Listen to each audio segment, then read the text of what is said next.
Still trying to keep the play alive though. Kismet checking the corners. He saw the tip of the head of Dashy. Oh my god, Kismet finds all three!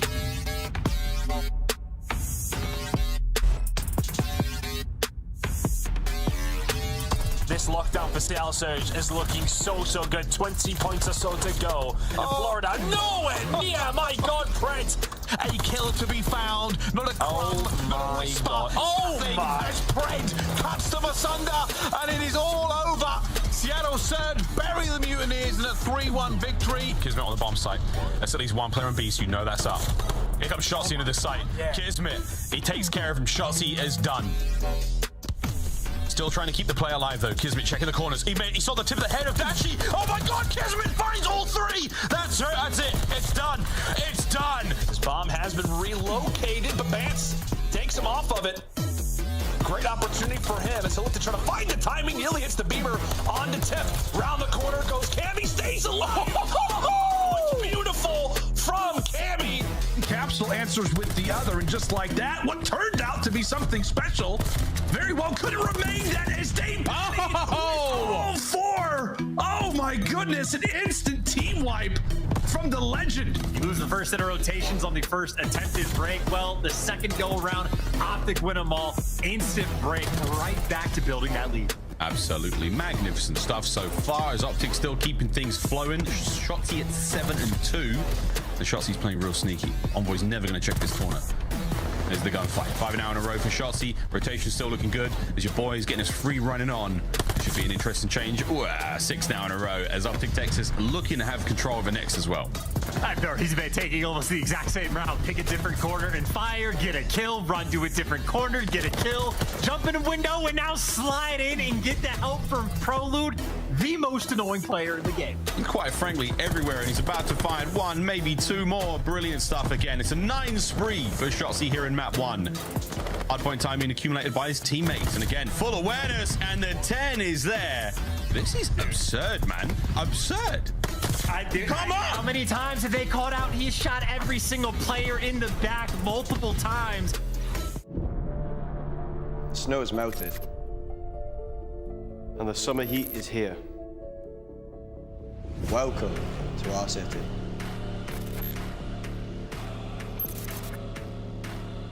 We score high. Tobias with 4. We hit hard, Just have to be careful inside. And it's Winside again. and we play to win. And he just guns both of them. No, that is disgusting. Time, yeah, my moment is here. Yeah, get it back. Watching the grounds to set one on the bomb. And pull up the 1v3. Ready the ball to hand the sprint for this as well. Kismet finds the second one. Round the corner goes Cammy, stays alone. It's beautiful. Don't get left behind. It hasn't worked for Mr. aBeZy. It's just coming. He finds the first though. My God, Brent. Very well could have remained at his team. Oh! 4. Wins it. Second one's there. Slides out. Shots are in. Scumpy. Havok has read this. Can he find the timing? He finds the second as well. This has been a massacre. Oh my God! Oh, he shut down everything. Oh my God, Kismet finds all 3. That's it. That's it. It's done. It's done. This is day 2 of Major Free.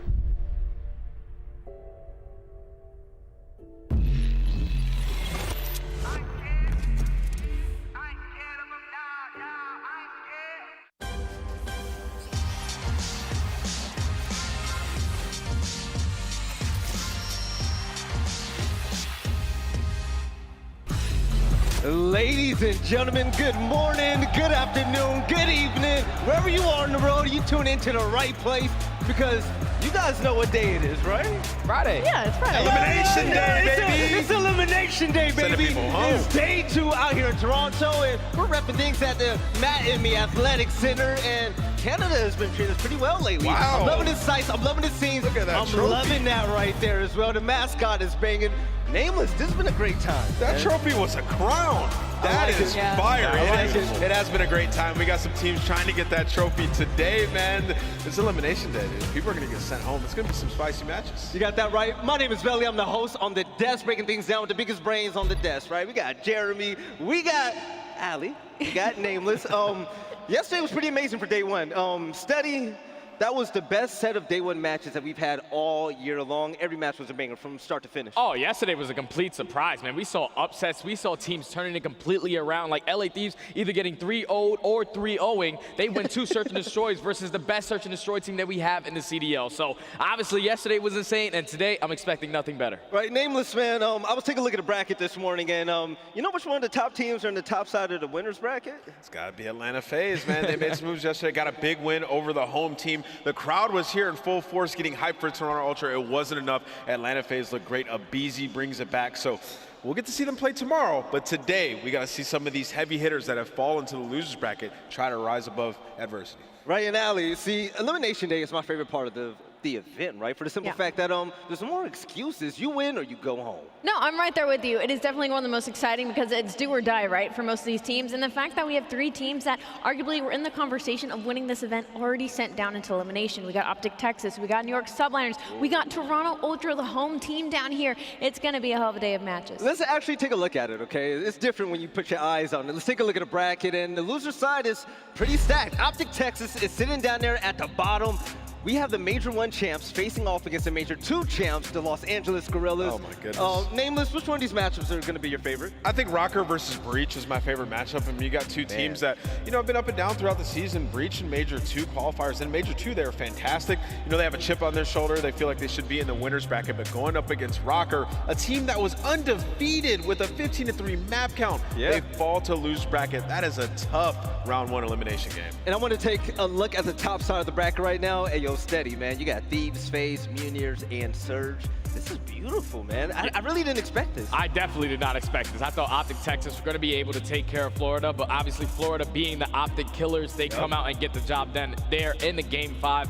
And then Seattle Surge just clutch up, got ice in their veins, Mr. Accuracy, Mr. Clutch. He does it in the search and destroy to close it out all the way into round 11. Yesterday was absolutely insane. Our winners bracket team definitely deserve to be in those spots. So it's safe to say that the most insane matchup that we had yesterday was OpTic Texas versus the Florida Mutineers. And Ali, it wasn't the team that we all thought was going to win that wound up on top, right? Florida upset them big time. Well, you know, the Mutineers fans at home definitely probably knew and had their pick'ems good and set, but I wasn't prepared for this. I wasn't prepared for the Florida that we were about to get. I definitely thought it was going to be in the side of Vivid having to step it up, but it was really Skies and Awakening. Like you guys said, Skies dropped a 1.49 overall, and that is after having some slow starts to some maps, making that huge turnaround, and also the mental fortitude, right? Because we have to talk about that team kill in that Tuscan for the loss on Search and Destroy in map 2. I would have been checked after that. He looked checked, but then he turns around, comes out game 3, super hot prize, right? I think everybody had their moments throughout the series, right? Like Skies popped off, and he's been the constant when they play against OpTic Texas. He always goes crazy, but Awakening was a man on a mission yesterday. Just heavy slaying, man, picking up huge 3-piece when they needed it. But some of the bigger moments that won them games, I attribute that to Vivid, especially in the control, and then also when they were down on that Tuscan hardpoint, it was Dave Patty who got them back into it on Churchill. I mean, it was a really well-balanced team effort yesterday, and if this Florida team can do that consistently, they can enter the discussion. It can't just be versus OpTic. They've done that twice now. It's their Twitter bio, for God's sake, so I'm expecting them to do that once again. You know, Major 2, they actually did have a really good run, but also that run against OpTic was almost cut short, and we saw Dave Patty a little bit of friendly fire with one of his teammates, Skies. Let's actually go ahead and take a look and see what happened. The dust kind of settles here for a moment. Everybody takes a breath. I take that trade all day, as long as it's on the Shotzzy. Shotzzy finds a first blood, but it's like, you know what? He's off the map. Get him out of here. Oh no. Mamma mia. I can get on him. No. To a team kill in map 2, like what was going through your head there, and how do you regain? After map 1, we had really good momentum, and then in 3-5 in the Surge, I thought we were gonna make the comeback, and then the team kill unfortunately happened. Because he said he instant reacted because he was cracked or something, but after we lost that, I kind of lost foot in the moment, and after that, I went to the back all right, I regained, these guys can't gun us, and then we just played good. Ali, I don't know about you, but I would have been tilted. I would have punched Dave Patty's screen. Yo, I would have been checked. I bet Dave did not make eye contact with Caesar for a couple of minutes after that. But he then goes the following 3 maps. I mean, 35-15, 41-27, 8-3. I mean, Skies took that and just straight ran with it. And they just... OpTic just can't beat them on land. It's comedy. You're right, and yeah, we're looking at a new kryptonite to OpTic Texas, kind of like how Seattle are to Atlanta FaZe, right? Let's take a look at the schedule, though, to see what matches are going to be on this stream. It's going to be a fun one. We're finally going to see the London Royal Ravens, shout out to Zero and Afro, by the way, facing off against the New York Subliners. That's a big And deal. when it comes to all these matches, Standy, which one do you like, man? Honestly, the most scary matchup for me is going to be OpTic Texas going up against LAG, because obviously OpTic Texas, they come out yesterday, they get outslated in that series by 39 kills. When you think of OpTic Texas, especially in the respawns, they're usually dominant there. They lose 2 of those to Florida and then end up losing the series. And then on the opposite side for LAG, this is a team who just recently got Gunless back on their team through the middle of stage 3. So this is a team throughout Major 2. They go out there and win it. They take the S&D record on going like 10-0, undefeated in Search and Destroy. I think that's going to be the pillar where LAG needs to go above and beyond to take that series. I don't know about you guys, but seeing Gunless walk around yesterday made me so happy, right? But one half of our CDL pre-show headquarters is done. On the other side, we have a lot more to talk about, including Challengers. You got that right. The Challengers Open Bracket is finally here, and it kicks off today. We'll see you guys on the other side to dive in even deeper. See you soon.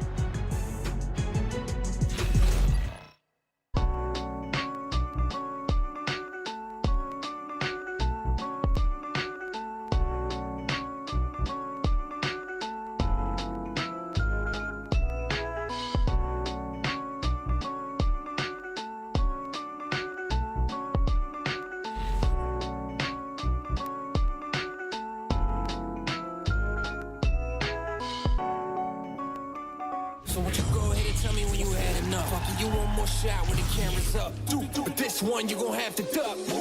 Tell me about your lifestyle, really. We've been on the road to the tank go empty. I'ma keep going to the Lord, come give me. If you wanted me to stop, then you can't come with me. Thinking you the best, silly. We about to put it in your chest, really. And I don't think you really want problems. Think you know the outcome when you come around, dog. You thinking you kidding me? Is you kidding me? Ripping everything that was again in the vicinity.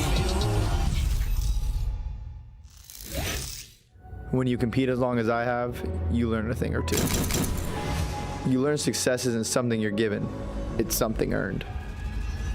Visit zenny.com/CDL to get a pair of Røkkr Zennies or any of your other favorite CDL teams today.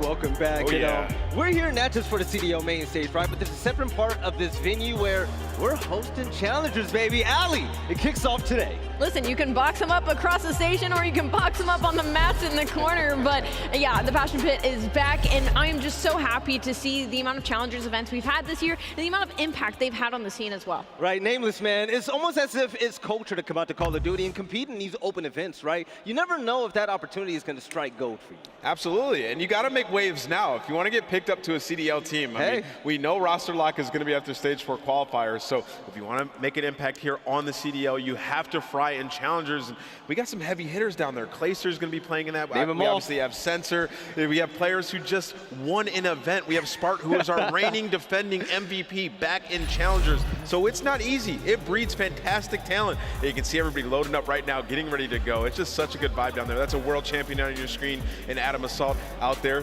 looking at the competition. We got aBeZy. There's just so many storied names that have just been playing Call of Duty for so long, and that's where we breed the talent that comes to the CDL. I'm not gonna lie, man, I'm loving it. I'm loving the community and the feeling and just the welcoming we're getting from these players, right? But they're not playing just to be the best of the best. They're playing to win a little bit of dollars, you know what I'm saying? And I don't mean a little bit, it's a lot. First place is walking away with 24, big, and shoot, even down to 16th place. I think that us on the desk, you guys could carry me to a top placing, and we can walk away with a few dollars. I don't know about that, bro. I don't know about Belly we can do it. Wait, Jay. Why are they That's acting not like you're not being good bad, or at that's not being games? good enough. I'm good. I can sit in the back and snipe. I'm like Black Gunless, man. Wait, Alan, did you just try to get a Yo, cosign? let's get 180 world sign. Right, all right, so while you guys think I might not be an impact player, let's talk about the impact players here. We have Smart with 100% on win rate at his CDL Matrix this It's year. a defending MVP, right? Smart, he comes onto his LAG team, he tests the meta, he makes a loser bracket run with them. I mean, he was going to go play in the Minnesota Open, man. And then, of course, we got Kismet on the likes of New York Subliners, Jay. And Kismet, he was unbelievable. Obviously, in the beginning of the year, Texas Nation win multiple cups online, and then Kismet gets his opportunity for NYSL, and it's completely changed the narrative for this team. He leads in the vocal comms, he leads in the aggression. He's overall a great player for that roster. And we got Cold Havok. He's changed the entire dynamic of the Minnesota Røkkr. And while they lost yesterday, they still look good, especially in the respawns. Just let that control get a little bit away from them. But he was big frying. The man was pushing 40 kills on maps 1 and 3. So Cold Havok playing at a lightning fast pace. He's changed his Minnesota team. Everybody's looking much better. I'm expecting them to bounce back. I think Scrappy is probably my favorite. He's like the storied player already in Challenger scene, and then he got his chance to sub in for Toronto Ultra, right? And then he drops a 1.26 and then just dips. Then he has to go back into Challengers. They have been absolutely lighting it up. So there's plenty of players to still keep your eyes on heading into the Challenger scene and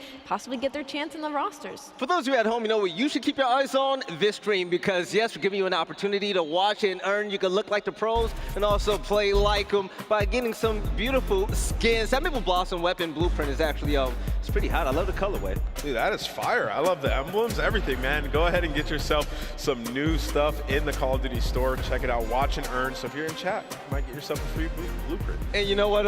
This one right here is going to be funny. Whip out your cell phones right now and scan this QR code. If you love burgers, then yeah, represent Belly, you gotta run this. I gotta run this. If you love Belly, you gotta run this calling card. Bobby Mouse. He had to catch a straight. Everyone who's on the L trigger, everyone who's holding the pre-aim down, this is for you. Yeah, Allie too when she runs an auto, but when she runs a sub, she's a demon. Oh yeah. When she runs an auto, just put that calling card on. I don't like the slander. Protection, if you can, just take them off the cameras and put it on me. Ladies and gentlemen, that's pretty much it for Headquarters, our CDL pre-show. But on the other side of this, day 2 is finally here. You got that right. It's elimination day. Each and every single one of these teams have to win now, because if they don't, they go home. This is time to prove to everybody what you're made of, and there are no more excuses. We'll catch you guys on the other side of break to see which team is basically going to be the best of the best in this round of elimination. See you soon.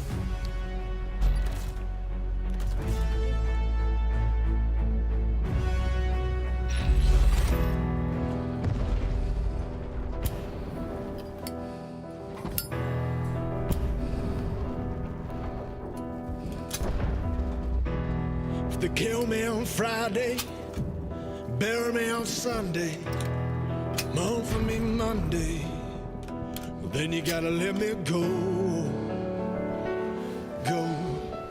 then you gotta let me go.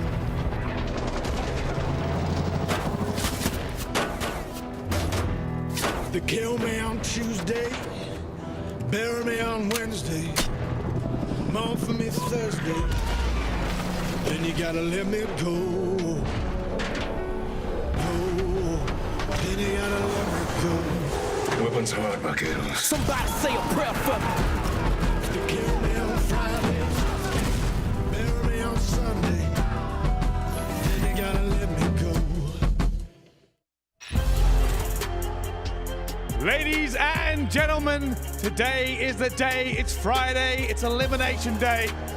All of our game today will be sending at least one team home. Some of these teams did not have a good day yesterday, and some didn't have a good time in the qualifiers, but that's okay. Without adversity, there can be no redemption. And speaking of redemption, it's time to get our first team onto the stage. Please give a warm welcome to the New York Subliners.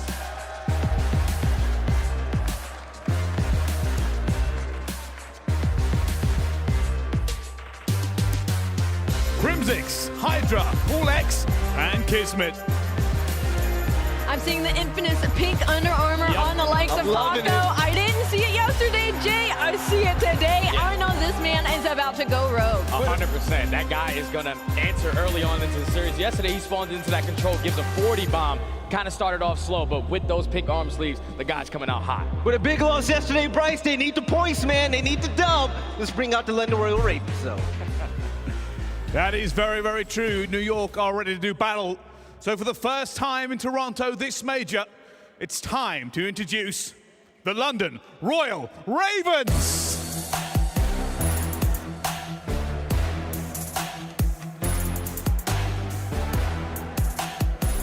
Nasty, Harry, Afro, and Zero.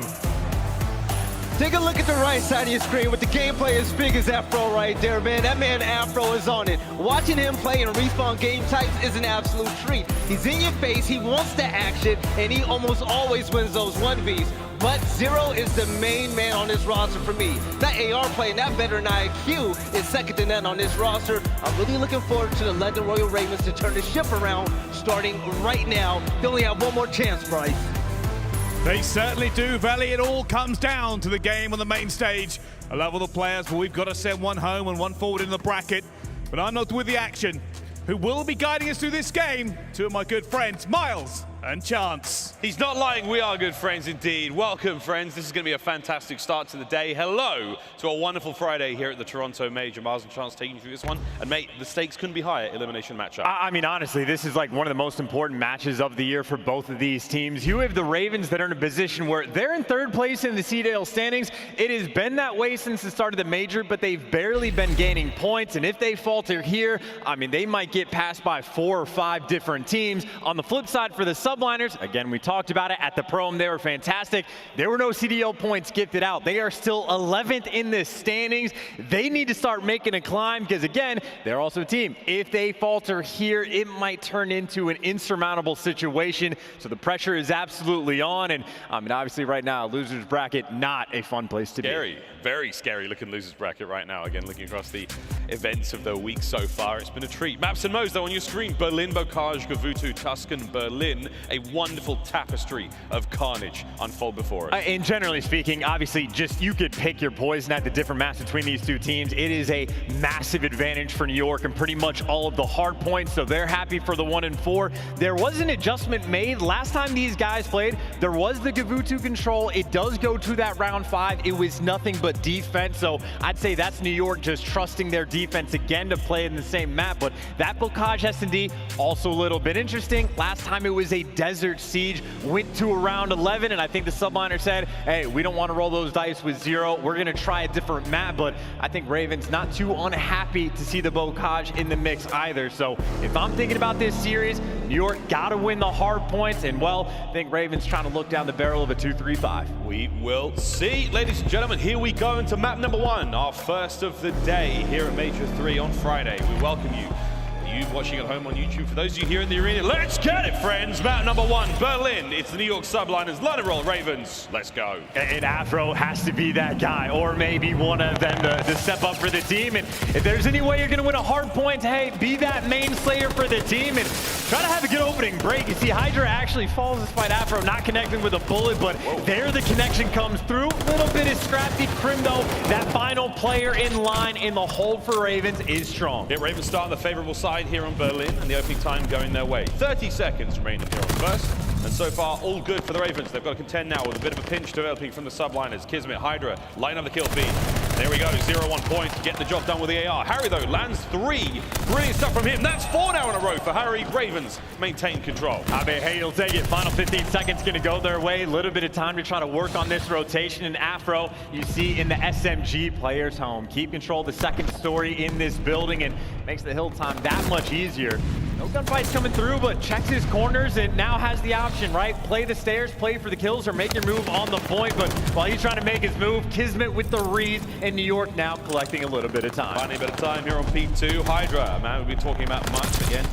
Whether it's the neon pink arms he's got on at the moment, but the man has certainly come to play today. 3-3 overall, top side of the hard point, all covered. He has a very important job of making sure that this side of the map is all safe and sound for his boys, soaking up hard point time below. I think what now Afro, you see now trying to strike from a down low angle. Hydra's gonna be there, but looks like the break might be in. Nasty was able to pick up 2, and nice little important moment for the Ravens who, honestly, you got Afro number 8 inside of fire. Maybe wants to think about the spawns, but he is letting everybody through. Players already behind him, and you see New York have flipped it. Now, granted, they still have to actually win the gunfights, but Subliners very happy for that moment. Maybe a little mishap there for Ravens. Yep, next hard point's up. Moving towards the office we go.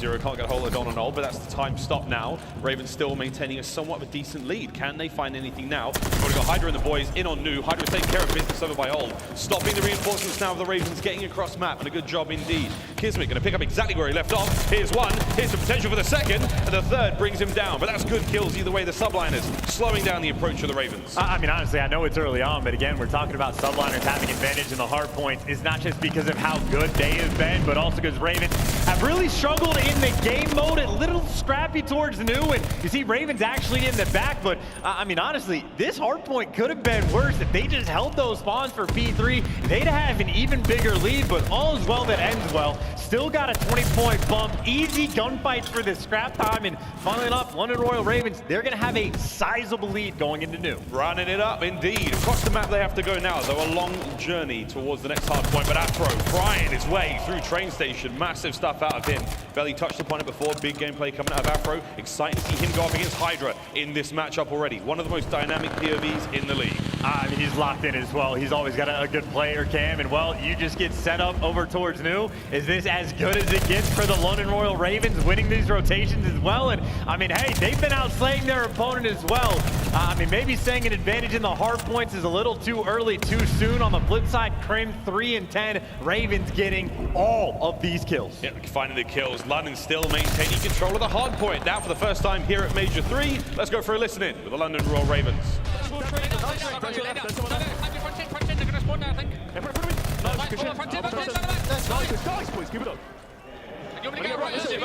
Yes, go. Who's that backing his own? Yeah, go. Push up front. Let's see back take it really weak, Paco. You push it, Take it really weak. Street, pull. P5 gives us skill time. Get that shot. I'm on a five, set up. P5 tank dead. Nice, good shot. One team right. Weak. Right, slow down the comp. In back as well, they're both on that right. Yeah, listen, where are you? Listen, one time is fine. We gotta ramp I'm this on the up. right, guys, I'm on the right. Give me a sec. Yo, can you give me a second? I'm gonna explain. I'm pinch team street. Give me a second. I need some. Yeah, they left. Out of Hydra. Left side weak. Listen, yeah, remember Crim was third, okay? Charles, the New York Subliners may have won the Pro-Am, but they're getting handled right now by the Ravens. Dude, in the Ravens, they are like 9-21 in map count since the Pro-Am. Most of their map wins are against Paris or Team War. They've been on the struggle bus and then some. All of a sudden, we show up at LAN, and I mean, hell, they got what, an 80-point lead against the team that has been the best hardpoint team for the past 2 months. I mean, they're taking it to them, and again, it cannot be understated how important this match is for both of these teams. Zero. Eyes on the stairs, takes care of Crim now as the lead now growing for the London Royal Ravens. 8 and 9 overall. I mean, what, Nasty's on like a 17? How many kills is it now? 15 and 8 for Nasty. Nasty by name, Nasty by nature as the kills keep going now. Ravens, decent hold there on P5. First set of hard points coming to a close. Now we go back to P1. It's going to be an absolute bloodbath, friends. Ravens may be in first, but here come New York. I mean, still though, you are in the hill first, and oh my God, with gunfights like that, this P1 hill is assuredly going to go the Ravens' way. Ridiculous way to kick things off, and this has been the permanent blender basically from the opening moment. The Subliners have been stuck. No one right now has stepped up to that team to try to get him out of it, and Crim's still struggling to shoot back, nearly triple negative. Harry going big there, watching the cross though. Subliners do get it on the point.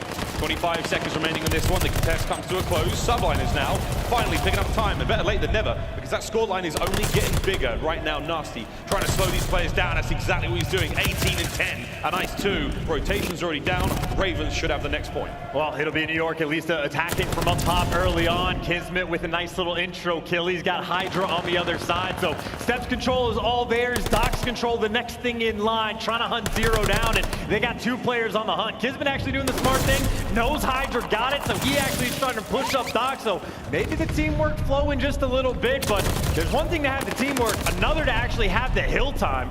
Finally, 12 seconds go by, and Subliners just now have got inside the hill, and it lasts for all of 2 seconds. Ravens now with the insta-break. Nasty finds kill number 20 of the map so far and gets himself the hill point time. Here we go, looking to break 200 here. Boys on P2, Zero with the cross covered. Eyes are up, Paul takes him down. Now the Subliners making their way towards that point. Nasty taken clean care of. Kismet finds another one. Subliners with the break. There's 1 player left in the point, and Harry, last man alive. Can he find anything here? Oh my God!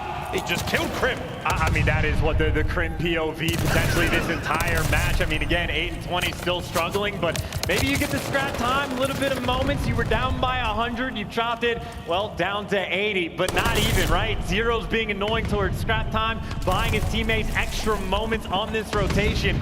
Back towards B3, where you actually had Ravens make the mistake the first go around. This time, no mistakes. They get the full lockdown setup, and well, they can win this game here. Yep, this could be it. One more hard point's all the Ravens need. They've got it for now. Kills coming through. Hydra, the last man up on the contest. He loses the fight though to Nasty, who has been stunning so far here on Berlin. Harry trying to make his way forward as well. Crimsix at least get one. Trades are about. There's another big one out of Zero, and he's lighting things up in the kill feed, and he's screaming in the map right now. Still, a decent set of kills coming through from New York. Get them off the point. You're not done yet. I just cannot help but think about the mental game for the New York Subliners in this moment, right? I mean, we've heard the conversations about the fact that maybe they should have kept Paulehx. Well, now they get to play against Paulehx again. And I know it's only map 1, but this is a blowout in the game mode where Subliners have been just incredibly impressive. And now their backs are against the wall, trying to string together one of the most impressive comebacks in Vanguard, but they have such a long way to go. And I mean, honestly, they don't have any momentum to even get them started. Yeah, it's not going great so far. Here we go. 9 seconds for the win for London. Trying to get the breaks here on the backside of the train yard. The kills are good. Hydra's still alive on time, though. It is going to be Harry, trying to be the hero for the squad. Lining it up now. Here comes the final push out of the Subliners. Last chance, and no one in there for the moment. It's a single second for the victory. Subliners, I mean, look, it would be probably the most incredible comeback we've ever seen. It is unlikely right now. The Ravens are frying here on Berlin. Afro with the final kills. Into the point they go. Kismet lines them up, and Harry should be able to dip a toe. Map number 1. London Royal Ravens. I mean, that is just a ridiculous way to start this. Again, through the qualifying stages, when it has been online, Ravens have not been enjoying their time, and obviously the opposite has been true for the Subliners. But now for New York, you come into a LAN tournament, you lose to Seattle in a heartbreaking fashion.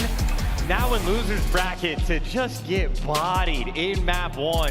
I mean, that's the best Ravens have looked. I mean, I think the last time Miles we casted and listened to Ravens comms, it was scattered, not on point. The energy was not there.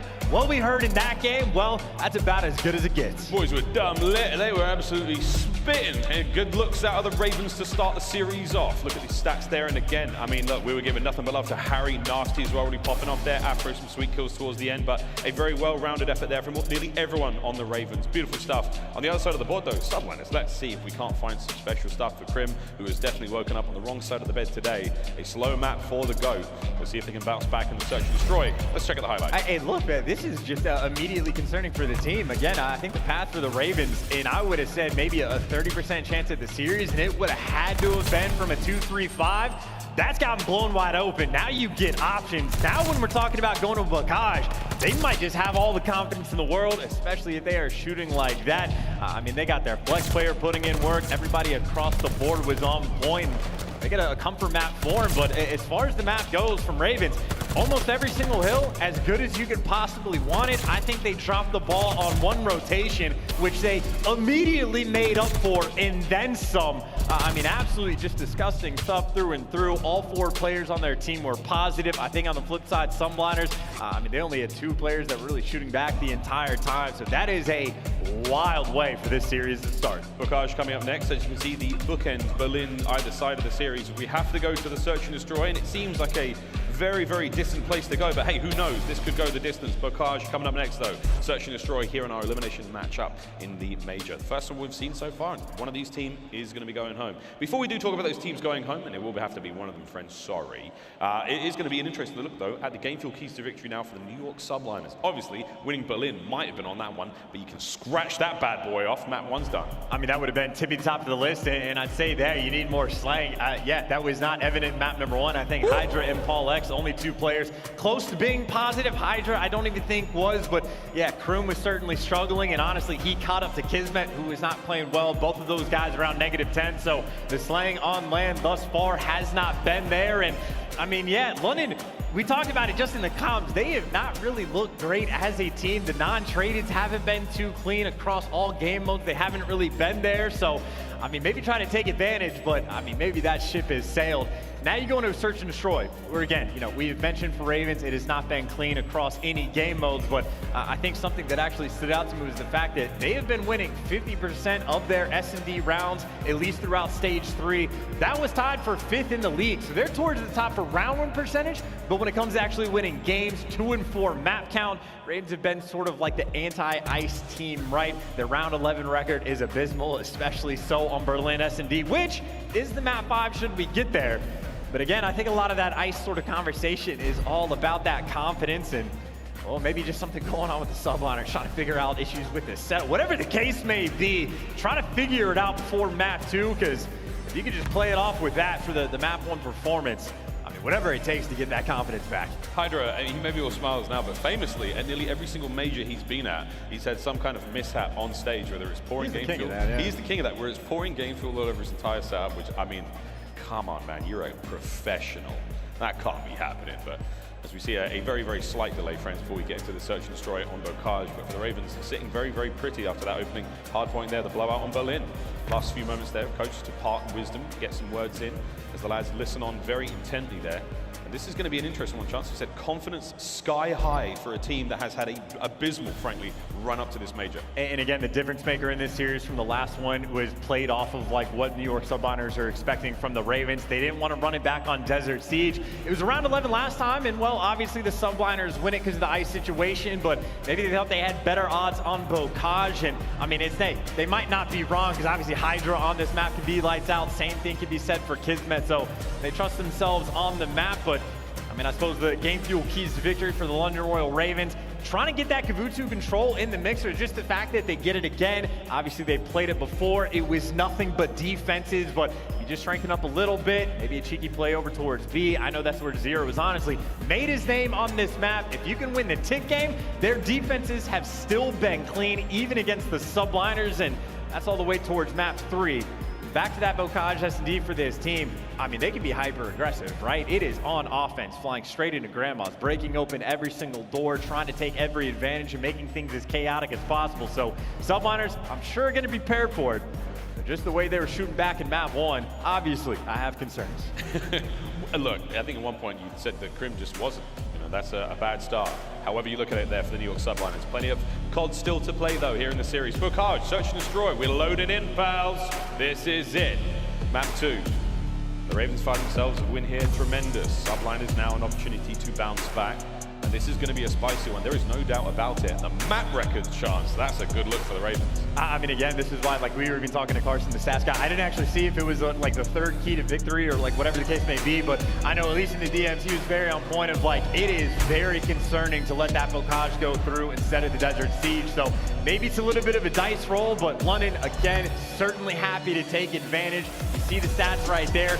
Very solid for New York, but better for this side of the London Royal Ravens. So Subliners playing with fire, already down 0-1. Let's see what they have cooked up.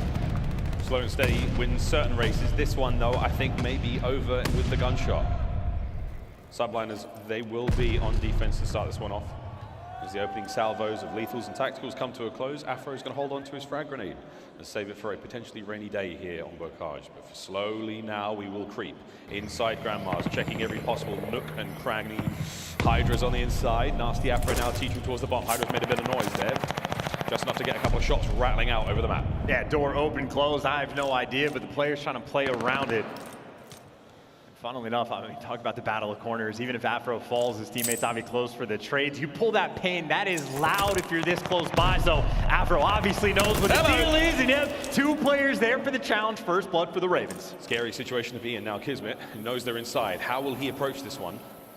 Slowly but surely, creeping forward to survive a single soul. Less than 30 seconds now remaining. The Ravens yet to plant the bomb. This may be the play to go for. The timing could be great. The timing could be incredible as Kismet doesn't see a bloody thing. Bomb planted now. Retake situation for the New York Subliners. And you still got 2 players down. They're up here for all the trades, but the crack in the wall. Kismet with a slightly better vision to even up the odds, but there you go. Zero deals with the flank, and now it's a 2v3 clutch. Crimsix, though, finally wins a gunfight, and that leaves us in a 2v2. Nice bit of work with the 2v2. Afro hits the flank immediately now. Leaves it all down to Kismet.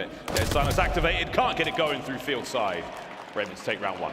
And again, that's what it comes down to. I know I talked about how Ravens like to do it. Sometimes hyper aggressive, this time much more methodical, but they just get inside of Grandma's, play around all the doors, all the corners, all the rooms, and as soon as they're in, it is incredibly difficult to weed them out. And so while they're making plays on the inside, it was Zero making plays on the out. He was able to pick up 2 big kills in the round, dealing with the flanks, and I mean, as soon as Zero's picking up those kills, it just makes that round nice and secure.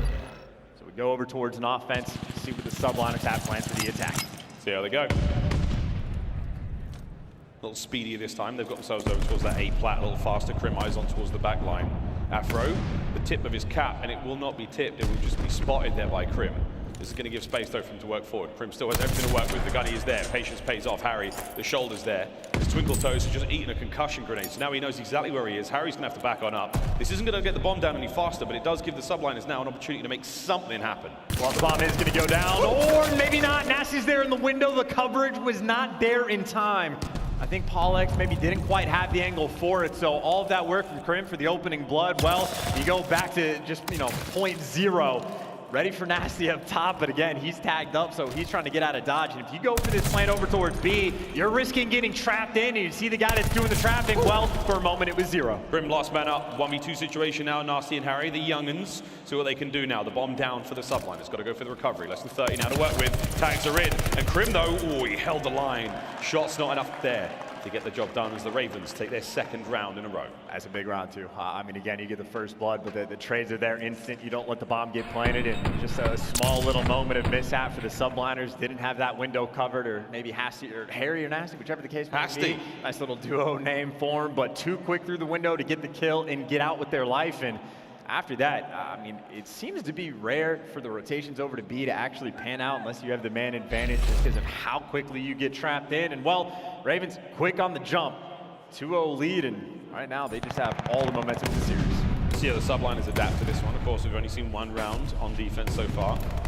But so far, we're not going to see too much as everyone's going to sort of buckle in and let the nades rain down upon the frail side of the grindy side of the map. Afro now patrolling the outside as well, looking to catch anything out here. We've got space to work with. Howdy, Kismet! Behind door number 1, gets a kill. Didn't know how much Kismet likes Kool-Aid. Kick that door open, get the first button, funnily enough, that's actually bombed down in the dead center of the map. And just Spokage, it only takes 2 seconds to get anywhere, but still, you have to go slightly out of position and try to go to collect that. So Ravens now with the toughest round on their hands, but here's Afro inside, pick a corner, any corner, already behind, picks up 2, does get traded, but he has done his job. Man moves around the map, seemingly dodging bullets left, right, and center. No questions asked. 2v2 now, 30 seconds on this one. Subliners can win it if they can run the clock down or find the kills. Crim's checking anything he can here through the tiniest of cracks through the door. And right now, I think Harry's in a pretty precarious situation, waiting for Zero, but they've cleared out so much of the map. You have to know players are gonna be up top. And they haven't cleared it just yet, but they've collected the bomb, and as soon as you touch it, yep, Hydra turnarounds, gets the kill, and now Zero left with an impossible task. Possible, can't get it done. Good shots out of Crim. Subliners finally get on the board. A nice round out of Crim there. 4-2 overall now. Yeah, maybe a little bit too slow, in my opinion, for the Ravens in that 2v2. Like, as soon as Afro makes this play, I'm thinking hit that go button, but trying to clear out a decent chunk of the map, and, you leave yourself with 10 seconds on the clock. There's only so much you can do, but a necessary bounce-back round for the Subliners. A couple good kills go their way, and it's not like the first bloods have been an issue for them.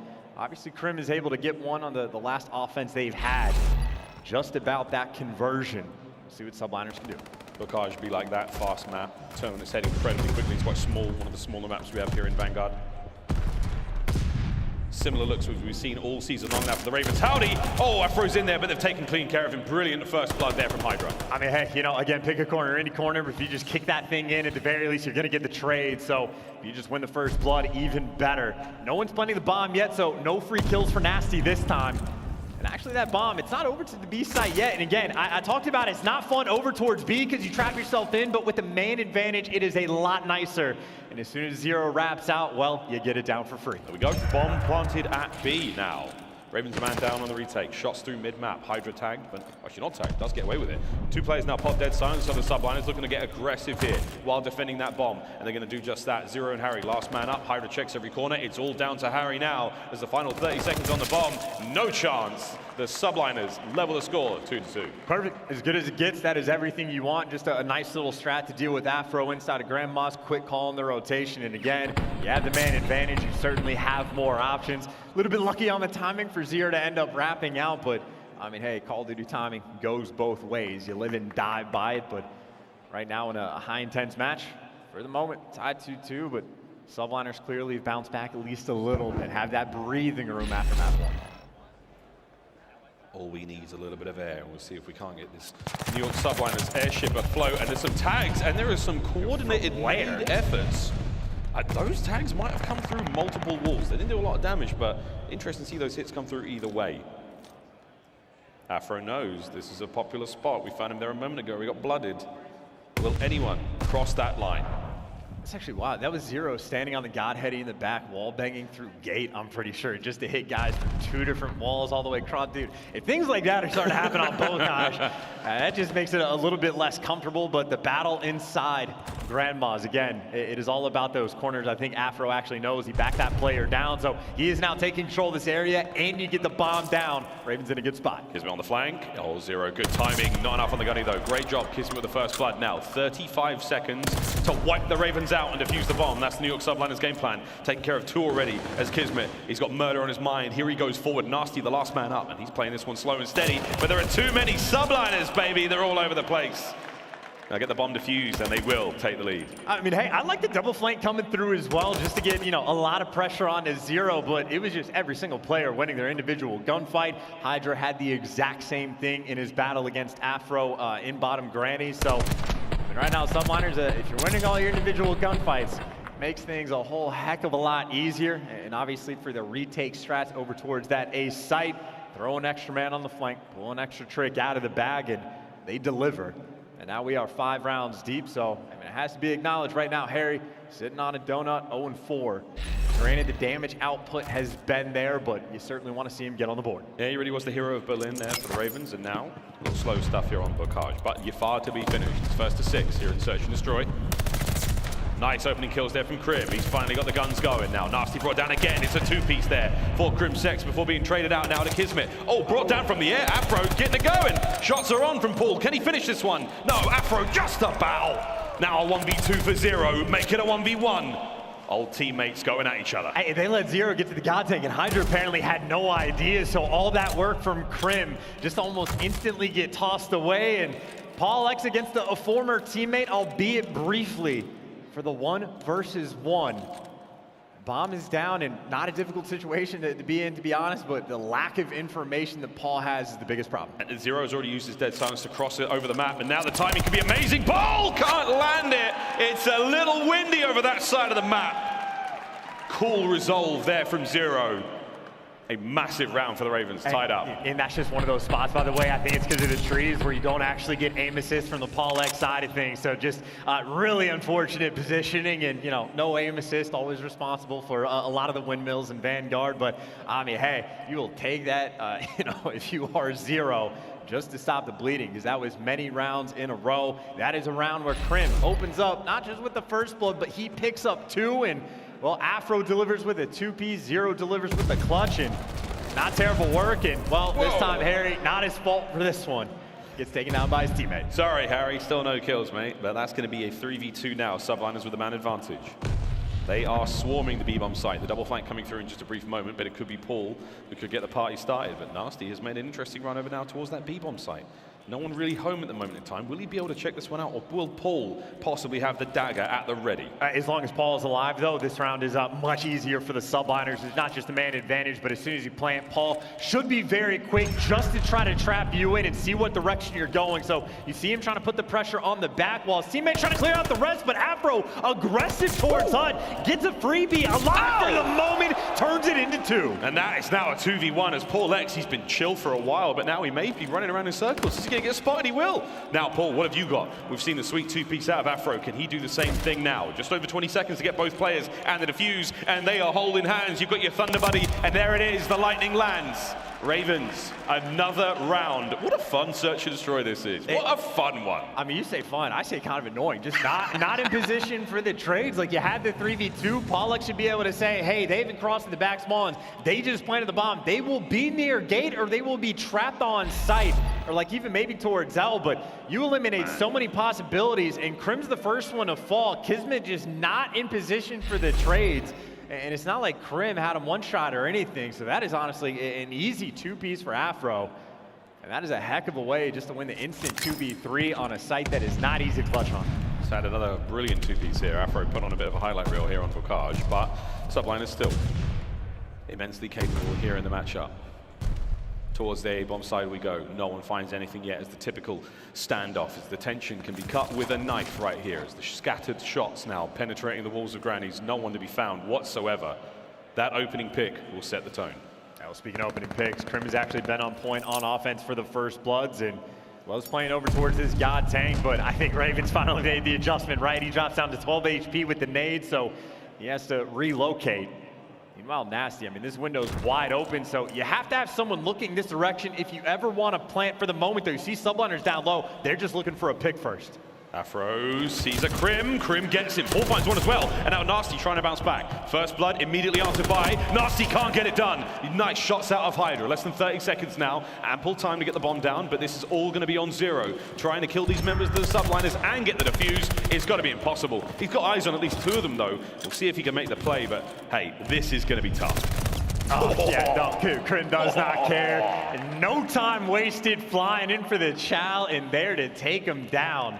I mean, I'd say literally just on the first blood front, I feel like Subliners actually picking them apart. It has just been the clutches from Afro. The two pieces coming through, but at least when they need the first bloods, whether it be Crim or Paulehx in that round, both of them getting kills at the exact same time. And well, we brought up the donut that Harry was sitting on after it was round 5. We're now over towards round 9. Still yet to get a kill. Now, granted for the EKIA, he does have 2 assists, but those 2 assists happened early in this game. He's got to step it up. Damage hasn't been there as well, so slow start from Harry still. As soon as he gets things going, we will see. But that opening blood, though, from Crim with the nade, lands it. Trades come through. Afro, the star man now for the Ravens, out of the fight. Nasty, he and Harry in the, what, 2v3? But look at the positions now. Out the Subliners, stacked up on the inside of Grannies. No way they let this bomb go down. Still though, 2v3, if you've clutched it once, you can clutch it again, but yeah, it's gonna be in the window. Tough gunfights to win the whole way through, and these Subliners have actually split up just a little bit, but that is Paulehx and Hydra trying to roam, and obviously for the moment, it doesn't appear Ravens have the cleanest of leads, and well, Crim does up top, technical wall bang through the barrel, and well, last player to fall is James Bond. Subliners is a tough opening start for them, but as soon as they started winning rounds, it started to come very quickly. And I think definitely happy if you're a Crimsix fan. I know he struggled map 1, has absolutely bounced back 12-4 already, lighting things up on Bookaj. Running it. He is running it on Bookaj. Map point now, New York Subliners. Ravens can tie things up for us that round 11, but Crim shooting hot right now, 12-4. Yeah, 7-2, by the way, in the first blood count in favor of the Subliners. So lighting it up in first bloods. I know a couple have gotten traded out, but a couple have been convincing. And it has been Crim, one of the main guys on offense, works his way up to the tank and takes your time, and the SMG's down low, clearing out those corners. No Afro just yet to be found. Nope, not yet. We're already in though. Harry gets on the board. Nice first blood. He's going to be traded out in a moment, though. Here comes the aggression. Nasty can't get anything going. Hydra, once again, too hot to handle. Fast trap towards B. That's going to be all Subliners for now, but the tags are in. Zero makes that read quickly, but an adaptation now from the Subliners. They're not going to plant the bomb. They're going to fight this one out. Oh, they're so quick as well. Again, if you get trapped down low, you can just have players jumping up above you, and, well, they might be trapped in 2 different directions. And Harry, he saw somebody. Oh, dear. New York Rats now trapped in the subway. That's a sentence I didn't think I'd get to say in Vanguard, but they've been trapped. Have they escaped? They may have. Zero.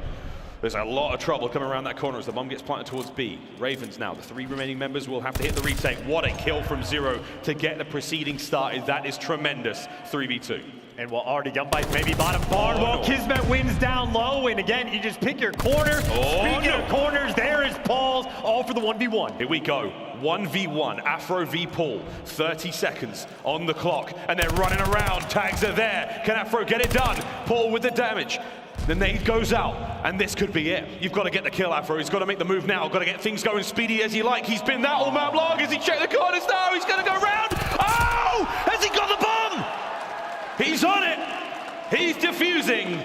We got round 11. Dude, the rule, dude, you got to play back out, man. Paul, he just gets baited. He flies out, starts shooting at Ghost, and Afro, who got bad timing when he went to check the tower, immediately gets gifted. That is doubled up on Call of Duty timing at its absolute finest.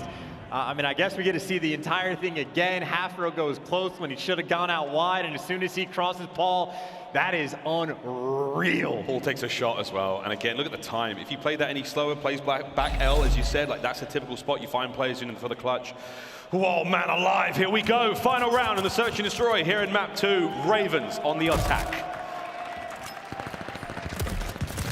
Subliners, they truly do just need this one in this moment. Well, London, they need the clutches in the round 11, another first blood for New York. Typical look at New York again. They're holding that backside of Granny's. They're now letting the Ravens go forward, but that is a beautiful nade to be thrown over the top there. This isn't going to find anyone from Afro. He's going to let that one go, a concerted one with a teammate. So you're running out of things to throw at the Subliners now for London. Yeah, and you see him on the cross as well. Afro should be able to get this bomb plant, but look how quick they are for the return. You get the bomb down, but can you stay alive? Afro, yes, he can. My, he's still alive, and he's inside Granny's. He's got a kill. How has he done that? Still flowing. Afro finds at least one. That's good enough for now as the Ravens now scrambling to try to keep the bomb safe.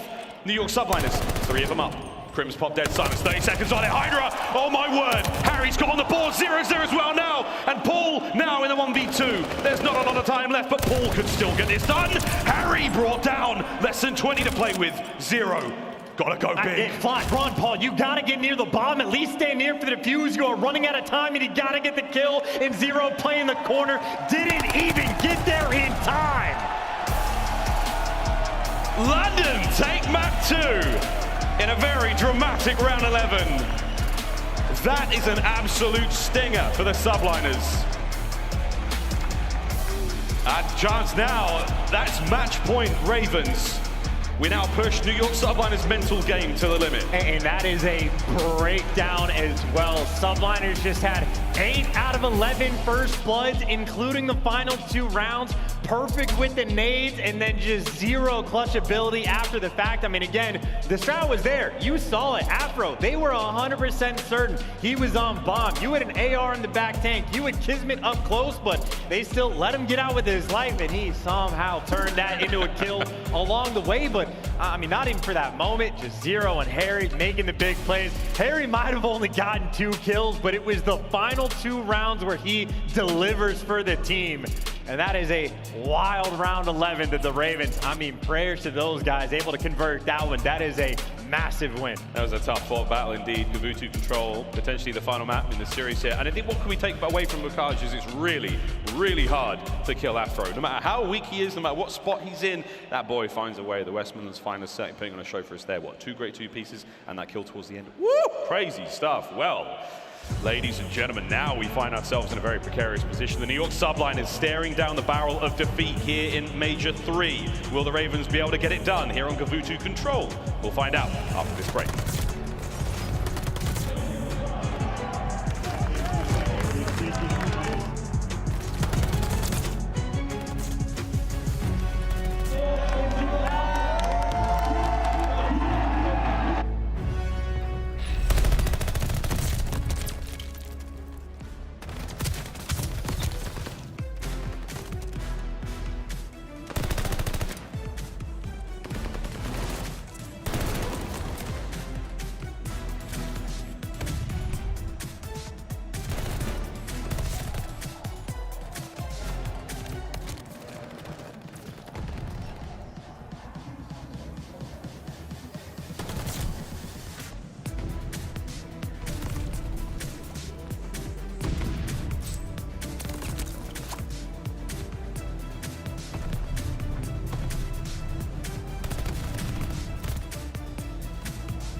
The Call of Duty League is brought to you by Game Fuel. Victory in a can. Upgrade your game with a Scuff, the official controller of the Call of Duty League. Still, they got a saw, I'm putting that on the Lord. Ain't accepting ignore, just kicking down all the doors. Guarantee you, boy, if I ask for it, it's gotta be real big.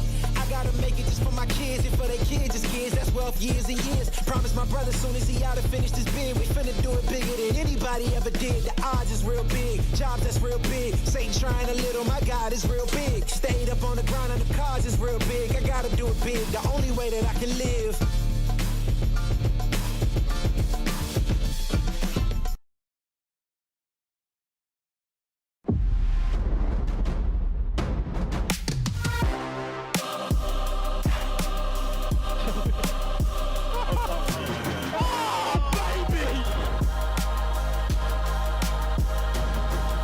Players in every single corner of the map right now. To London is Afro.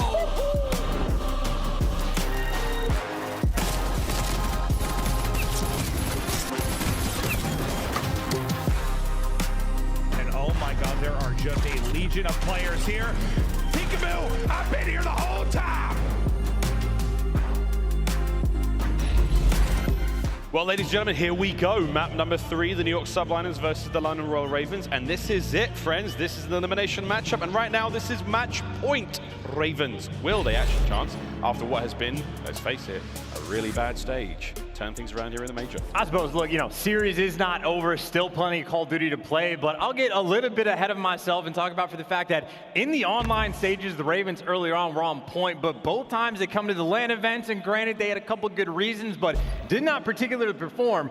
Now, funnily enough, it's the opposite. Online didn't perform at all, but hey, it's LAN now, and I mean, they are looking good for the moment. The comms were flowing, but still, it is not the best of maps for them. They're happy for Gavutu, but they've obviously lost to this exact New York Subliners team. And last go around, it was 5 for 5 on defenses, and not in dominant fashion. When I say dominant, I mean like instant, you're on offense, you lose the opening break, you get stuck in your spawn, and you never get out. Both teams ended up in the blender.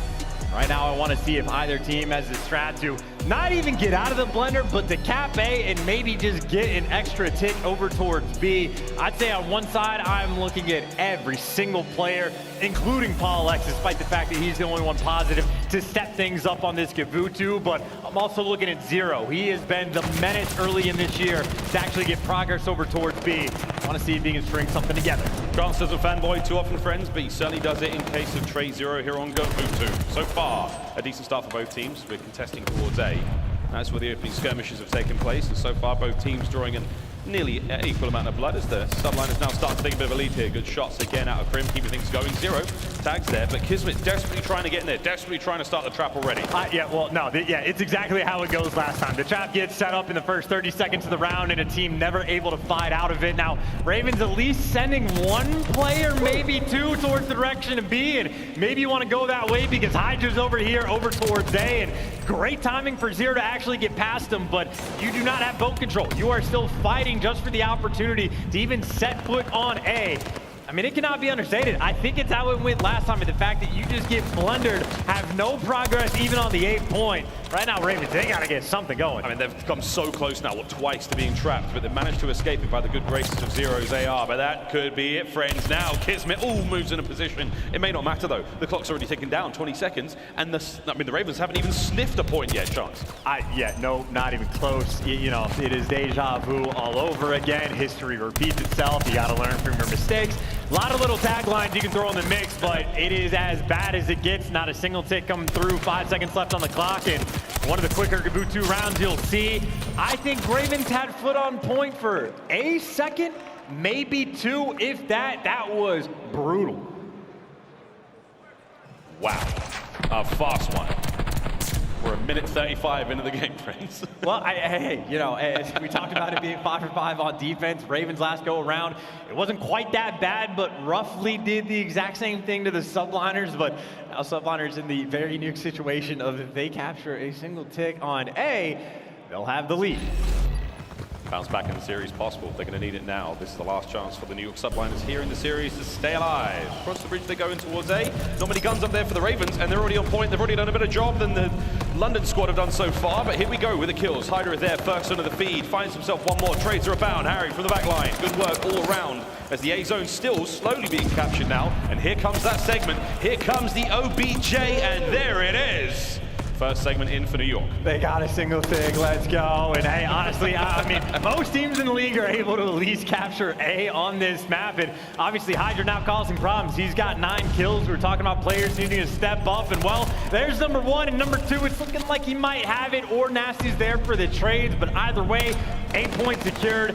Like solidified advantage already in this game for the Subliners, who obviously have 2 minutes and 15 seconds to work with to try to make progress over towards B. Plenty of times, plenty of lives to get it done now, and it's going to be on the Ravens. Get them guns up, get them hot. You've got to hold back the New York Subliners for quite some time. Ringside of the map controlled now, but here comes the pressure. Angles opening up now for the Subliners, slowly but surely being traded out as this war of attrition now on Gavutu is slowly going to come to a close. Hydra doing the best he can to fight his way forward now into the guns of Nasty. A very difficult fight to win, but Nasty holding it down, waiting for the reinforcements to show. New York Subliners though, they're on point now, mate. This is close enough. They could get something going here.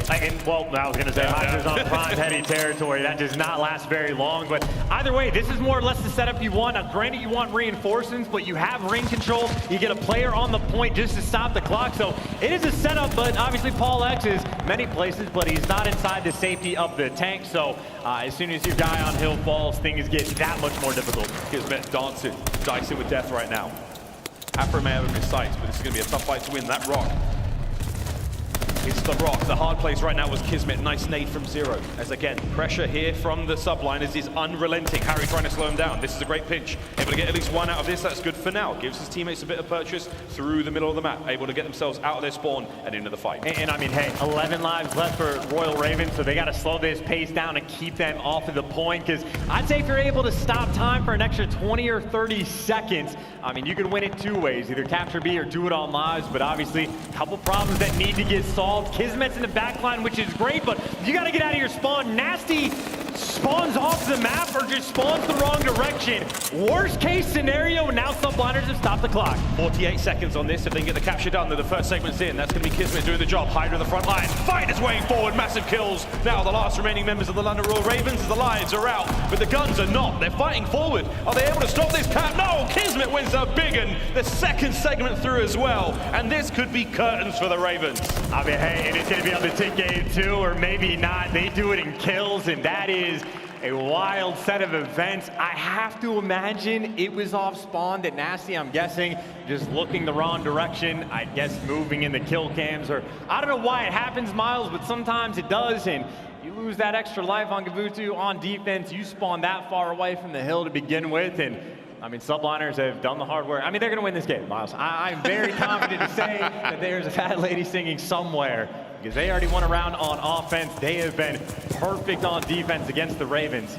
I mean, good luck, have fun, but I'm happy to call it. I think your hearing is better than most chance if she's belting it somewhere across the planet. But for now, it's Kismet with that first blood.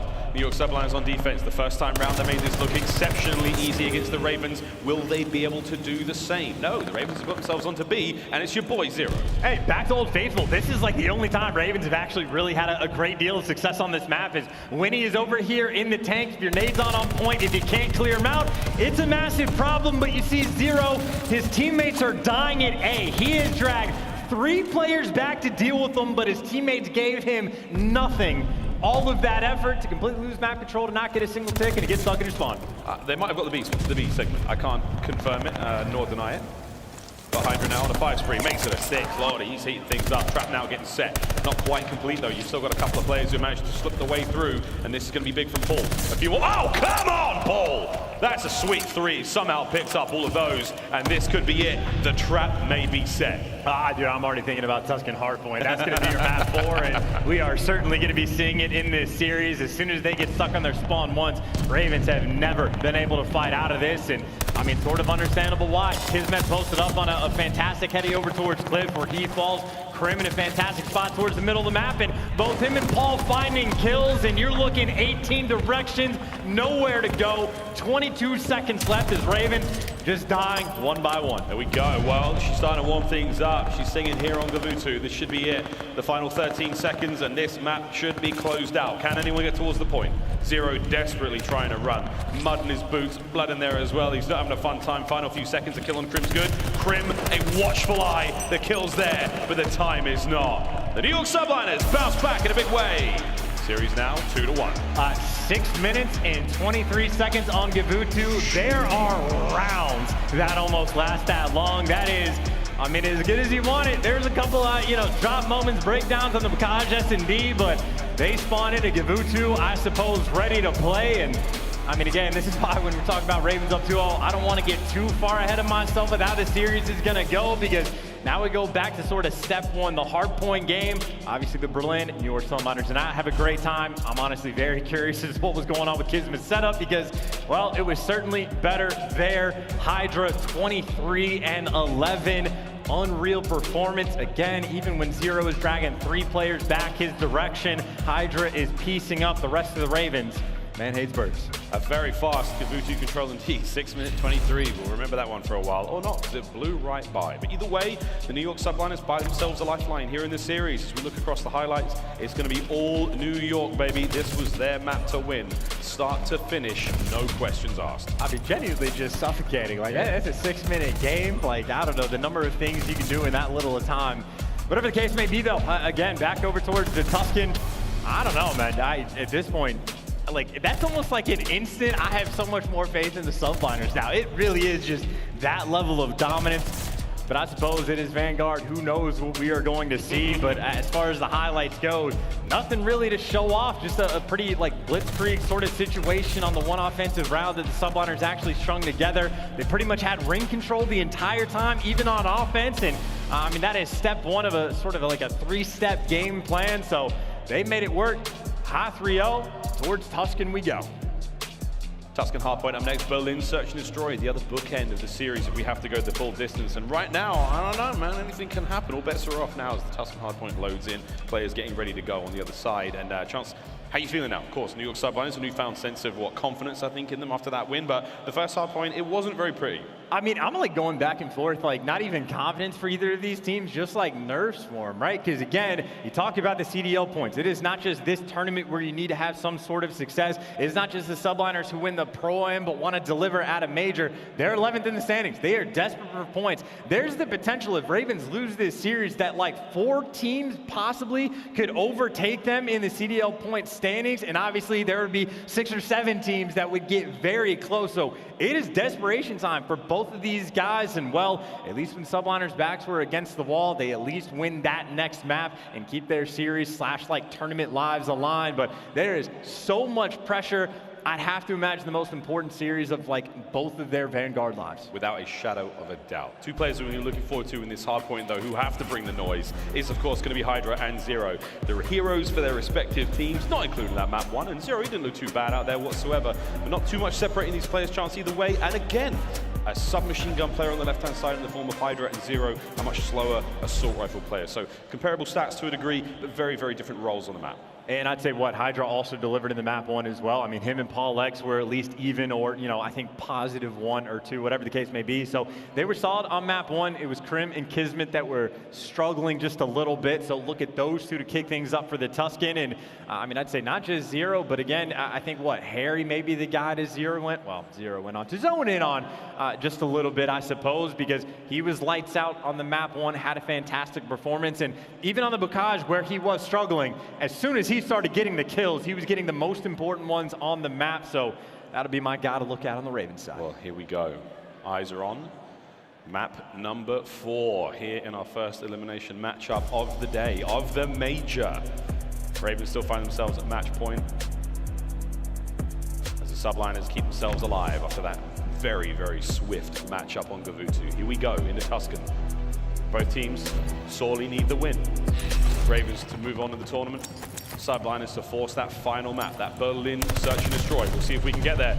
But until then, into the action we go. And I assure you, those map records we just saw tell the story of the year, not as of late. As of late, edge to Subliners without question. And well, they're in the preferred side to at least get the P1 time off the rip, but that is a nice bounce back moment. Hydra last one standing, and if you can break through starting from church side and you don't lose the spawns, Ravens, well, that is as good as it gets for P1. That's the Ravens of old, the breakers of hardpoint, so now they're going to retain that right-hand side of the map as best they possibly can. Nasty getting in the fight, 3 in a row now. Fight number 4, no, Paul, too good with it, too slick with it now as the Subliners back into the fight, as massive kills go their way. Yet to flip the spawns though, so the time may have gone the way of the Ravens. They're going to retake the lead now, but looking towards P2, London already in the hot seat. That's good. Ravens truly playing with fire, by the way. They were aggressive after they got the 4-man wipe and maybe risking losing those spawns, but I think a couple players doubled back just in time to keep it secure. And to keep it secure for this rotation, you see the break right now for the most part coming through P5. That's where Subliners trying to get out. And well, Crim,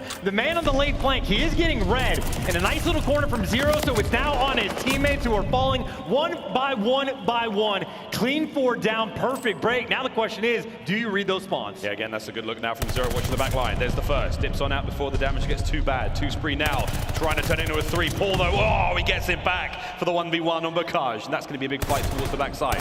30 seconds still remaining here as Afro putting the work in with the automaton. Needless to say, his teammates got him covered. Good stuff now at the Subliners to get in there for the now, but here's the contest. Too many members of the New York of the team there to pick up the kills, and Harry's going to do what he can as well. Rotations down. Ravens will get there first, but it's going to be a fight now between Paul and Zero. Also maybe a little bit of a foot race, well, because Paul by himself, and he is going to get hunted down, but he's making the reads, and well, the hunter, well, would have became the hunted. It is Crim with his 17th teammate of the year, and honestly, that stat is made up, but might not be an exaggeration. Not too far off the truth, mate. Well, here we go now. Subliners trying to get themselves in on this one. Spawn's getting a real squirrely right now for the Ravens. They're all over the place. Can New York take advantage now in this moment? Here comes the fight forward. They've got the kills. Oh, they don't quite have the point yet. Let's hear how they break this one. Let's go for a listen in with the New York Subliners. Self spawn dead. Self spawn dead. Hill, watch out, Hill, watch out. Hill, I need it. Hit it quick. Nice, let's go. They're going to be in the back. I I need a D. Nice, I got one. I'm backing up. He's here. Watch I'm good. Watching the cross. Stop me. It still might be in the back, Joe. Yeah, I'm watching. They might be in the back. I'm bouncing the cross. Two more there. Hair dead. Nice one. Weak, going to Hill. We've been seeing one. I spawned out. Yeah. He can be through. Yeah. I spawn maps. Whoa. I'm buying maps. Going back. Oh, he's cut off. He's holding maps. He's holding maps. He's already left. You're top green. You want top church. Yeah. I don't see him. I'm going right. I'm on church right now. I don't see him back. I'm nading point. Yo, I set him point. Top runes, yeah. Hold it back, absolutely. Back left. Carry one shot time. Top runes, weak. No, one back grass, guys. He's back grass, okay? Front fire. And top church. Yeah. It's you, Zero. Top church. You, Zero, front fire. He's absolutely you. Slow down. Yeah, no, he's good. Top church, Harry. Watch out, top church. Yeah. Nice. One's gonna be pinching. I'll watch you. Just go. Yo, we're missing Afro. Just go. Yeah, it's you. He is. One's in you. Everyone's pinching. Okay, Afro's pushed out for like Phil. Wake up time. Let's pushed out roof on us already. Back up from me. Come here. Afro's here.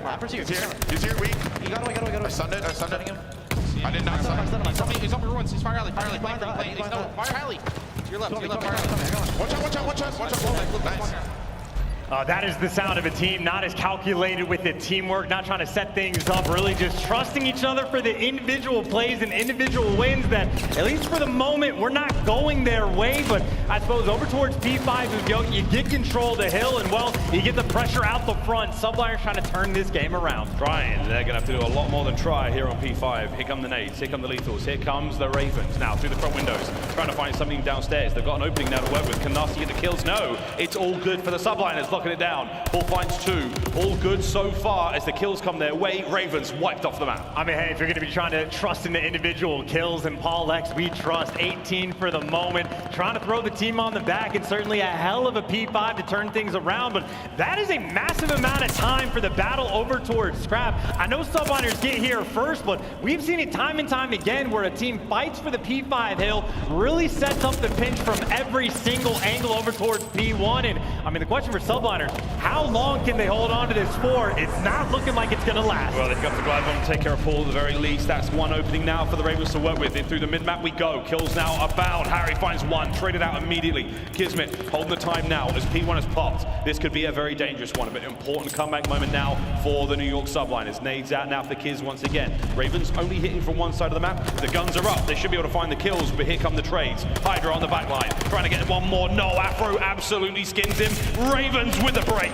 I mean, hey, it took them a little bit of time to set that up. It wasn't quite clean with the glide, but hey, I suppose they'll take it. Another couple kills going their way and trying to set themselves up for the final 20 seconds. Subliners, though, still interested. You see a contest on the point. Well, Kismet falls. The flank comes through. Hydra wins the big one, and Crim delivers for 2. They fought tooth and nail for this scrap, and I'd say from New York, that is time that they needed just to keep things close as they are now working on that rotation. This time around, they've got themselves P2. First time set, they didn't have it. Here comes the hit now from the Ravens. Fast moving, all on a Hydra. Into the point, he is. Afro will get him. Somehow it's the second with the nade, so that's great stuff out of Hydra. Buying time, getting those kills. Nasty was the last man alive. Now it's an open hard point. Foot race is on. The Subliners should get there first. Well, there will be in the hill for the moment, but you see the stuns raining out, nades potentially coming through, and Ravens trying to set up the pinch, but the nade not there to take him down, not even good enough for Nasty to get that trade. You try to pressure in through Plat, more nades are actually going to help, so the utility right now from Ravens on point, get players out of the hill, dealt with the flank as well, all the trades that they need, the break is officially in. And there should be another bit of a lead developing here for the Ravens. Time's good. Can they take care of the counterattack from the Subliners? Paul through TJHaly. Nasty's got an eye on it. There's the shots. Takes care of that one. Crim now from upstairs. Nasty, he's on a 4 spree. And hey, if you get this next one, number 5 again, scrap time ever important. Harry's actually able to pick up those 2, so it's not just the fact that you get the scrap, but funnily enough, on that rotation, Harry wins the gunfight to get him there. Doesn't want to secure middle of the map though, maybe trusting number 8 Afro is playing over towards you, and well, he gives it up, doubles back and just dies, so a little bit of a discombobulating moment, and well, maybe an opening for Subliners on one side of the map. They get fire control, they get binds control, trying to keep him out of Fountain. Saw some great kills last time round towards Fountain now. Ravens in the hot seat, time going their way. Hydra with a pinch. Trying to extinguish the play here, but no, it's not going to happen. Afro, Nasty, finding the kill. Paul now through the front line, gets at least 1. As the clock continues to tick, time now. The Sands starting to drown out the Subliners as everyone from the Ravens popping off, pushing that front line forward. Here comes a nice counterattack now from the Subliners. Will they be able to hit this one? Backline all covered there from Zero. A sweet nade there from Paul to take care of 1. He's going to find at least 1 there on the point. Zero staying alive. Great coverage as Subliners have been drowned out again, all dead. Yeah, and all that work, a double nade comes through, and you only strip away an extra few seconds. Ravens have now built themselves up a pretty decent sized lead, but obviously on one hill that can collapse, and Subliners, they have plenty of clearance over towards New. I think Hydra actually very worried someone got past them, and no one actually has. Ravens 2 players in through P5, but Hydra's looking for ghosts that are not there. You might be able to catch him in the timing, but again, this is it. Things starting to get a little bit desperate now for the Subliners. Ravens are over the 200-point mark. Into the side of the church we go. Ravens with the time. We lose that backline for now, but Kismet, here come the 1 through the front. Finds 1. Shots were good in the second. No more trades, though. On the side, though, Hydra, he gets there late and gets 2 more, but Afro wins the battle of the trades. The market is closed, and the church is London. Yeah, the hill you need to hold is the hill that gets broken oh so quickly. Now inside, though, it's a teammate that comes through for the Ravens, and that is a teammate that the Subliners needed to have happen. 40-point game. Ravens can no longer win it here. You bullied out through church, but that rotation is going to be an interesting one. Ravens might not even get there first. It'll be a little bit strange on the rotation. Afro, though, gets, well, on a 7th spree. He doesn't gotta have the glide. I guess the team kill came through. Dios mio, he finds at least, what, 7 in the end there. So there we go. Brilliant looks now.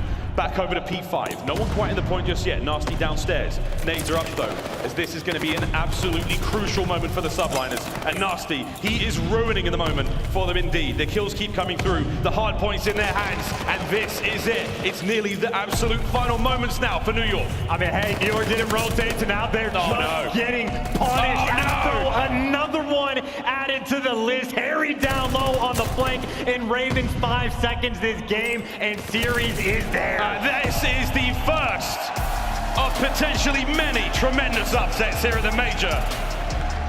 The London Royal Ravens have eliminated the New York Subliners. And this has been 4 out of the 5 matches we have had. The lower seed comes in clutch and delivers. And that is pain on the side of New York. Again, 11th in the CDL standings. And well, now top 12 at this major. I mean, truly just struggling in both of the hard points. The teamwork seemingly just not present in the slightest, and well, neither was the individual gameplay. Individual players struggling, and on the Ravens, well, that was simply not the case. I mean, they were all piecing all across the board, clutch gunfights, and even just thinking back to that Bocage, they were down in a bad spot, couldn't buy a first blood, but still able to deliver.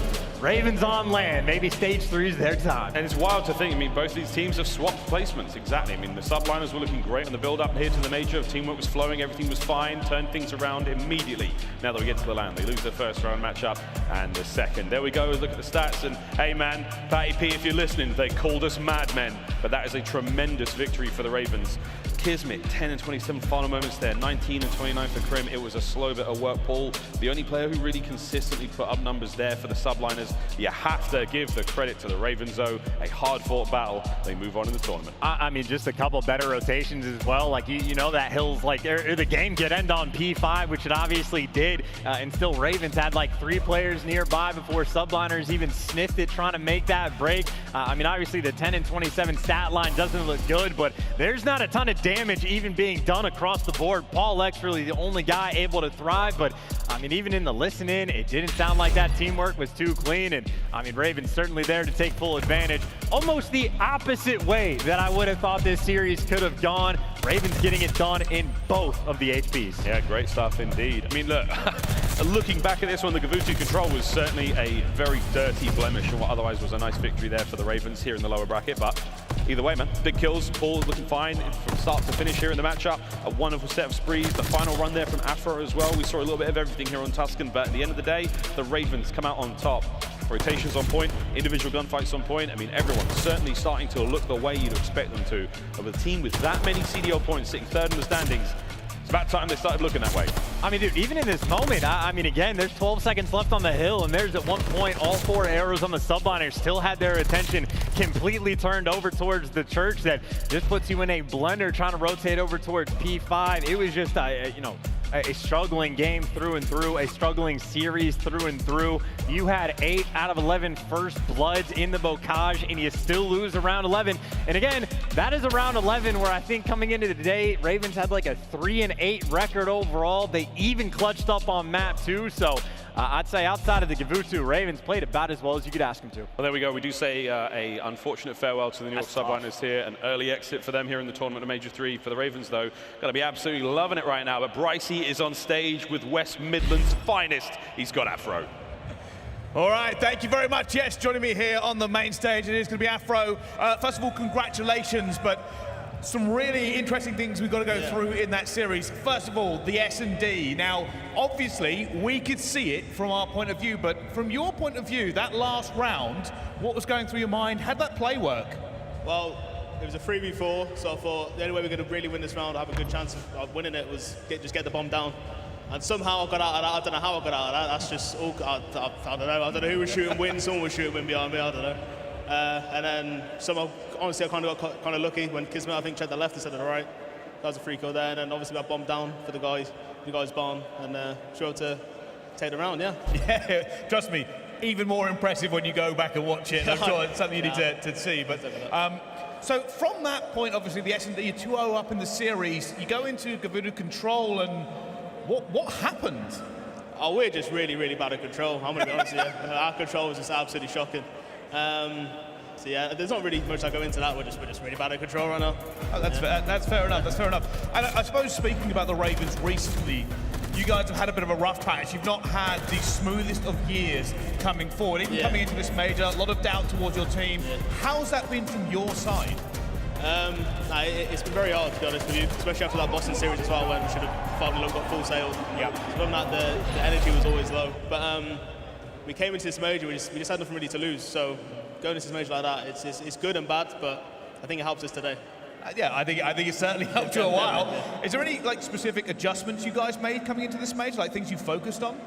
Yeah, I was playing a bit slow, I feel like, so I think I need to speed up, especially bringing in a second main AR, which is obviously quite hard. Yeah. So I had to speed up a lot, and I think it's helped us. This last week, kind of, scrims have been going a little bit better, so that's good. So, yeah. Awesome. All right. Well, thank you very much. Thank you. Yeah, for joining us here. Congratulations, you're going forward in this tournament. I'll let you go relax with your team now as well. We're going to throw this one back to the desk. Veli, over to you. All right, ladies and gentlemen, you guys already know what time it is. The NYSL squad are going to be going home. Shout out to London. Big win, only dropping control, and Afro was incredible. 31-19 to close out the series. What a way to fix your problems, coming into this event. They've had such a rough stage 3 qualifying stage, and we were talking about it, we were looking at their stats, KDs are fine. What is the real issue with this team? And we looked at it, all 3 of the supposedly aggressive players on this team were bottom 7 in engagements in the entire league. Well, what did we see in that series? They were playing so aggressive, and that's why they punished them in the hard points. We saw what New York was trying to do, especially on that Tuscan at the very end. They had an opportunity to come back on that P2, but they kept trying to cheat their way into a setup. They kept trying to push one by one, and Royal Ravens were catching them. Even from the bad side of a hill, they're able to regain control. That was a very impressive win on the Royal Ravens side. On the New York side, that is a pathetic loss in Search and Destroy. Wait, Ali. 2 days in a row. Yeah. I just wanted to give London their flowers, to be honest. I mean, they were 1-9 in their last 10 hard points heading into this major, and to take 2 off of New York on one of their best hard point maps, not one hard point, 2 off of a team that we said is probably one of the best respawn teams in the game. That is incredibly typical for London. And I remember heading into this, it's yes, London have been struggling, but no player has really been doing bad, right? It was their pacing was never on point. It felt like the team chem wasn't there. And I told you guys before this, one thing could click for this London team and they could be right back in form. And I feel like that's what we saw in this series. I hope so. And for me, I'm not handing out no flowers. NYSL, before this event even starts, I thought that they were the best hardpoint team in the game. They came out and played so damn sloppy.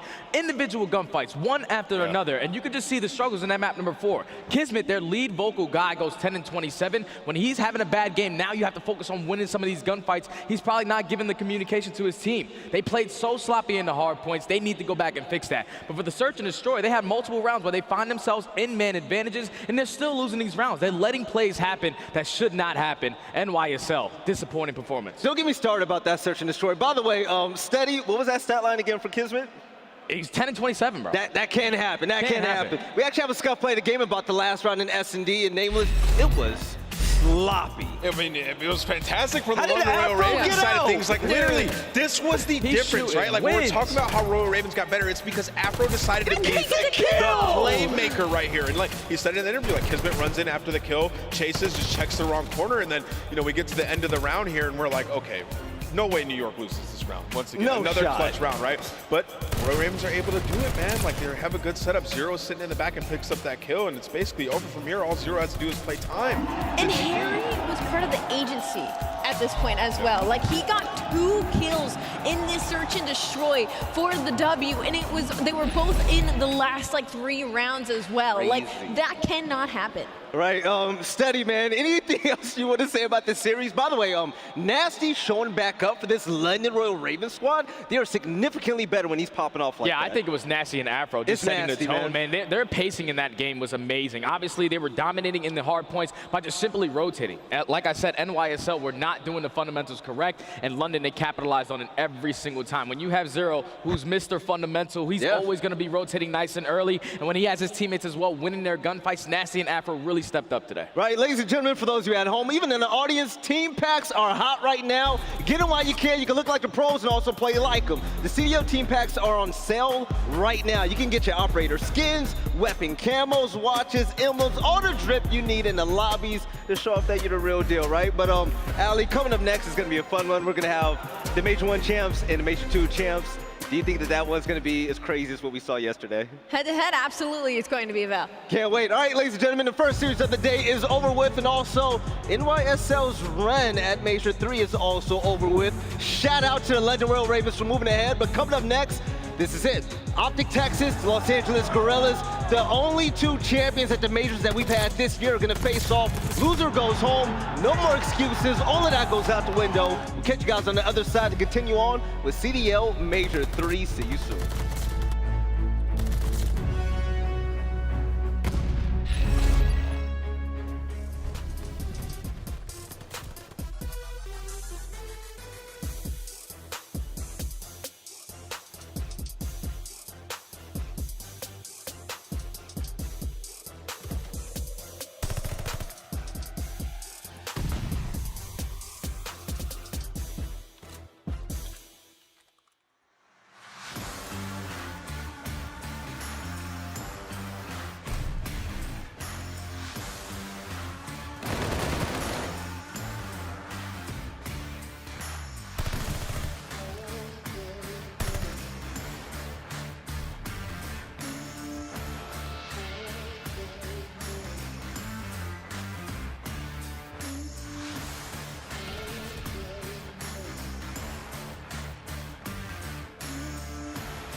for tomorrow, only the present that is your gift. It benefits you only if open, everyone's chosen. Beauty of choice, you can stay silent, forget your voice. You can malign them, hold a grudge, or stand before judge, just stay in your case. Top of the notion that you were just a mere drop in the ocean. This is your moment, fear is a Trojan horse. When you open or close your doors.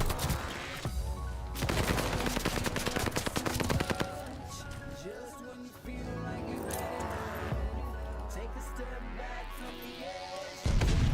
Take a deep breath. Dance like you'll never. Dance like you'll never.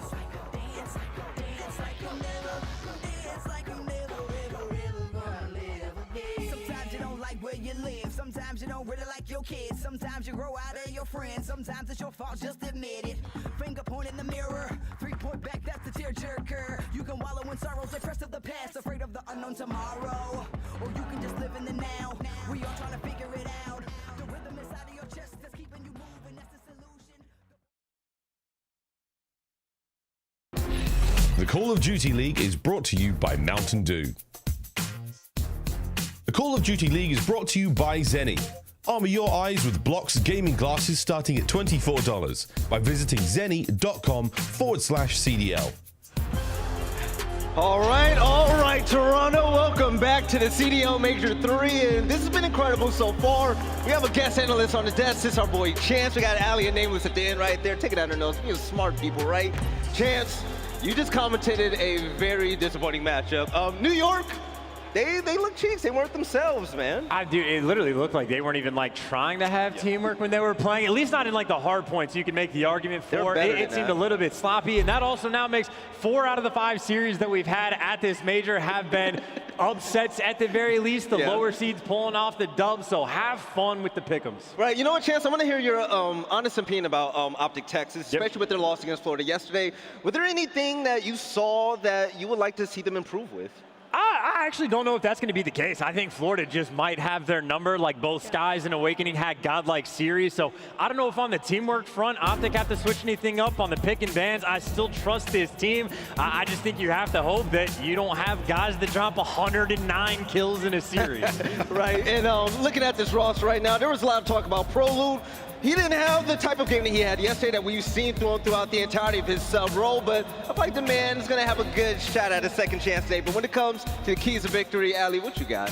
Well, shake off the first main stage jitters. 0.70 KD versus Florida, 1.10 during the qualifiers. Hopefully he gets a little bit more comfortable heading into today's matchup and lock down the hard points. LAG have lost 10 of the last 12 hard points again. This is a struggling LAG that OpTic should be capitalizing on and find more success on Tuscan P1. Getting outscored 13-32 on average this season on Tuscan P1, and that's kind of the money hill when it comes to this map. So hopefully get that early in OpTic Texas versus a struggling LAG. LAG have lost way more than 10 of the last 12 hard points. They've lost a lot of games, too. They need the points to stay in the mix while they're losing right now. They want to stay there for chance. But when it comes to this team, it's very weird, Nameless, man. They won Major 2. Spark just didn't work out for the team. Gunless comes back, and they are still struggling. aBeZy has not been the same yet. Yeah, I mean, we've been saying it over and over again. He's their entry player. He's the guy who plays extremely aggressive. He has to perform. But, you know, with this team, it's been the struggle bus throughout Stage 3 qualifying. And they have to get better at control. 0-5 in that game mode is just not going to cut it, right? Like, this is a team that has Slayers on it. You should be able to win that in respawn. And, you know, yesterday when we seen the big upsets, a lot of those upsets came through control. That is how these teams were winning this series. And OpTic lost that to Florida yesterday. So in this series, I think that's the biggest key to victory. But let's get into the game field key to victory. Chance, what do they have to do? Dude, that control stat is absolutely wild. They've lost 9 in a row now going against OpTic, who obviously have been the best control team in the game. So I guess what that means, the key is win everything else, like clean up the search and destroy, make sure you get the 2 5s on lock, and I guess sort of steal a hard point at the very least. But their teamwork has clearly not been there. Guerrillas have to turn things around, and I have a little bit of faith in them to do it. Obviously, though, like the most difficult matchup to get round 1. And this is another one of those teams that, like, I just have more faith in on land. Like, they're that team that has Slasher on it. You know how he is online at times. He's been getting better through that mentally, but they just bring a different type of energy. Hookah as well, man. So there's definitely upset potential in this series. A lot of stories between these players on that stage. So I'm excited if LAG can come out, man, and start frying. Have a player take over map 1. Might see an upset. You never know. These are veterans that can't get it done, but I'm going to start with you when it comes to pick'ems right now. Nameless, are you rocking with the Major 1 champions or the Major 2 champs? I'm rocking with OpTic Texas, there man. Like, we saw when they lost that series versus New York, how they retaliated in their next match. What Shotzzy was able to do, I think we're going to see more of the same. Allie, you're going to be a crowd pleaser right now. OpTic Texas all the way? You know what? Honestly, I think it depends on the hook that we get in the walkouts right now, but I'm going to go with OpTic Texas. Chance, you've always kept it honest with me. I mean, yeah, dude, I'll go with OpTic, but look, I've gotten one prediction right this entire tournament so far, so like, I'm saying OpTic, I don't trust myself anymore. Yo, check this out. I got the Zenny Blue blockers on. I'm going to wrap OpTic for my pick as well, because at the end of the day, you just can't really down them. Prolute, you got General, Illy, it doesn't even matter. The core of this team is stronger than ever. I'll rock with the green wall all the way, baby. You can get your own as well as Zenny.com. But yeah, it's time to go ahead and get this game started. We have the Los Angeles Guerrillas and OpTic Texas. And Allie, if there was a player to watch on the LAG team to give them a shot at winning this, who's going to be your pick? I think, I said it was going to be hook in the walkouts just off of, you know, what we saw from him when it came to Major 2. Okay. But I think, truthfully, it's going to be on Asim, which I feel like that's a lot to put on him as he's had the pressure of this LAG team on his shoulders for majority of the season. When he pops off, this team is winning, and they are winning dominantly. But he's had a little bit of a rough start when it comes to Major 3. He hasn't really found his footing yet, and I think they really need his confidence to make this team successful. And I think like the final key to victory for LAG I didn't touch on is the fact that OpTic on Berlin S&D on point when they go towards that B site. Asim is the guy for the Guerrillas that plays over there time and time again. And as of late, he's been struggling in that situation. So Asim is the key guy, especially in that game mode specifically, especially in that moment. If he can turn things around, it'll at least be helpful for the Berlin search. All right, ladies and gentlemen, let's get this game underway. We have the Los Angeles Guerrillas and OpTic Texas. Let's go ahead and get this second game going.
Dashy coming through with the pistol.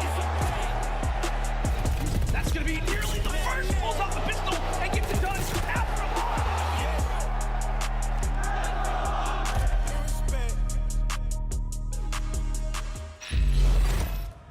Ladies and gentlemen, it is time for our next game here on the main stage.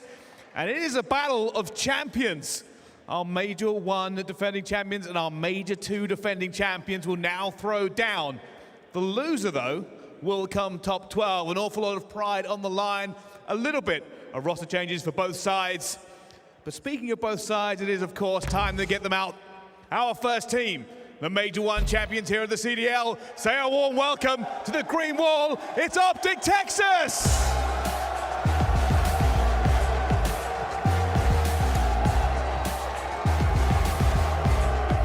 Scump, Dashy, Shotzzy, and Prolute. A team that had a tough loss yesterday against the Florida Mutineers are looking to make this run. It is all business on that stage, and I'm looking at Shotzzy, the player to talk about all season, especially when we head into these Berlins. You lose track of a player like that, you're going to be in the blender. So, OpTic Texas, let's see what they can do on Elimination Day. And you're right, Shotzzy is a walking 30 bomb, but Bryce, I think that hook in the scene want to challenge him, man. Bring him out. Well, from one champion team to another, the defending Major 2 champions, it's LA Guerrillas!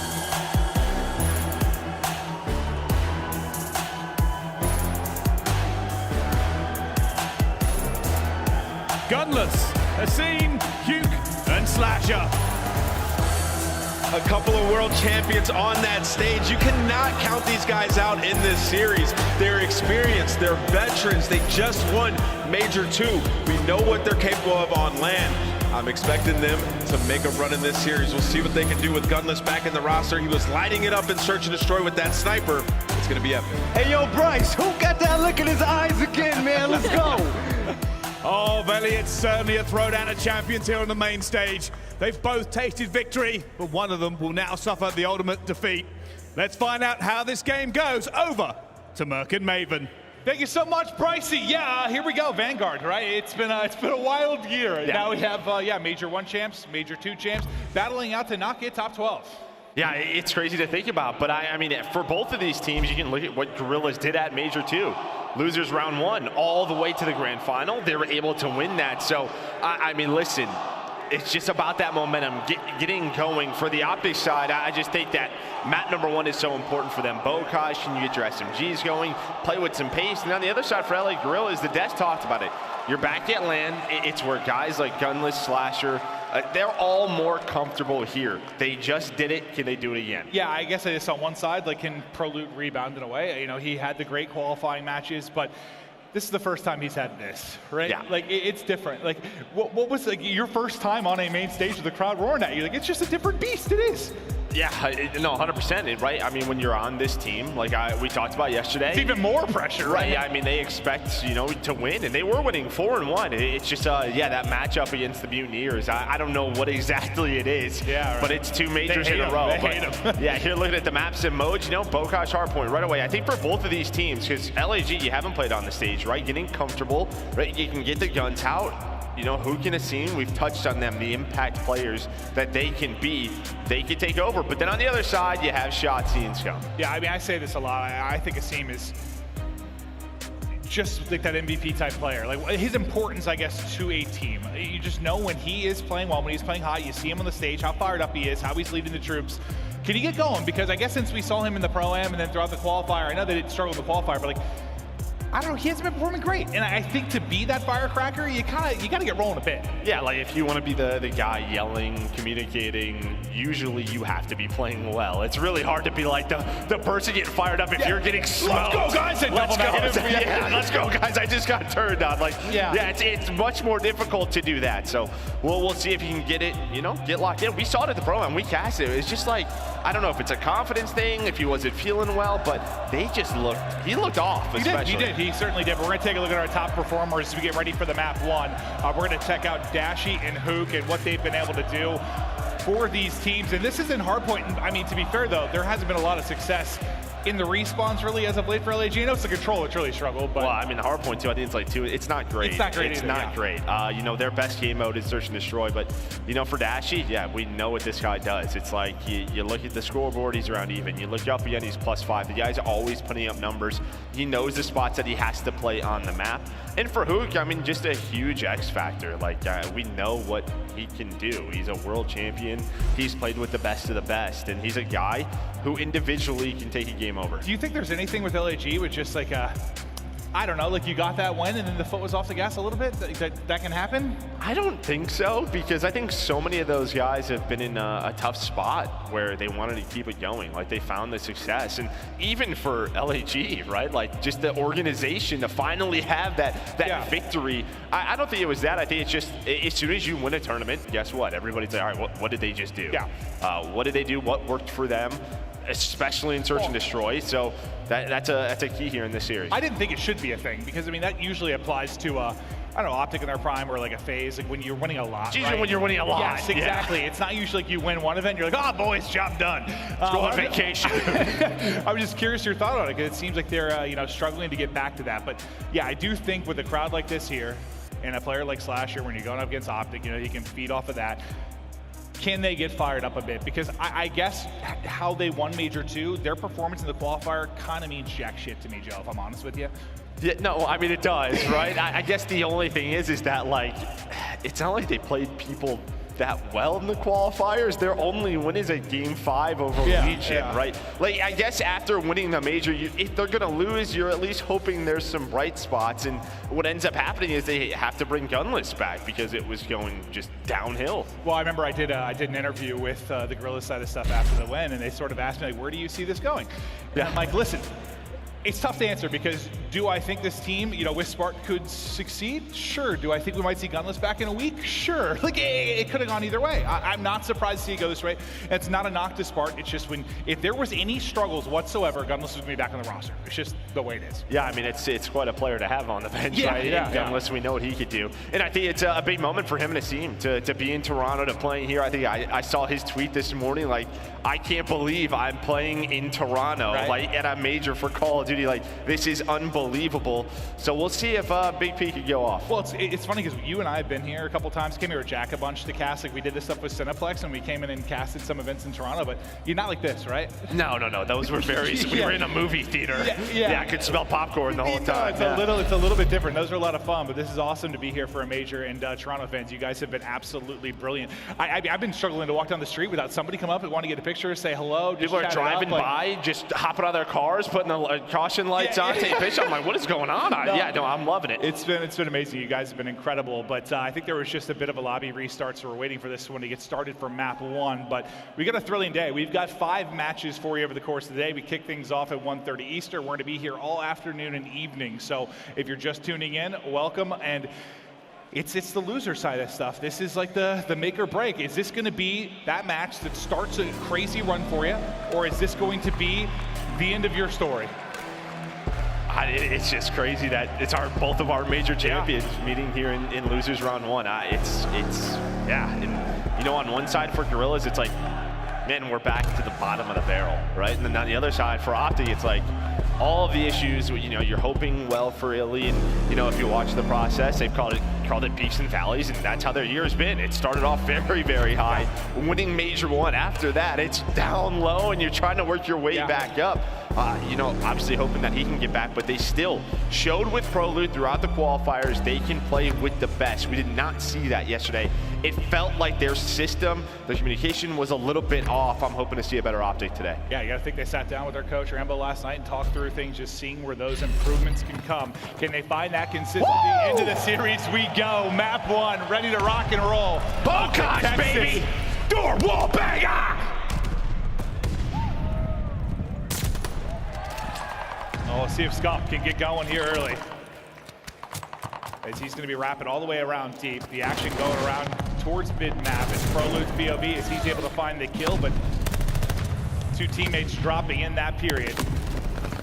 I think Scump, as he wrapped all the way around, he's just looking to get involved. This might be his chance. Well, they just put the spawns right off the start. They find both of those kills. You'd see where Shotzzy is, where Prolute spawns, and his job well done by OpTic Texas off that break. Now, Guerrillas still have some time to work with. Maybe he can find some of that scrap time. Maybe try to push on through as Gunless and Slasher. The autos are hitting.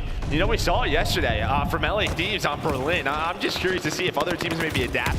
Not on this map, but, you know, we saw 3 to 4 autos. The autos hitting different a little bit, so we'll see if maybe some teams bring some more out. Yeah, it's one of those, we've had so many ARs over the course of the game, but it's like, kind of can do it all a little bit, right? Yeah. You can win a gunfight at close range if you need to, like the ADS is fast enough, fire rate's there, you can get it done. So yeah, no, it's an incredibly versatile weapon, that's for sure. But just a 10-point advantage right now for OpTic with a new hardpoint pop. Trying to get in and get the time. Hook just looking for the opening, and that's going to come through the wall. Hello there! And I mean, this is I mean, you know, LAG, they work around the back, but they have not been able to get to the hill. OpTic, they just realized they're flipping the spawns. We can set up on the other side. They're getting a lot of the time now. A 25-point lead. And Guerrillas, they've been spawning up by Shed, just have not been able to get inside a barn, find some control. Finally, with 15 seconds left, they're starting to work over there, but Dashy's cutting them down on rotations. Scump as well, as Hook is the lone man for LAG, just trying to play his life, but he's going to be hunted down. Yeah, I mean, that was a solid tar point for Texas, 100%. I mean, you get the final 10 seconds or so, but that's about it. They're able to hunt him down, so Hook will be picked up.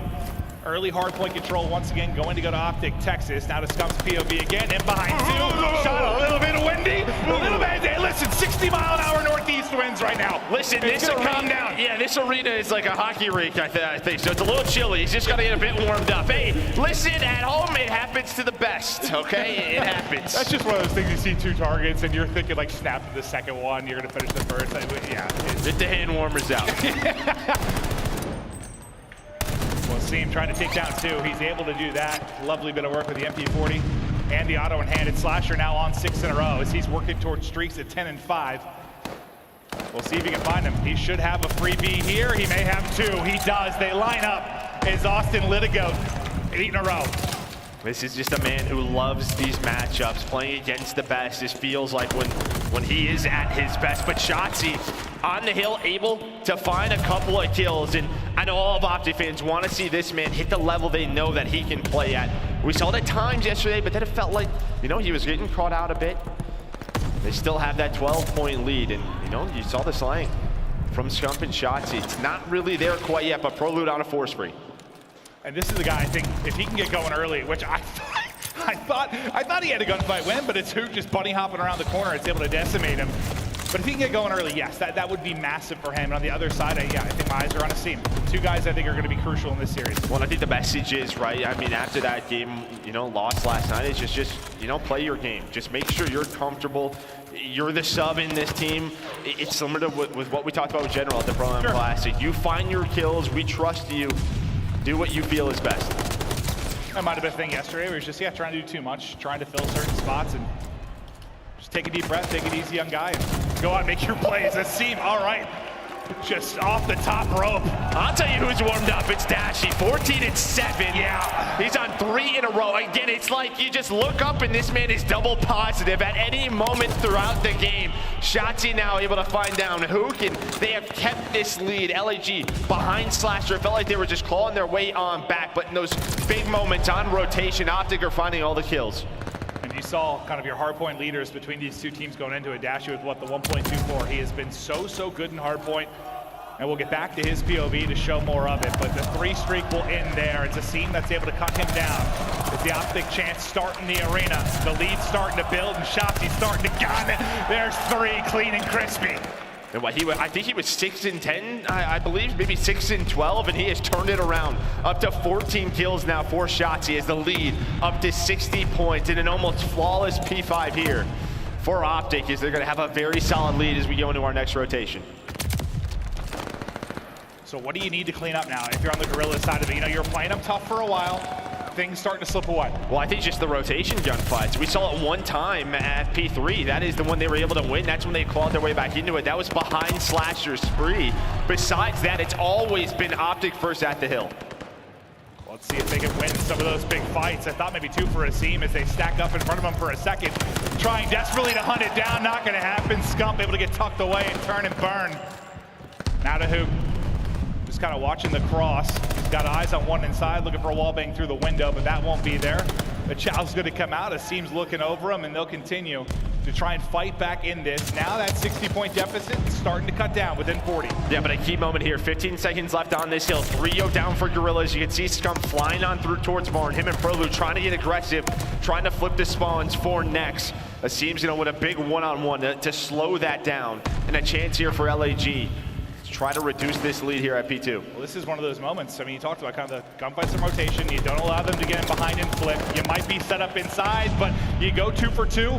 Dashy with 2, Hook with 2, and then Shotzzy on the tail end of that. So into the hard point early, it will be Texas, but you've got these close spawns if you're Guerrillas. And this is what happened in the first rotation. I mean, Guerrillas, this is where they were spawning, but OpTic, you have Dashy down low, just holding that outer tank, watching over his teammates. Slasher's gonna deal with him with the glide bomb. He had that streak in the back pocket. It turns into a break now, a big 35 seconds here for LAG if they can deal with these pushes from OpTic. I mean, use that streak here. You need to get a good chunk of this time, 100%. There's a lot of healthy time here left to get. And so far, so good. One, though, leaking in behind. Yep. That's going to be Shotzzy. It's looking for an opening. He's behind Hook.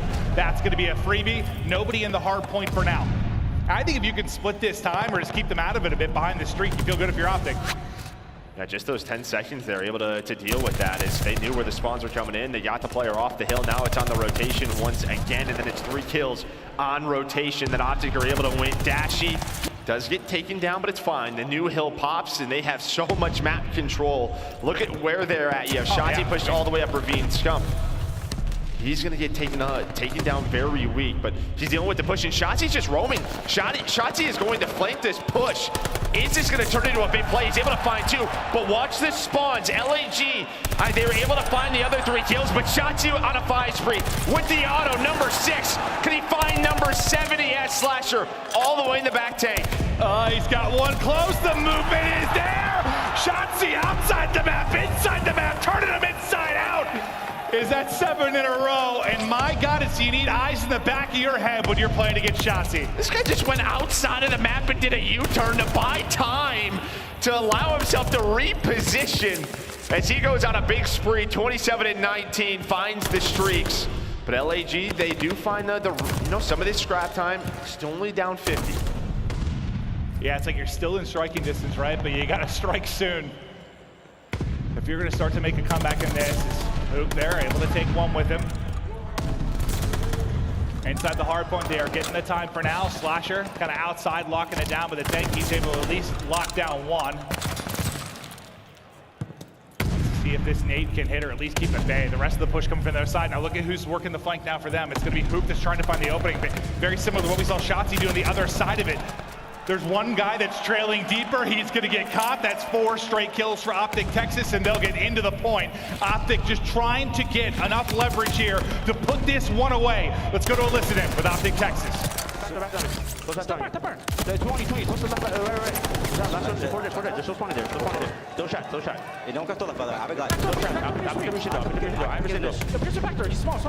Small, not peeking. Yeah, he's still sun back there. Make sure you watch to the right. Let me in. One more. I'm your help too. I'll see you. You just go. Try to go. I'll draw.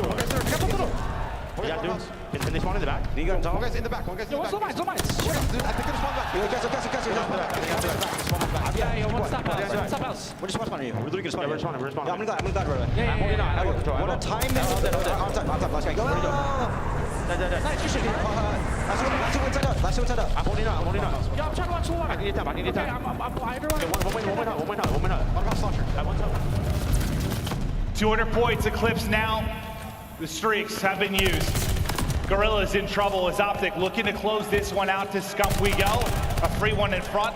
Shotzzy there with the help as they're able to pick up the kill. But inside the hard point, it's Guerrillas, and they're chipping away with this with 20 seconds left as all the kills on the kill feed going the way of LAG. Yeah, I thought this was done. As soon as we had the listen in, right, you heard Shotzzy say it. We're going to squad spawn on you, right? You had the push from LAG.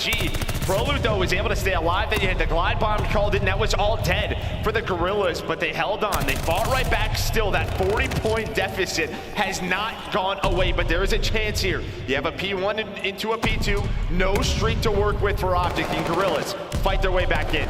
And we've seen like more and more impressive holds here a bit, right? Like just absolute lockdowns when it seems so difficult to do. You get the opening 10 or so seconds.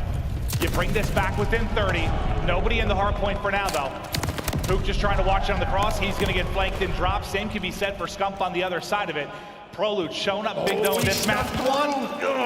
No, Prolute gets through though. He flips the spawns. He was able to get under that player, so OpTic spawn on him. This is huge. You can see LAG were playing so conservative. They were trying to hold spawns for P2, but it's just that moment where one player gets behind you, the squad spawns hit, and now OpTic, they're in control on this rotation.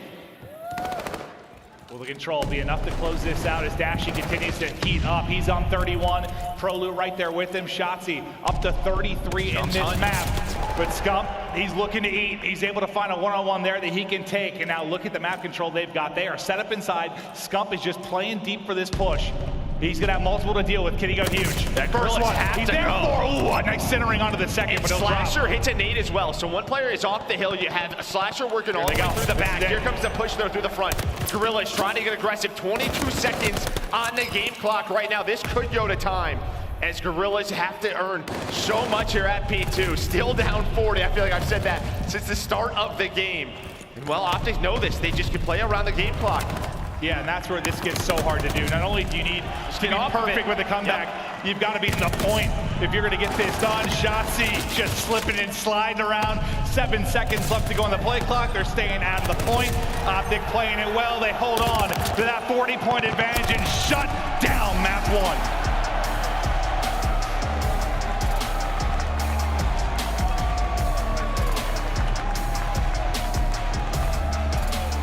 And it was just those 40 points. Like, just couldn't catch up. For how long? I mean, it's like they played them even for, it felt like the last 5+ minutes. I mean, it was a full rotation.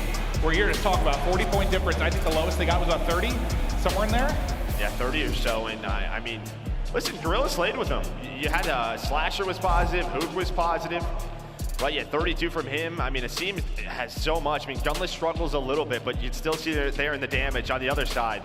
Yeah, I mean, you have 3 players with over 4,000 damage. Shotzzy, Prolute, and Dashy all putting up massive numbers.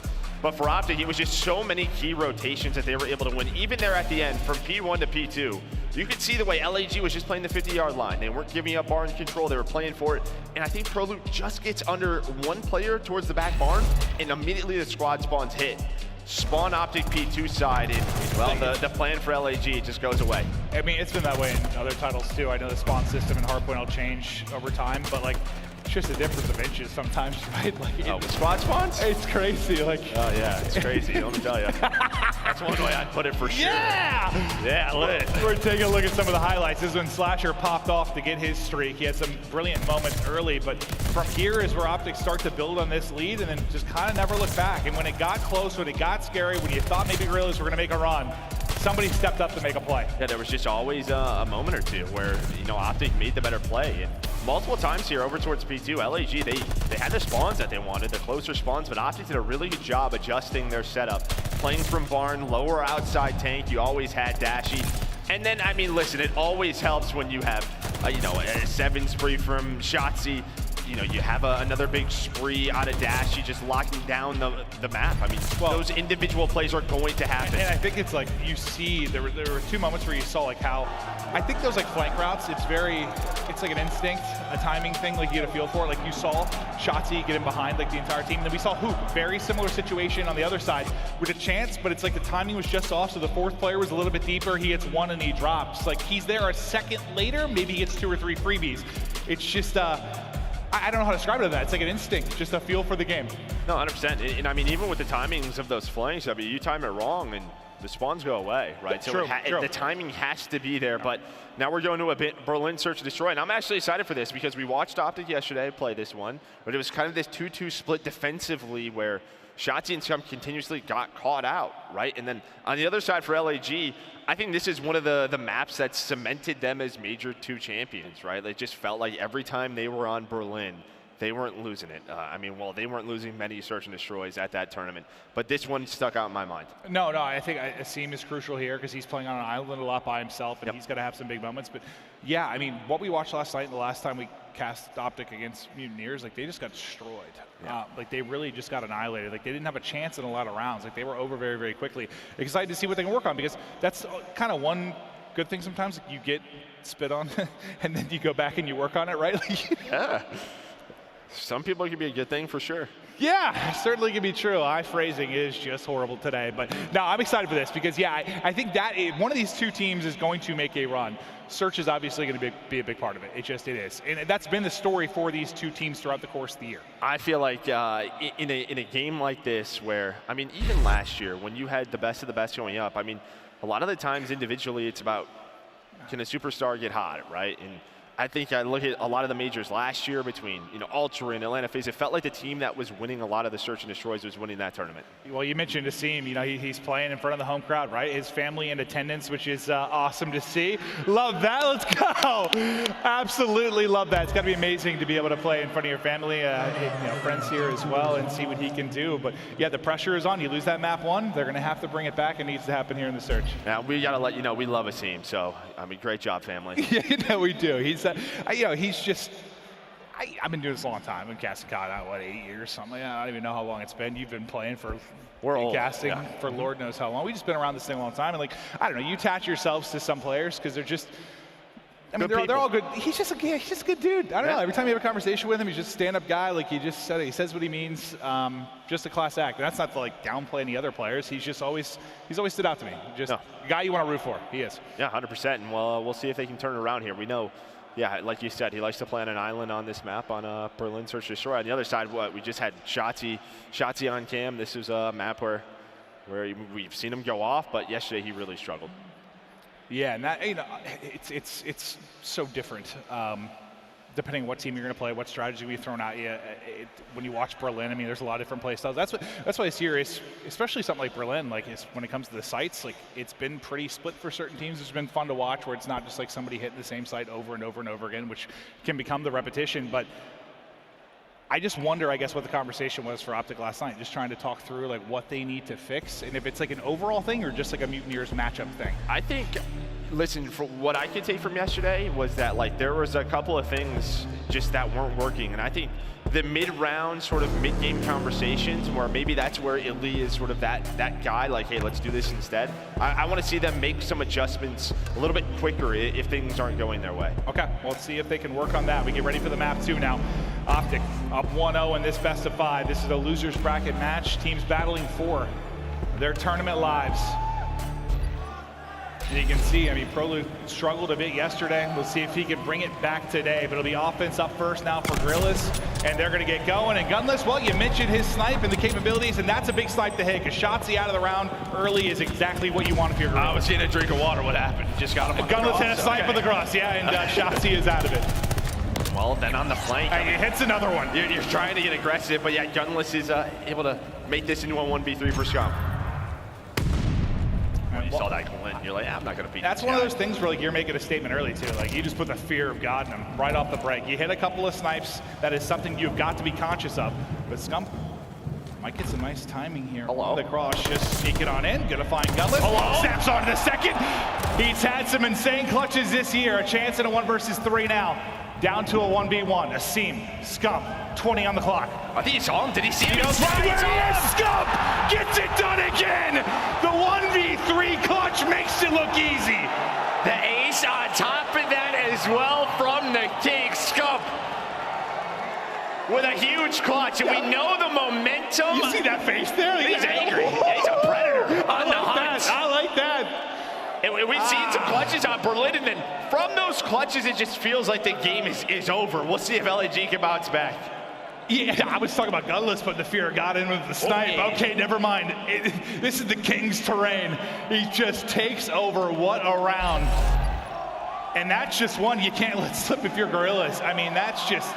Who is the second player inside? Was it Slasher? Yeah. Yeah, I mean, you got to get that kill. You got to. I mean, I don't know if he's able to get that, though. I mean, that was just... Scump knew where he was. I know, but it's just like he shot Gunless. You have a chance to react. You think, MP40, dude. It hits a little different. He just sneaks on through, but into round 2. After that, round number 1, you have Hook laying inside of here. And I mean, this is just, you know, we talked about aBeZy on one side. This has been Hook's domain, but he gets found. Dude, that's just one of those rounds that happens round 1. They can just change the scope of the map. Like, you got to recover from it. You got to brush it off quickly somehow if you're Guerrillas, but they've already been first blooded. Bomb now planted for OpTic. And Shotzzy just tucked away in a corner. Nice little snap on, able to finesse away. Continues to play his life. Scump there with the help. He finally will drop, but it's all on aBeZy. Once again, last alive. This time 1 versus 3 for him. Nice shots.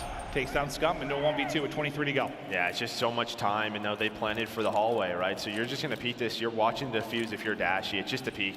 He's just playing the timing. Yeah, aBeZy knows it. There's Dashy. Hello. This gunfight wasted time. They did a good job. OpTic, they find the first blood. They're able to execute on the site. Back-to-back rounds, but it all starts with that Scump clutch. I was literally going to be talking about, like, yeah, Gunless, you know, he has what, you know, that surgery. He's starting to feel better. He's probably just playing a lot of pubs, just sniping, dude. So he's getting comfortable with the sniper, but... And then that happens. Then that happens. Yeah. Unbelievable. And they follow up that monster Scump round with another win.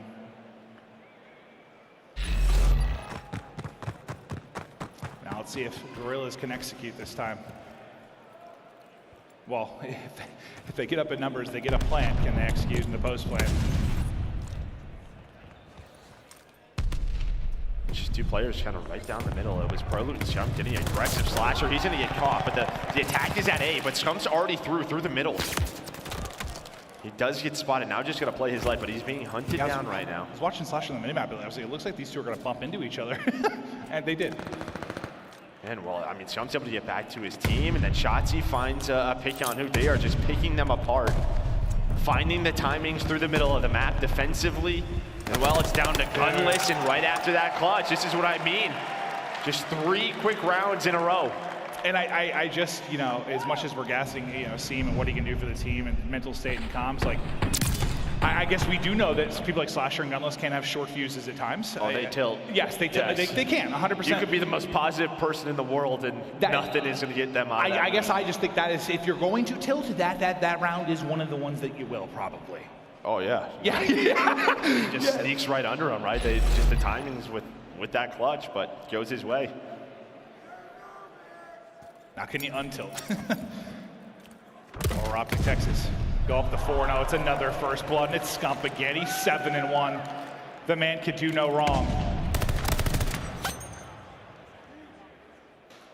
Yeah, oh, that time he held that for a second longer. He might be able to cut him on the cross. Now behind that first blood, you can kind of take your time. This is what LAG did so well at Major 2, right? They found the first bloods, then they slowed the map down. They played around the power positions. You have Dashy, who's up top 3, checking down the map, and again, finding Hook on the island over here towards A. And, you know, he's going to play his position, and we'll see you later. Prolute finds 2. He's on a 5 spree now as OpTic are rolling. And Prolute stepping it up. And, you know, even Scump having a play like that gets the crowd going and stuff might fire him up as well, which you could use, but don't count out Slasher quite yet. 33 seconds to go in a 1 versus 4. He's able to take down 2. Not going to be able to take the last one. Scump tucked away at the pillar, able to close it out. But yeah, no, the stun check, just able to get the information. Send a perfect little frag over the top. And even their first offense, right, attacking Ye, they know where Hook likes to play. You know, he likes to lurk in that site. And all he's playing for is information can pop up and make an individual play. Can he find one to put his team into a 3v3? If he finds more than that, I mean, job well done, but they're not allowing him to do anything.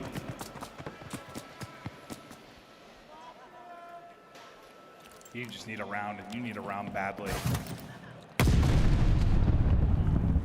Just try to get the first blood, because, I mean, since round 1, they've been dominated in that regard. Get a first blood, try to play behind that. It's kind of that 2-2 split we saw yesterday from OpTic. The first time they're showing it, they're getting aggressive towards A. Let's jump all the way through. Him and Hook are basically back-to-back. Scump trying to find a timing, but Hook was lurking the whole time. They find that first blood, and now it's kind of the same thing, right? Hook likes to play in that outer position. That is exactly where he was playing, where Shotzzy is laying down. You get that first blood. Now execute behind this. You didn't expect Prolute here, though, right? That's kind of the question. Slasher, I thought maybe hurt him, but Prolute finds a kill, and he's out. He's out. There's no trade right now. Prolute plays his life, so we're into a 3-on-3, but Shotzzy was found, and of course it's by Hook. He's like, yeah, I do the same thing. Yeah, no, I'm very familiar with your playstyle, pal. He sniffs that out. They get the bomb plant. Okay, now you're in a 3 versus 2. Scump's dead, thank God. Shut down this round. You have got to get a win to start bringing this back.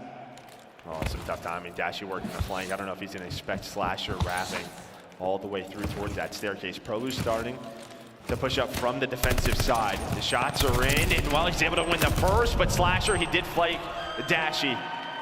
And they get on the board. No, I think you're spot on. Like, he thinks he's got the flank, not the flank getting flanked. The flank with the flank and the flank? Yep. The wrap pays off. And Slasher gets a big one, and there you get a round. Now, just round by round, you try to bring it back. I mean, how many full sales we had this year? 2, 3? Yeah, 2.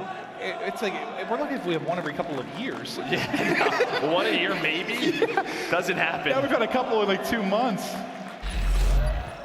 It's been interesting. Not that that'd be the case here, but just saying, we've had a lot of wild comebacks in Search and Destroy.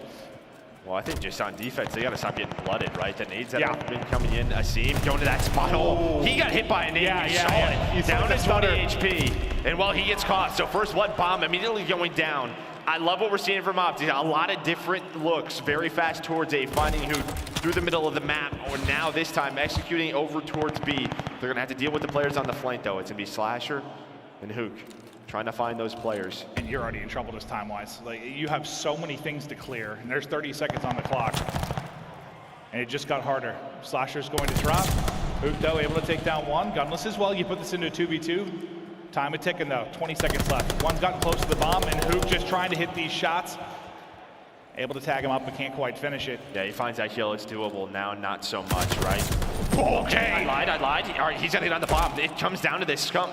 He's gotta find Hook, and he does. That should do it. He's gonna check the bomb. He finds the kill. Scump's last alive in OpTic. Able to find another round win. I'll be honest, I'm surprised it got that scary, considering the time left when they were starting to collapse. But, I mean, who else do you want in that spot right now last alive? I mean, the way Scump is playing, guy's got ice in his veins. Clutches up again. 11-2. Dashy doesn't have a kill on the map. My man's hanging out. He's a bad boy. Yeah, I don't know why I started barking, but he's a bad boy. All right, sure. I don't know his face there, dude. He's looking like a rabid dog. He's angry. Or maybe I'm just an idiot. One of the two. Yeah, probably a bit of both. Yep. One more round needed for OpTic, but yeah, an electric map from Scump, and we speak him right to death. As a team, wow, we'll take down two very quickly. Hook involved now, and this has been a round you needed probably a few rounds ago to get hot and dominate one. That's a beautiful one there from LAG. Yeah, that was a screw it. Let's just run down the middle of the map, and it worked out. A bit of a blind counter there from LAG, but you have a lot more work to do as the team was able to find two right from the start, give them the two-man advantage, and well, they just got right in the fire. And we've seen that from time to time work. It's a bit of a gamble, especially if the team's going to play the 2-2 split, right? And one goes top fire, one goes low docks, the other two in the A. Middle of the map is wide open, and LAG able to find it. 5-2 now. I mean, Dashy's 0-4. He's like, Scump, I got dinner tonight. We take this map. You did go off on Boca. No, I know. We'll even. Scump with a slide, and dance looks like Cinderella. Just getting out of there. Maybe left a shoe behind, but he is out. Not very long, though. It's Asim. It's able to hunt him down. 3 in a row for Asim. Took over the early gummy of the last round. Coming up big here as well. Yeah, he's just playing free right now on the map. I mean, I wish he would have played this way from the get-go. He found 2 kills the last round. He opens up the map with 2. I mean, they just let him off the leash, I guess you want to say. One of those things where you're just like, screw it. Screw it. I'm going to make plays. Like, I'm sick of going over here. I'm going to play inside with an MP40, but Prolute does bring it back. So, round not done yet. We're into a 3-on-2.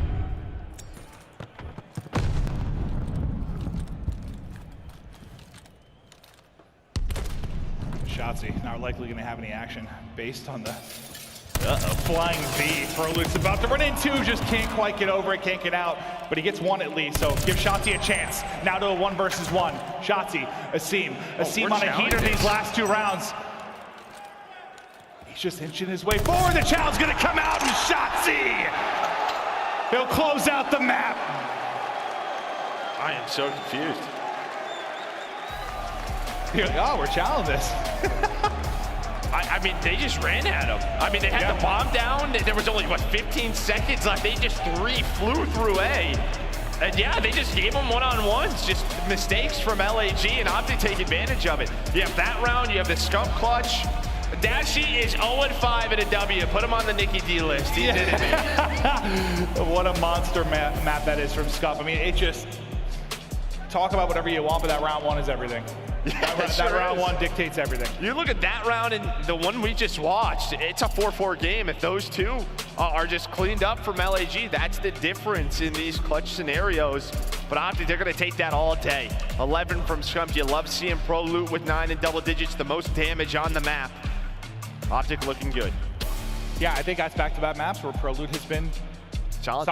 And that's like, maybe yesterday just was just a little bit of nerves for him. Not to say that the entire team played incredible or anything, but maybe just had to get that rep on the main stage. Now, all right, I've seen it, I've dealt with it. You come back stronger today. Yeah, it's that or just like Skies and Awakening just, I don't know. They just love playing OpTic. I'm not sure. Could be that too, yeah. That certainly could be that too, but playing a whole heck of a lot better. But HS, dude, HS, as long as, I guess when I think about, we were joking about how long we've been doing this thing.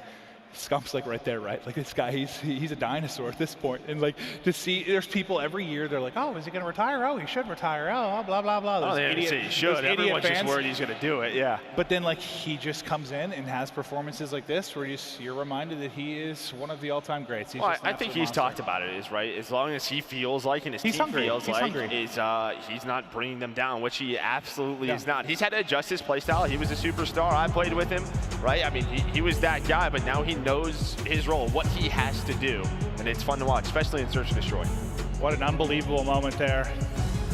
The ace, the 1v3, one of those legendary moments in a long career for Scump. He's had so many, but you love to see it continuing here as OpTic battling to try and continue on in this loser's bracket. They still need one map here.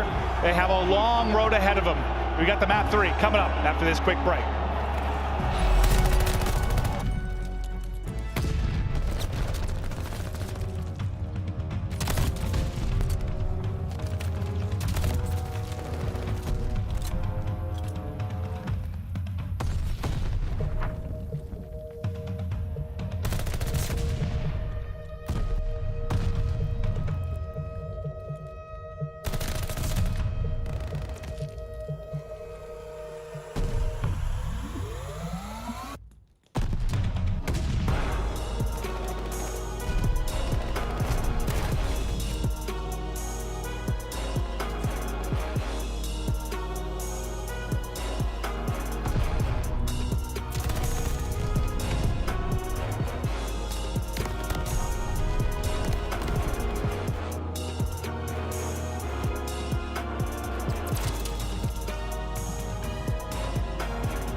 The Call of Duty League is brought to you by Game Fuel. Victory in a can.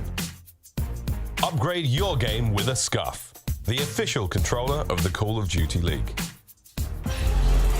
Hello and welcome back. All right, I'd like to make a correction. Kevy Skills, I saw your tweet. It all happened in the blink of the eye with the trade there, but that was actually a 1v4 for Scump. Yeah, not tough, a 1v3. yeah. He gets them all. Yeah, I mean, it happened so fast. It happened so unbelievable. Well, the bomb was planted right. It's like there's only 3 players left, but yeah, he gets all 4 kills. I guess it's a 1v4.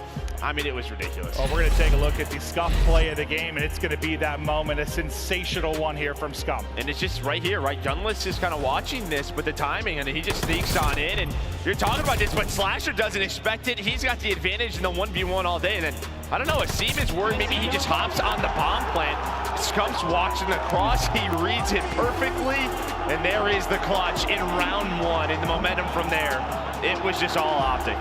Yeah, he got me fired up. I was so fired up I started barking at one point. I'm ready to go. We're having fun, Joe. We always having fun, baby. Yeah, hey, it's Call of Duty esports. Call of Duty. We're having a blast. We hope you are as well. But we continue on. Again, this is the losers bracket gauntlet, right? Just everyone kind of battling for their lives. No one wants to be top 12 when there are 12 teams.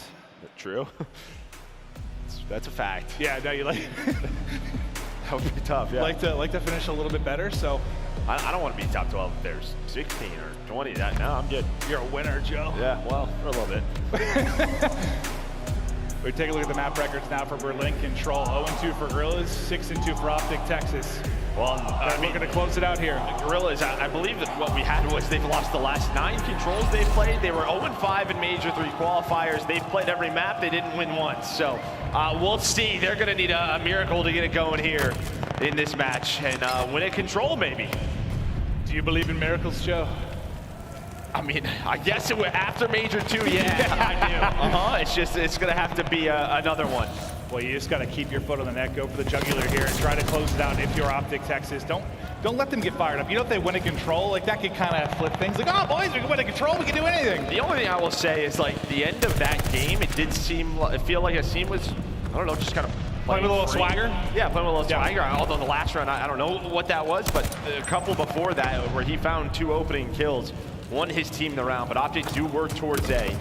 But you have 1 player on the flank. That's going to be Slasher. He's going to win that, right? So the rest of OpTic, they go hunting, trying to work over towards B. So there's no one at A. Gunless is going to have a couple of players to deal with. He has Slasher inside of Fire to help him. Dashy, a nice read, but he does get taken down as the trades start to work towards the middle of the map. Prolute just sitting on A for now, trying to help his teammates on the cross. There's just so many different skirmishes, right? All over the map. It's like in these quadrants across the map. Just little battles going down. Working all the way to the backside of B. You still have Scump in that position. You've got 50 seconds on the clock. You've nearly finished A. You've cleared tracks, and now you want to gunfire another point. That's a big one from Scump. So now you're on both points here. You got some decisions to make. Yeah, I mean, obviously, LAG, they have to deal with Scump over at B. I mean, if Scump can find a take here, this is huge. And off spawn, he is finding all the kills. Scump right now, 5 in a row. The auto, the MP40. He takes down all LAG. They get off A. They go over to B. My guy is locked. 2 points of progress down. It's been a solo mission here. Dashy to corner, running out of ammo, but now they come to Scump. Into the funnel they go. Kill after kill. Shotzzy's there with the assist. It's 6 in a row. And that is the B point done. Just stellar stuff from Scump. And you watched it develop early as he worked the flank. The first kill was on the gunless, and the rest is history. And it's, again, just one of these rounds off the start where a big individual play might ruin the map for LAG. We just saw it happen in game number 2 by this man on your screen. Scump trying to find number 7, trying to find the glide bomb. His teammates are on A. He's just trying to find a couple of players off of spawn to give him those streaks. And while he's able to win, the headshot connects. Scump finds number 7, 8 on the round. Continues his reign of terror. 8 in a row! I think Dashy might have got most of those, but what a round it is from OpTic and Scump. Guerrillas in trouble when he's playing like this. Well, I mean, yeah, we talked about all the individual fights are, different fights that were going on, right? OpTic kept sending one player on A, and then they were just kind of hunting. They were trying to get fire control, work over towards B. If Slasher wasn't allowing them to lurk on A, he kept finding kills. But on the other side of the map, Scump was able to win one-on-one on B, and then they had to sort of, rotate on over. You have to make a decision, off of spawn, right? He's got the auto, the MP40, he reads the map, he gets all of the kills. So he does it himself, 8 in a row. Is, well, LAG off of spawn, they're just gonna deal with A, give them that time. Yeah, they're sort of like, go ahead, get it. We'll hold this down, but a player does drop right as they finish the point, throw maybe a chance for an opening, but he should be back on spawn in position in plenty of time. That's Prolute that's able to get back into it. So now they get set up. You've got that streak to use. You just have to hold for 2 minutes. That's a lot of time, and what we saw, I mean, it feels like on Berlin Control, it's just one push on the B. If you can get multiple bodies on B, right, because the defense has to flood through that narrow A, I mean, anything can happen. I don't know, the rounds last night between LA Thieves and Røkkr on this map over at B were just ridiculous. 5 offensive round wins in a row. You never know what's going to happen on Berlin Control, but so far so good on the defense. I think you just see from Texas, like they're like, we're not going to lose B first. We're not going to gamble. We're just going to rely on ourselves to hold this. Because, I mean, they've experienced it from both sides. You make this crazy push to B, the round can be decided so quickly, but Guerrillas, you're down a round, you're down 0-2 in the series. Dashy has popped a 2-piece on you. You've got to come alive as you come off spawn. Let's get to Elicit It now with Los Angeles Guerrillas. Clutch yours, Dashy. Nice, go down. Good shit. I'm gonna go, yo, when's the need to P5? Weak. I'll tell you. I don't see the guy top tower. Yeah, I'm going around color. You got me, he's on dice. I don't see him. Yo, you guys wanna help me? I can sure he's on the dice. Dashy, you got someone. What's on the point? Wait a minute, wait a minute. What's on the point on me? Oh, it's up dice. Oh, it's up dice. I got one. He's on the point. He's on the point. I don't see the guy. Dashy, I have there's 2 on spawn. Dead, got him. Dashy's on. Things that are flooding to be. I don't see him all weather peeking. What do you have for us? I better. You guys stuck. He's on point. He's on point. Nice. On the other side? Yep. No fire into okay, one's fire, one's in P3. He's stunned outer, stunned outer. I spawn on trying to get your peach. Outer weak. He's on the cat. Okay. Hard play kills. Yeah, I might. Anything telling in the comms for you, Joe? No, I mean, comms are pretty good, right? They were counting players off of spawn. I mean, they said 3, but it was only two players that they still had to deal with over towards B. But Dashy with the pistol. We talked about map 2. Look at this stat line. I mean, 16-7. The respawns, Dashy has just been untouchable. And I mean, a nice push from LAG, but they don't find the final player defending B. I think it was Scump on the outer staircase who was able to win a couple of gunfights, buys time for the reinforcements to come into play. Now it's just 10 seconds from 2 minutes and 20 seconds to a last push. OpTic, the green wall right now holding strong. I think you see why they were comfortable playing it out this way. They thought they could lock it down. They've done exactly that. This is the last ditch effort. Nobody gets in. And the defense just too strong for 2+ minutes. And there was one bit of, I mean, maybe one scary moment they had to retake, but they get it done. There was just always one player left for OpTic, yeah? And you know, that player just took their time, they played their life, and right in that B point, you have the outside window, you have the jump up, the outer staircase, there's a lot of different directions that you can peek from, and LAG know that, so you're buying time for your teammates to come off spawn. The stuns, the nades to connect, as soon as that happens, that's when you go as that isolated player to find the pick. As long as you're getting 1 kill, you're making it easier for your team, that's exactly what happened. Well, OpTic on offense will send 3 towards B, 1 just sitting on A for now. Asim just bullets through the window in the door here, trying to finish the kill. He's finally able to do it. Can Guerrillas make things interesting? Can they do it? Somebody's got to step up in a monumental way. You've just got 3 down. Leaking behind enemy lines is going to be Shotzzy. Shotzy's got a chance here for an opening. He reads it right. The snap is there, just 2.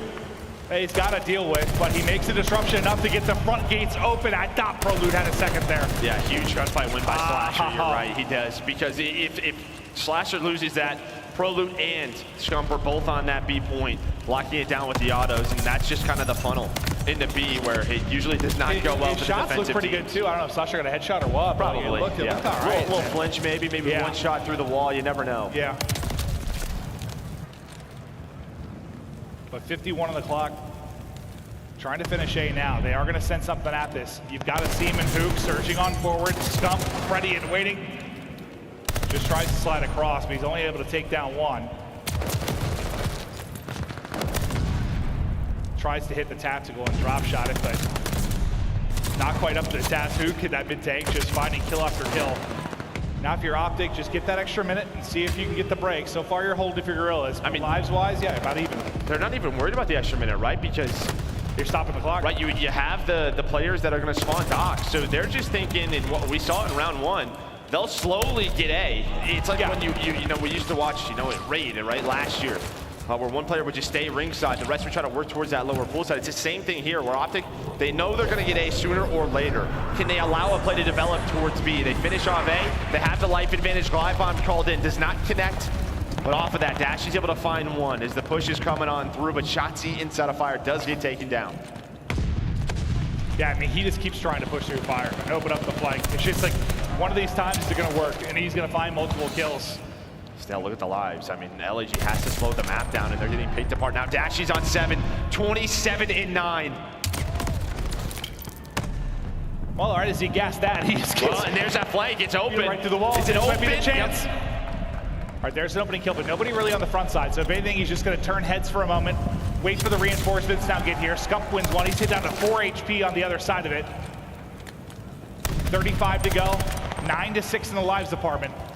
And OpTic know this. They're just playing around the lives. It's Shotzzy again. Almost lines them up. Slash it as take down Prolute. So now that LAG are together, they can play from this B zone, try to slow the game down, but a stun kill comes in for Scump. That's going to allow Shotzzy to roam towards fire once again. He's just going to try to find that player, right? Challenge the 1 versus 1, but LAG holding strong. They are just holding on just enough. 8 seconds to go now. 1 life difference between these teams.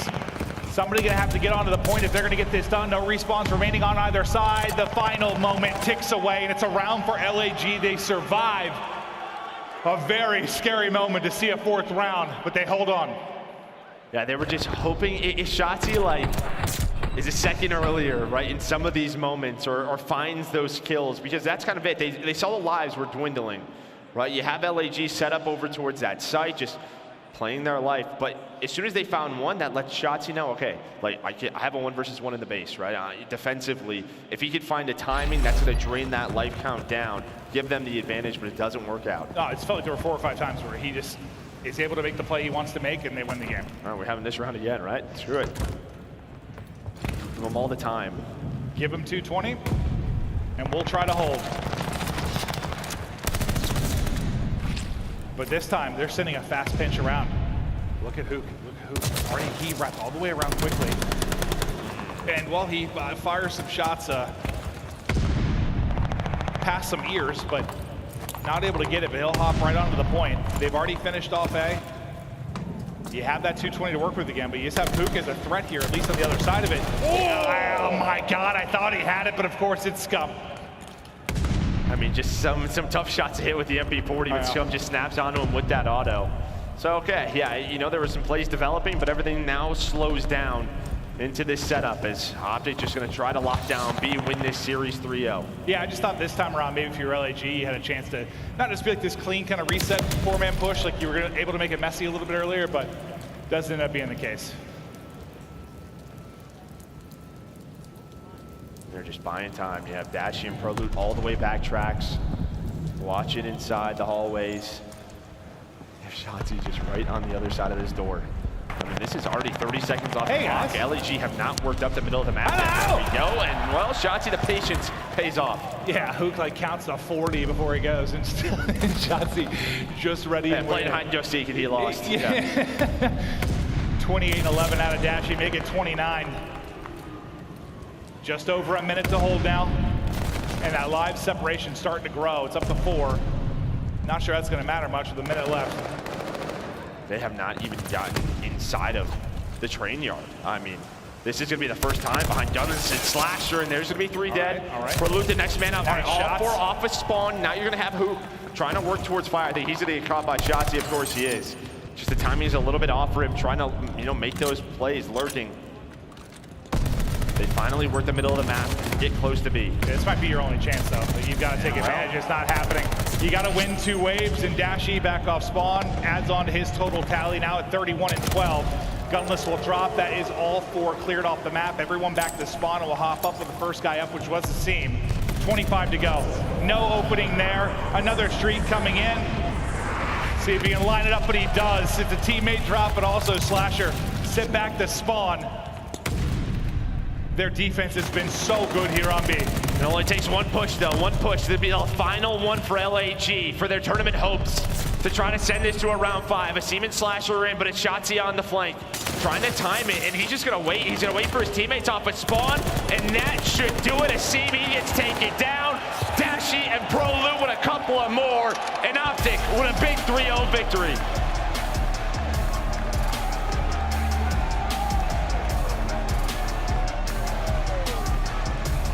I think that one's got to feel good after yesterday. I mean, obviously just a rebound and get a win and continue on the tournament for 1, but Prolute stepped it up. Dashy was comfortable in the respawns. Scump had some historical moments with the 1v4 and some of the clutches he had. This just helps get the ball rolling. Yeah, comfortable in the respawns. Yeah, 35 and 13. I would say it's pretty comfortable. He's just kind of chilling. He's like, I don't need a kill in the search. You guys got this. I'll step it up in the 1 and 3. Yeah, we saw it last year. I mean, just feels like he just understands his role so much more than what he used to do. He was always that guy just kind of channeling, trying to make, you know, some crazy highlight plays, but now he's doing it in a much more, I don't know, just traditional AR style way. When he needs to slow it down, he slows it down, but 100%. Like that part of his game just is not there. It was hold forward and try to gun everyone at all times, pretty much. Yeah. I mean, it just reminded me of, like, I don't know, Formal early in his career, like as an AR, just literally trying to challenge every single fight. Crim still plays that way, for God's sake. But yeah, he's willing to slow it down when he needs to, and you see the incredible performance, 3,800, nearly 3,900 damage there. 35 and 13 from Dashy. And on the other side, unfortunately, for LAG, that'll do it. It's a top 12 finish. Things have not clicked since you got the Major 2 win. We'll see how the rest of the year continues for them, but it's a tough one. Yeah, and I mean, I guess the big thing for them, just even looking at this map, it's just a Seam and Hoop. There were chances where, you know, we saw it at Major 2, where it just felt like all the timings were going Hoop's way, and that allowed him to make so many plays. Yeah. And he was shut down, right? Just trying to work flanks, trying to work just so many different parts of the site, whether it's in S&D or control. OpTic did not allow those plays to happen. And I mean, I guess for Guerrillas, you won Major 2, right? So you have a lot of points where, I mean, you're not safe, but you have a little bit of a cushion where you can try to figure things out for the next one. Absolutely. We'll see how far OpTic Texas can go. I mean, it's not going to be easy, but we saw last Major, anything is possible. You can make this run, and I mean, Scump continues like this. I mean, he's just making cerebral plays. He's making smart plays. The gunning is obviously there. And they close this one out in a 3-0 fashion, but obviously the job not done yet. They're going to have another match, probably to close out tonight, I would think. I think they play London tonight, yeah. I'm not sure of the schedule or what that losers round 2 will be. But because they played first, that might be later tonight, but there you can see it. I mean, you know, the hard point was pretty close, but the lead, they never gave it up. The search and destroy, they looked much better today than what we saw yesterday in that control. Their defenses were unreal. No, it was a lot of fun to watch, and that's just like, it just tells me, at least there on Berlin Control, they don't want to risk losing B off the rip. Like they're just going to be confident, locking it down. Or at least maybe versus this team, right? Yeah, like maybe you know, your breakoffs are a little bit different, but you're not allowing Guerrillas to find an opening, right? Just have them try to beat you with teamwork, and that didn't happen. Well, Scump, what a heroic performance it was. The 1v4, an absolute thing of beauty. The Ginger Ninja, the king. Oh my God, you are attractive. Sorry, he's on stage with Bryce. Thank you very much, Maven. Yes, I am joined here on stage by OpTic Texas' very own Scump. Welcome, congratulations. But before we get on to the game you've just played, I kind of want to cast our minds back. I want to find out yesterday, after taking a loss in round 1, why you started out so slow. How did that feel?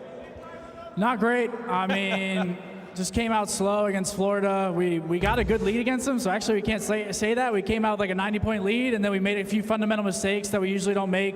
I mean, I think it was a case of some first land match jitters, but now we're back firing all cylinders, and a 3-0 over a good LAG, you know, feels good.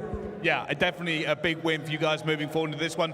So I kind of want to ask about the regain coming into it. Obviously, disappointment yesterday, today, a very new day. How does the team prepare for that? What's the kind of the vibes backstage? I mean, they're the same. Just a little bit of disappointment from yesterday and wanting to improve on that. I mean, that's all that we can do at this point. We know we have a long road ahead of us, so we just got to keep our head down and keep the practice up backstage, and hopefully, you know, it translates into our matches up here. Yeah, I mean, obviously, the other thing about this is long losers run ahead of you, right? How do you mentally prepare for that? Because you've done it before, you've been in this situation, we know you're a veteran, but is there something you say to your teammates, or just the kind of the way you work this out, knowing that a lot of matches ahead? I mean, you just have to stay in the present, stay in the moment. Every single play, every single opportunity to make a play, you just got to play your best COD, and hopefully things pan out. Sometimes things don't always pan out in Call of Duty, and that's just how it is. So just got to play our game. Hopefully we get wins. I mean, that's just how it is. Well, you got the first one under board as well, but everybody coming into this major knows that we are kind of winding up towards the end of the year. What is OpTic Texas focused on coming into this major and going forward? I mean, we're just doing the best that we can. Obviously, we have iLLeY backstage not playing with us. Byron's been great for us, but we're just trying to make the best of our situation, honestly, and just keep on getting wins. I mean, try to improve all of our fundamentals and just really the necessary stuff to win. So, yeah. Awesome. All right. Well, I think I'm going to have to let you address the crowd here. Some very, very enthusiastic fans. So, for everybody watching at home, the Green Wall, and everybody here in the stadium, what have you got to say? Yeah, thank y'all so much. We've never been to Canada. I was at Niagara Falls, but that doesn't really count, I don't think. I don't know if you guys count that. But no, Canada's been great. Toronto's been great. So thank you guys so much, and hopefully we can keep getting wins for y'all. Awesome. Thank you very much. I'll let you get backstage to relax with your team. Veli, over to you to break this one down. Lots of love from the crowd, and Scump gave it right to him, right? The Guerrillas came from LA looking for war, but the boys brought their water guns. OpTic was way too strong for him, and shout out to the Green Wall Alley. Dashy went crazy in Berlin. He did go crazy in Berlin, but I think for me it was really Scump throughout this series. I remember I was literally sitting in the Challengers Passion Pit trying to keep up with some of that action, and I looked down after the hard point during the first round of Search and Destroy, and I see Scump in a 1v3, and I'm like, oh, this is a tough situation. Bomb is down. I was like, LEG's gonna get one on the board. I look up for half a second, I look back down, he's killed 2 people in train, he's Alley, we have it. Let's go ahead and take a look at it. Scump play the game. Let's go ahead and put it on the screen. Yeah, as soon as this round happened, I knew this series was absolutely chalk for LAG. Like, what happened prior to this moment, Scump gets the trade, so LAG had the information on Scump, where he was at. He was pushing through train side, and he wraps back through mid-rubble, gets through, finds the timing below gunless, gets the 2-piece, closes it out with the kill, with the guy trying to check the bomb, and gets the defuse. Just a sensational 1v3 and an ace on the round to kick things off. I just knew LG was checked after that. Like, getting 1v3 by the King with the defuse. You can see him on Asim's face. He's like, oh, did that really just happen, dude?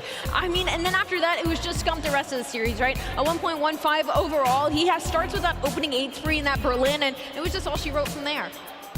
I also just appreciate the ballsiness of the play call, right? As soon as the guy sees the door close, he just knows he has one moment to try to make that hit, times it perfectly, and it truly is just like a dagger in your side. Even the comms at LAG after that moment, you got to figure out what just happened. Not a fun spot. It was a good round, man. Gunless got the first blood immediately, too, right? Beautiful headshot, and that was it.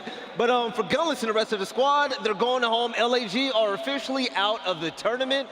But OpTic Texas, they're going to move on, and they're playing against the London Royal Ravens. Yeah, man. I mean, OpTic Texas obviously going to be the favorites in that series, but London were looking good in their first match today. I really think they're just going to be battling time, right? Like, it's a long time to wait for that series later today, so just got to keep the guns hot, get ready, review some London VOD. I don't know when the last time OpTics watched London VOD, so they're going to have to get that in with the coaching staff and Rambo and Sender before they play a match. Right, because Ali and I was talking about it backstage. London with Nasty popping off like that is beautiful. Take a look at the bracket to see what's coming up next. Take a look at that. We have Ultra facing off against Legion as the next match of the day.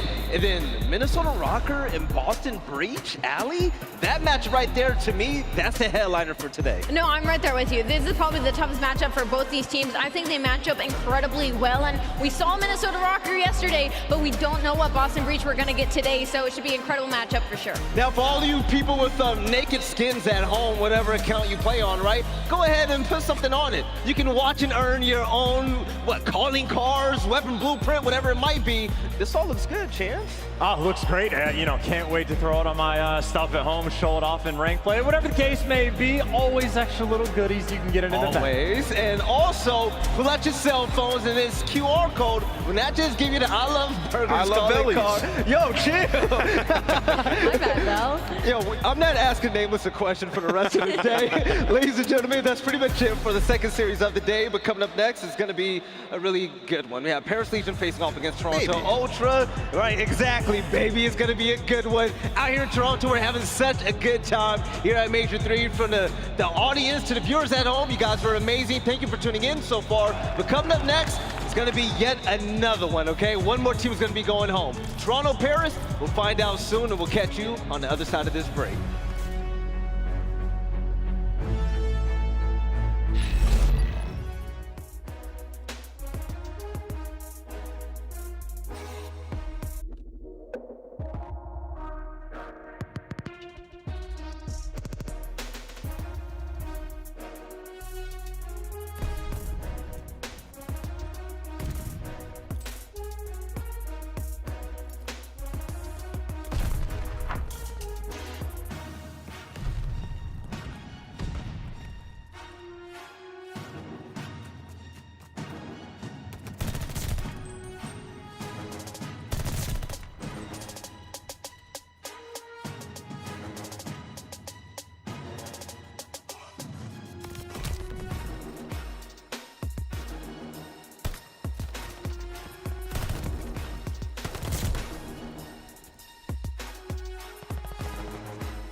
The Call of Duty League is brought to you by Mountain Dew.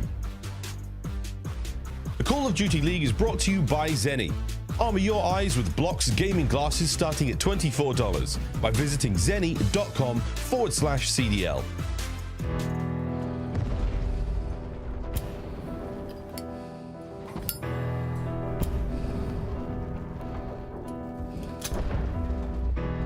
If they kill me on Friday, bury me on Sunday, mourn for me Monday, well, then you gotta let me go. Then you gotta let me go.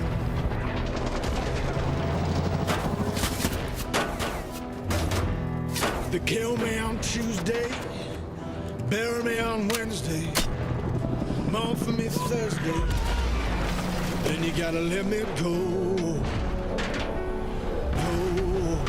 Then you gotta let me go.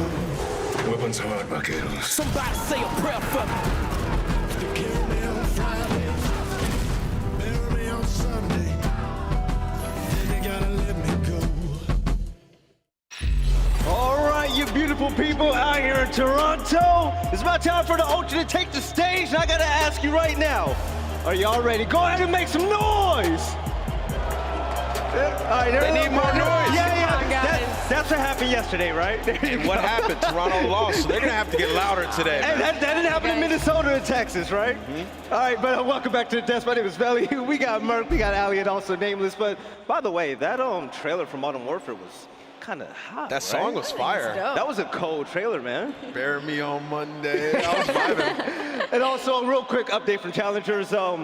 Clayster lost, right? Oh, yes, they did. So Clay's team actually took first map 1, and then they went to a round 11 in the search and destroy. Doug's team take it, and then I guess they won the control. Unfortunately, don't know the map set for that, but the trash talk was serious over there. Even after Doug lost map 1, he stands up and he goes, "None of y'all can gun me." And Clay sits back like, "I had 2 streaks. You can't gun me. You can't gun me." I don't even know who this guy is, but the patch pit is real. On top. Exactly. Let's talk about the matchup at hand, right? We have Paris Legion versus the Toronto Ultra. And talking about Toronto Ultra, Ali, this was not the place that they wanted to be after yesterday. Obviously not, right? They go against a team in the likes of Atlanta FaZe, and they actually have a fairly close map 1, right? The Desert Siege, Toronto looked dominant across the board, and then a very unfortunate Tuscan where they were up 2-0, right? They had ample opportunity to close out that control and put themselves in a more favorable position for the likes of this series, but now the home team is down into the elimination bracket, and while they're going against the Paris Legion, who has been pretty underwhelming this year. You can't sleep on the Paris Legion, though, but when it comes to this Toronto Ultra squad and the game field keys of victory, what you got, Nameless? Well, they need a good bounce back spot for the SMGs versus Paris. I mean, Paris has not been great in anything in Call of Duty in the entire year, basically. But in this series, I'm expecting Vans and Kleenex to pop off. It's the easiest series you can have here at the Major. Then regaining the hard points, they lost both versus Atlanta. Ultra was 7-2 coming into this Major. They were #1 overall, tied for first. They've been dominating hardpoint, and they just dropped the ball yesterday. And then win the rotation battle equals lockdown hills on Tuscan hardpoint. Paris is only breaking 14% of hills on Tuscan. They are last in the entire CDL. And talking about Paris and dropping the ball, man, they have been dropping the ball lately as well this year. Nameless, I don't know what to say about this squad anymore, man. Oh, I mean, I'll just read you off some stats. They're last in map win percentage. They're last in round win percentage of control. They're last in round win percentage. Are they not last in anything? I mean, there's a couple. I mean, hardpoint was okay. They went 3-5 in hardpoint stage 3. It was all right, okay? So maybe they can steal the first map and get some momentum going forward. But for Jimbo and John, both these guys last in KD overall for the entire league, 0.79, 0.76, and that's your first key to victory. Joe, what else do they have to do to win? Oh, I mean, obviously, you know, there's a lot of kind of drama around Temp, right? Maybe like trying to bench himself. I don't know what's going on, but he has been putting in work this entire year. 1.12, from Major 3 qualifiers, and then he's continued to find offensive success on Tuscan S&D. I mean, we've said it. I mean, at least you have a couple of Tuscans throughout this map set for Paris, but just trying to get it together. And I guess, I mean, for John and Jimbo, maybe there's a positive to take away that Kleenex and Vans didn't have a great series yesterday. Maybe they can find an opening there. Well, hopefully Paris Legion can find a big opening, because this test right here is not going to be easy at all as they face off against the Toronto Ultra. Let's send this down to Bryce. Ladies and gentlemen, we are back here on the main stage for another big game. 2 teams, only one winner, the other goes home top 12. An important game, and I think you all know why. One of these teams obviously has a little bit of a hometown advantage. The other team well, could they perchance have some inkling of making one of the greatest Cinderella runs in history? I just don't know. But it is time to get these teams on the stage. Introducing first, from France, it's Paris Legion.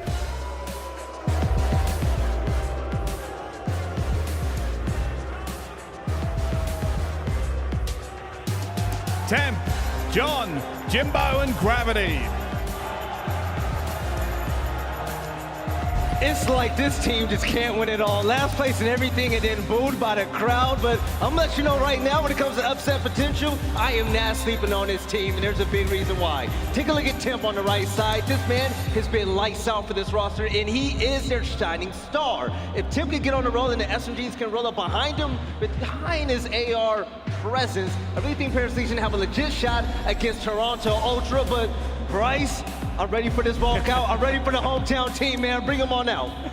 All right, thank you very much, fella. Yes, it is time. Toronto, you have been amazing. The crowd has been electric. And of course, the opponents for Paris Legion in this game. It is time to say hello to Toronto Ultra.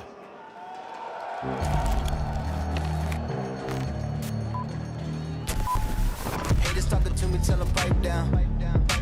Or it's lights out, zeros on the debit, baby, all I do is swipe now. Gucci sweater 5,000, gunning, buzzing. I be going up, no ceiling. Wow, ballin', running, getting to the paper, I'm peeling out. They gon' know me as legendary.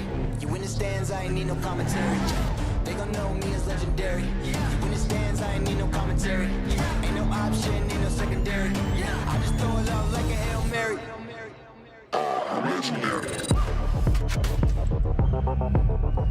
Ladies and gentlemen, your Toronto Ultra!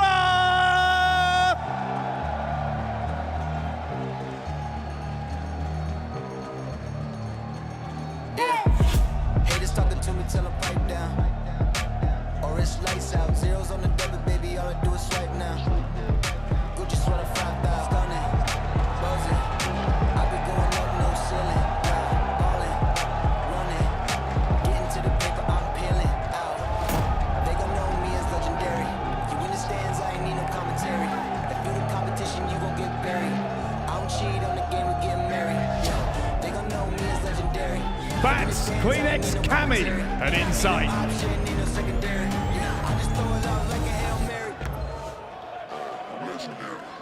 The last match we saw the Toronto Ultra, it was Bans and Kleenex. They need to step up today. If that walkout doesn't get you amped up, I don't know what will. They're playing in front of their hometown. They need to have a performance here. The last time they played Paris, they won in a 3-0 fashion. This team lit up stage 3 qualifiers. They have to light it up on that stage right now if they want to make a run. And one of the players I'm expecting to pop off once again is that man Insight. Whenever he gets going with that AR, and especially in Search and Destroy, this Toronto team is just built different. Bryce, I'm done talking, man. Let's get this going.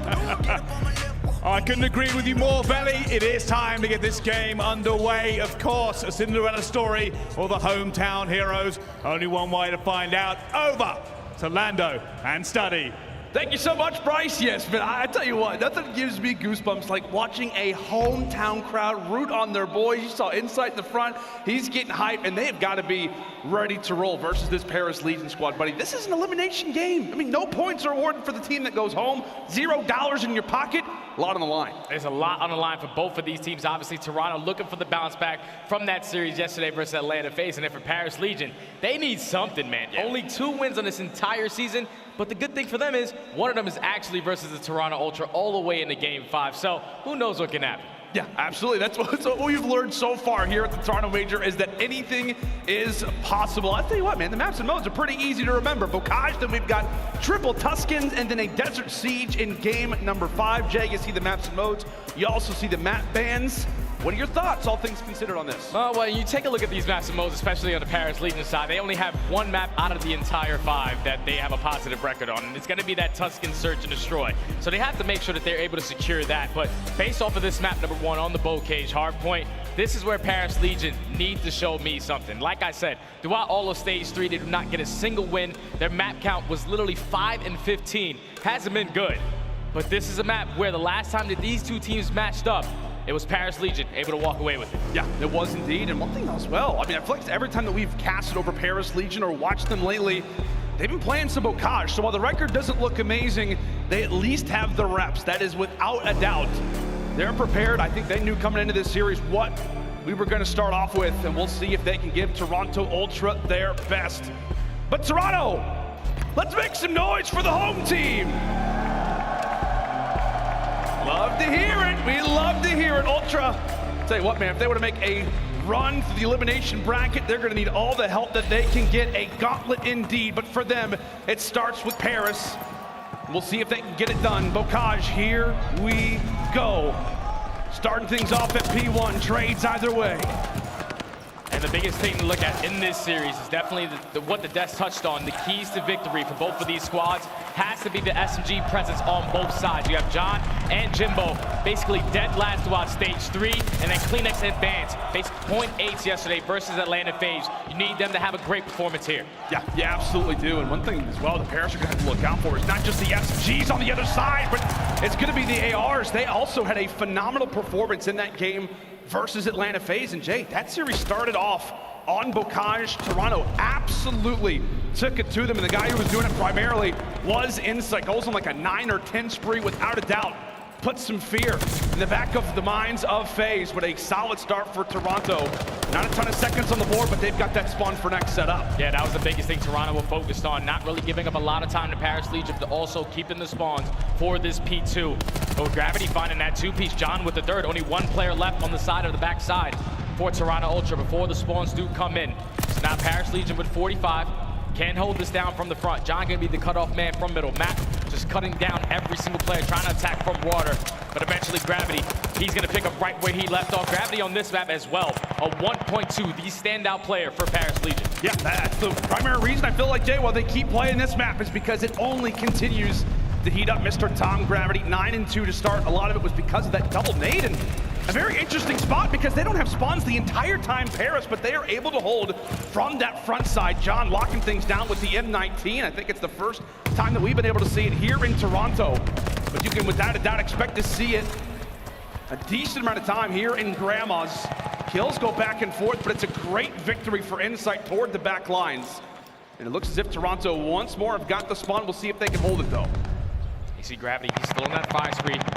So he's just gonna take his time around this tank area, at least try to take down one, but fortunately he gets cut down. So now Ultra, full control of the backside. They just have to win these initial gunfights. John and Jimbo combined for 2. They break on in. John's gonna not slow down. Attacks Torque's back window with that M19. Now on a 3 spree. I might have to bring this one out myself. Okay. M19's doing some work. Instead of Grandma's, and Gravity's picking up kill after kill, at least peppers up 1 toward the outside of the tower, but just like that, the SMGs come roaring through. 2 for Bance and 2 for Cleanex. Bance eventually falls, but Toronto are right back in this game, nearing grabbing that advantage themselves. Already thinking about the rotation, it's gonna be Paris, but more specifically, Cleanex toward the top of this barn roof could quickly cause some issues. We'll see if Legion can stop him or if he can find the timing. Looks as if he'll sneak in. Player intense, not gonna spot him just yet. Tobias trying to make the play. Now on 4 in a row. Quickly getting tagged up, but he's got his teammates with him. Jay, flip the spawns. With Cleanex just picking up that 1 kill was so massive. Now Toronto Ultra are spawning towards the back. Bance and Cammy combined for 2. Bance with 2, so now 3 down. All of Paris Legion are gonna consistently spawn over towards that bottom Grandma's. Toronto are gonna be able to take this lead if they can get these players out of this point. Gravity doing a great job of at least finding 1, allowing his teammates to eventually collapse. The pitch is coming in from the back, and Paris Legion, successful break. Successful break, and also when you look at the stats right now for Legion, granted we are just still in the first set of rotations, but a healthy beginning for really almost everybody on the team. Gravity, despite just dropping there, 12 and 6. You got John, at least even. Temp starting to heat up as well. So again, a very consistent effort from this Legion team. Again, very early in this Bocage, but maybe some sunny skies ahead here on this very map. It's going to get quite interesting as we only look to continue, but P5 is ready, and up next, a neck-and-neck game once more. Toronto with the spawns. Gravity doing everything he can to try to win a few gunfights toward the back.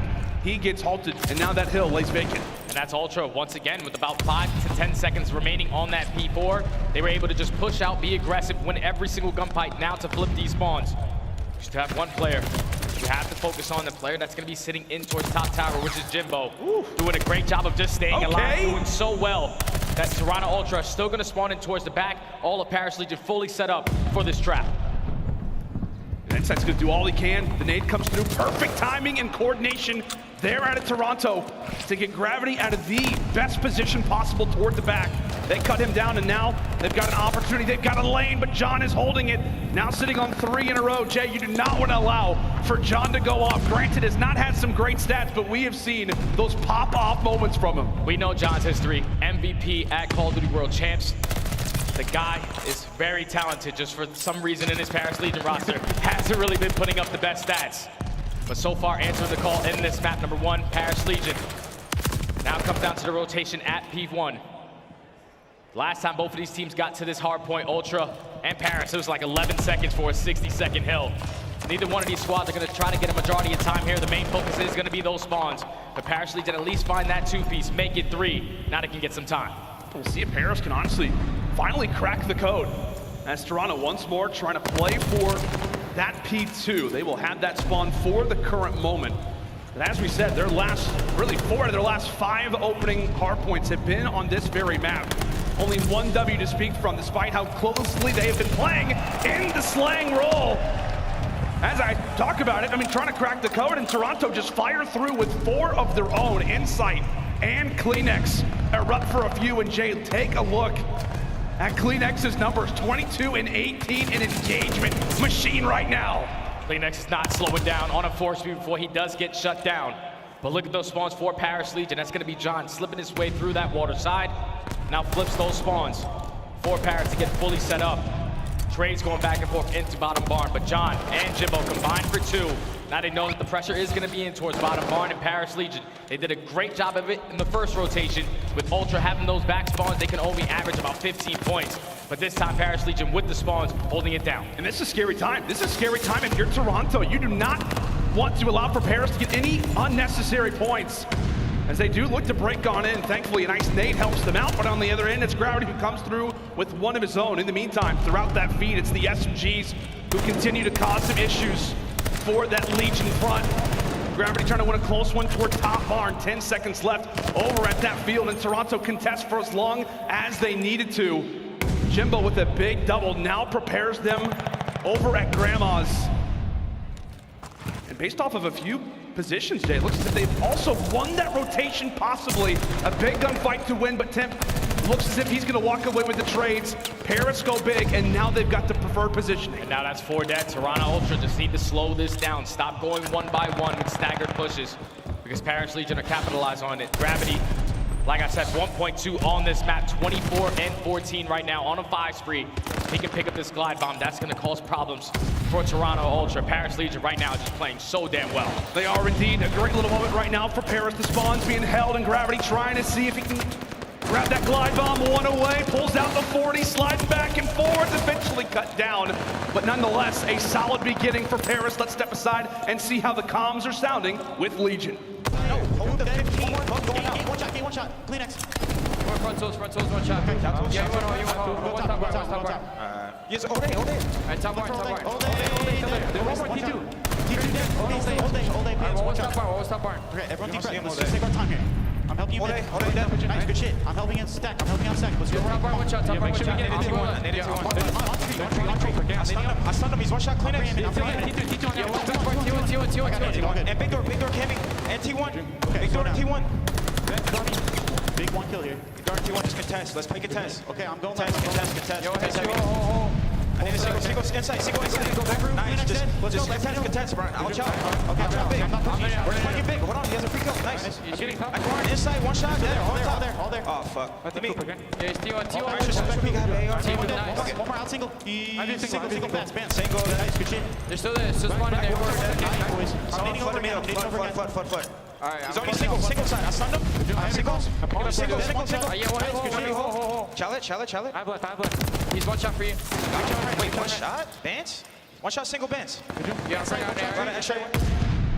Comms right there for Paris Legion sound great. The biggest thing that I took away though was just Temp telling his teammates to always play contest, because you can see that game clock can potentially come into play as Paris Legion are going to breach that 200-point mark. They're fully set up off the rotation. Toronto have just been a step behind in every single one of these hills. Yeah, they've been a step behind, but they can't afford for that to happen anymore. Cleanix wins a big one inside of the point. That will allow for Ultra to accrue a few more seconds inside, not in the preferred spot for the moment. Has to hop inside the hill himself, the AR in hand, but he's able to at least take down one. Legion fighting tooth and nail for every point, as Cleanix is at least able to stop things for now. But as we said, Paris sit in such a great position, Jay.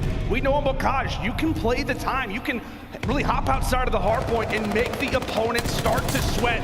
And right now, if you're a Toronto fan, you are absolutely sweating. 217 to 133. Nothing can get going right now for Ultra. Nothing right now for Toronto is working. Now we find ourselves on the third rotation towards this B1. Toronto Ultra averaged about 15 points the first two rotations on this hill specifically. But now when you're down by this much, with only 50 seconds remaining in the game, you see Paris Legion, their game plan is just to simply stay off of that point. Try to find every single kill in the feed. And they're doing a great job of doing so, but Cleanix with 3 in the feed is now gonna force all of Paris Legion off spawn. Now with 35 seconds, they need to try to chain this with some good time here to get back into this one. They call upon Cleanix. As Cammy drops, they call upon him, and he's not able to win it. Jimbo sends him to the Shadow Realm, for God's sake. As we said, Toronto, they knew exactly where the spawn was coming from, but they get peeled off instantly. A great little setup for Toronto, but Legion are there again. Consistency across the board right now for Paris. 20 seconds from calling this one theirs, and Donnie Temp feels himself right now. 4 in a row, 32 and 26, playing for spawns, and also cuts down Bance in the meantime. Legion are heading their way to the finish line. And he's one off that glide bomb, but it might not even come into play as Paris Legion 5 seconds away from closing out this map number 1. Temp picks it up, 24 seconds remaining. Temp on an 8 spree. Let's just call in the glide bomb. The game is over. Paris Legion answer in map number 1. I like that. We got Gravity chirping across the stage. We said we wanted to see some fire from Paris. They needed to take that first hard point, and they do exactly that. Not just a Bocage victory, but a dominant Bocage victory on top of it. Everybody popping off. Gravity had some amazing moments. Temp finishes off 36 and 26. Impressive work for Paris and Jay. After such a long time of playing Bocage, they finally got another W here. They beat this team last time that they played on it. It wasn't this dominant, but Paris Legion, they came out slaying from the gates. Obviously, Gravity 36 and 21, 1.2 originally on this map. 31 non-traded kills was really the tone setter to start off this game, but for me, it came down to that P2 hardpoint. That's usually the money here for Toronto Ultra, where they average about 30 points, but you saw it right off the rip of the game. Once they were fully set up, they had the back spawns. Paris Legion did a great job of just consistently contesting that point until about 15 seconds left, where Ultra were able to get that. But for it to be your money hill, you need to make sure when you get a clean 4 dead, you have to be pushed out and give yourself layers of defense so your hill's not easily broken. Right there were just way too many mistakes on the side of Ultra, not enough slaying power to match the power on the side of Paris Legion.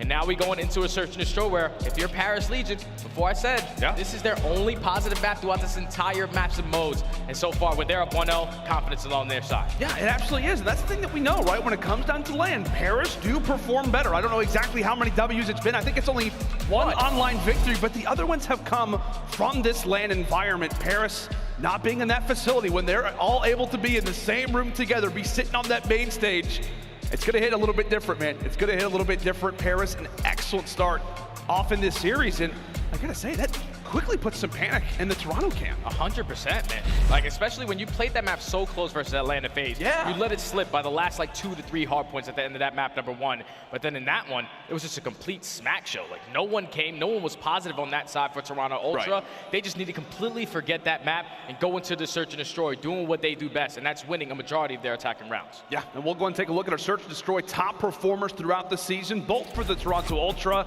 and for the Paris Legion. Right now, Insight leads leads the way for the team. A great KD, a 1.20 on the other side. Meanwhile, no surprises here. Temp lead the way for this team as well, a 1.02, Jay. Yeah, Temp leads his team in every single category for every single game mode. The guy's been a man on a mission so far this season. And then on the opposite side, Insight, Mr. Clutch, 1.2 in Search and Destroy, but I'll do you better. 1.4 specifically on this Tusken Search and Destroy. Okay. So, Insight, if you put him in a 1v2, if you're Paris Legion, make sure you play the buddy system because he definitely has the firepower and the brains to clutch up those rounds. Yeah, and obviously he has that, that little break throughout the Major 3 qualifiers where he's not able to play. We saw Scrappy come in for the lineup and we wondered, okay, what is that going to do for this Toronto team? Is it going to cause some issues? Can we start with how he has to play a little bit slower? Insight comes right back in, and I feel like he's never been better. Honestly, I don't know if it's the sickness that he's, finally recovered back from, if it was the little break that helped him out, but ever since that moment, he has taken over, and they are going to need him in this Search to Destroy. Obviously had a great series yesterday versus the Atlanta FaZe. That was not enough, but as we know it, you obviously can have your star players, but it's got to be a team effort. And Paris, they're able to say that after the first W. They had that team effort. They had everybody flying and frying. Players had their moments, and more specifically, the SMGs were out to play. SMGs came to play right there for the Paris Legion, especially John, even with the M19, not with the MP40 in his hand, was still putting up numbers right there to assist Gravity and Temp in that map number 1. Now going into this map number 2, like I said, this is going to be an all-out banger between both of these squads because Paris Legion on their side, they're number 1 on the defensive side with 61% win percentage. And then on the opposite side for Toronto, they're second overall with a 57% win rate on their attacking round. So defense versus offense. Paris Legion a little bit better on the defensive side, but there's a lot of firepower for Toronto Ultra and a lot of mid-game adjustments that they do during Search and Destroy. Yeah, without question. And I feel like if you are Toronto Ultra, instantly putting this 1-0 hole, you got to be looking out for a few players. It feels like Jimbo could be one of those guys who oftentimes it feels like on Tusken is getting aggressive in the middle of the map. And you never know, man. Donnie Tip, when he's feeling himself, he's also happy to bring out the big guns. We've seen him bring out the sniper a time or two and do some real damage with it here on the Tusken. But you see the records, an 8-4 one there for Toronto, 5-2 for Paris. Both teams well seasoned, but as we said, it feels like when it comes to map records, so far throughout the Toronto Major, you can throw a majority of those out the window. If you, like we said, you are a Toronto fan, you're holding on to these stats as much as you can. Any bit of momentum, any bit of positivity, you'll take it rolling into this Search and Destroy. Starting things off with Paris on the attack, and it is Temp striking first. That's unfortunate for Insight. He was bringing in the 10. Turns that corner, finds that first blood. Jimbo and John combine for the second. So now in the 4v2, CleanX does make it a 2v3. Cammy does spot one, but now in a 1v2, John's just gonna rush onto that player, find the kill. And a really, really quick round for Paris Legion to go up 1-0. Yeah, very quick round. I mean, they walk away with the first blood. They go for the 2-2 split, and still, John rocking out the M19. I'm not sure if we've seen that like in Search Destroy, or if we have, at least not on Tusken, but I don't know, maybe giving us some Volk vibes, possibly. But a great starter there for Paris, as we said, on the attack. Make some real noise happen. And speaking of noise, the fans in Toronto trying to rally behind their Ultra boys. As here we go into their first attack attempt, once again cracking through with the sniper, not able to land that shot. But as we said, the SMGs love to be aggressive, and John on his belly. John is playing this perfectly. He knows that at least one player from Toronto is still gonna try to hold down this cut, but does John pick up this kill? Yes, he does. First blood for Paris Legion, but Vance immediately answers. Now in the 3v3. See the bomb for Toronto Ultra, slowly trying to work its way up through middle fountain. You have one player in Insight who's gonna be trying to give all the information towards that field side. Paris Legion look like they're willing to give up this bomb plant. They're just basically giving them all mid-map control. Should be a free A plant for Ultra. That's the one thing too, whenever you do have a sniper on Tusken, right? They nade him out and they instantly realize all the pressure's gonna come in from middle. They have the opportunities and now they've got the angles. Another nice one coming in from Benjamin Vance. Cuts down Gravity and now it leaves it to a 2 versus 3. Timp and Jimbo. Phoenix is in a great spot to at least find one. Jumps right into the pre-aim. It's gonna be Jimbo, but then Temp tries to do everything he can with the sniper pistol. Toronto Ultra just have way too many players around that mid-map area ready to play that trade. And even though they ended up getting first blooded there, Toronto Ultra able to come out on top in the round, tied up 1. They're tying up at 1. And as we said, a big moment for Toronto just to get around on the board, get some confidence streaming your way. And as we said, it really starts when Temp gets out of that angle from field. Once he gets out of that position, it allows for Toronto to funnel in. And they take advantage when the big man on the map for Paris is out of the way. But here we go. Snipers have been out, they've been the story. So in our first 2 rounds, can they be it again? Insight with some early shots, but it's Cleanex there to walk away with all 4. That's gotta be a record-setting ace.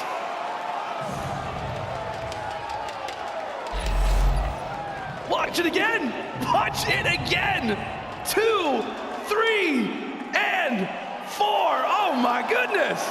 Every player on the side of that A-bomb site had to have either gotten hit by a nade, because Cleanex shoots like 10 bullets and finds 3 kills, and then the 11th bullet to find the 4th. Everyone was absolute one shot, and Cleanex is able to come out on top with the ace. Now on a 5 spree, that is potentially the round that Toronto Ultra needed to get some momentum underneath their belt. As Cleanex is not going to try to slow down. Trying to at least be aggressive in through P5, not allowing anyone to slip through and go through that late flank. Toronto Ultra just taking their time, trying to break for that information. You can see Cleanex wants to go for the aggressive route through P5. Trades are in, Cammy for 1, Tip with the other. Cleanex does decide to go ahead and grab back, go for the bomb. And really, it's been Jimbo the entire time. He knows that somebody's going to be lingering around this position. But John being where he is, Jimbo will remain.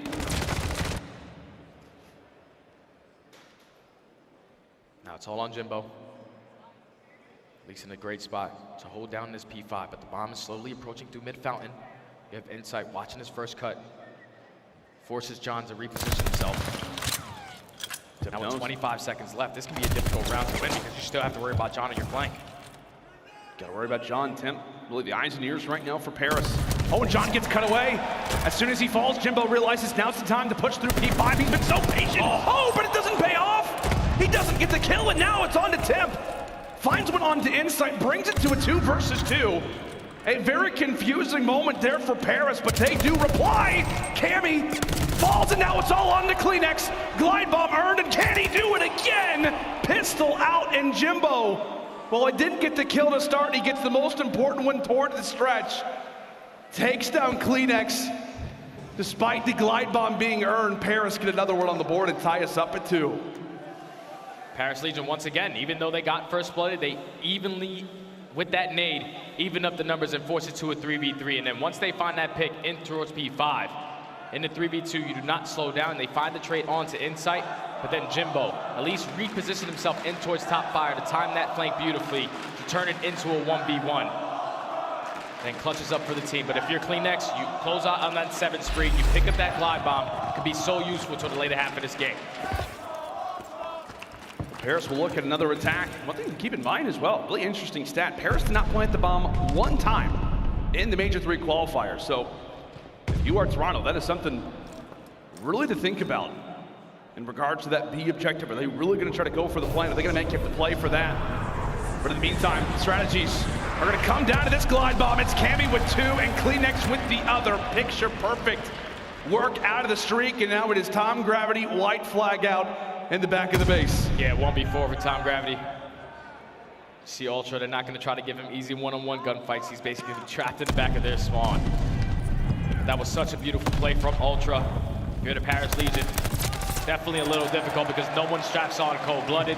It plays right into the Ultra's playbook as they stack towards that P5, called the glide bomb in. Cammy is full-on ready, finds that 2-piece, and then eventually they find the 3rd onto Temp with the glide. It's an easy defensive round for Ultra. You can just see, man. You can see what that quick ace does. A little moment in the game, Jay. What that does for Toronto's confidence.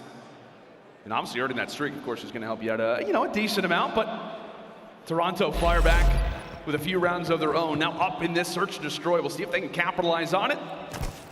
And ultimately grab the 4th. Nearly the first blood for Cammy. Gravity does manage to get out of dodge toward the backside of the church. So that fight will remain, but keep in mind, while there's a lot of noise being made over at that A side, it could be the middle map rotation.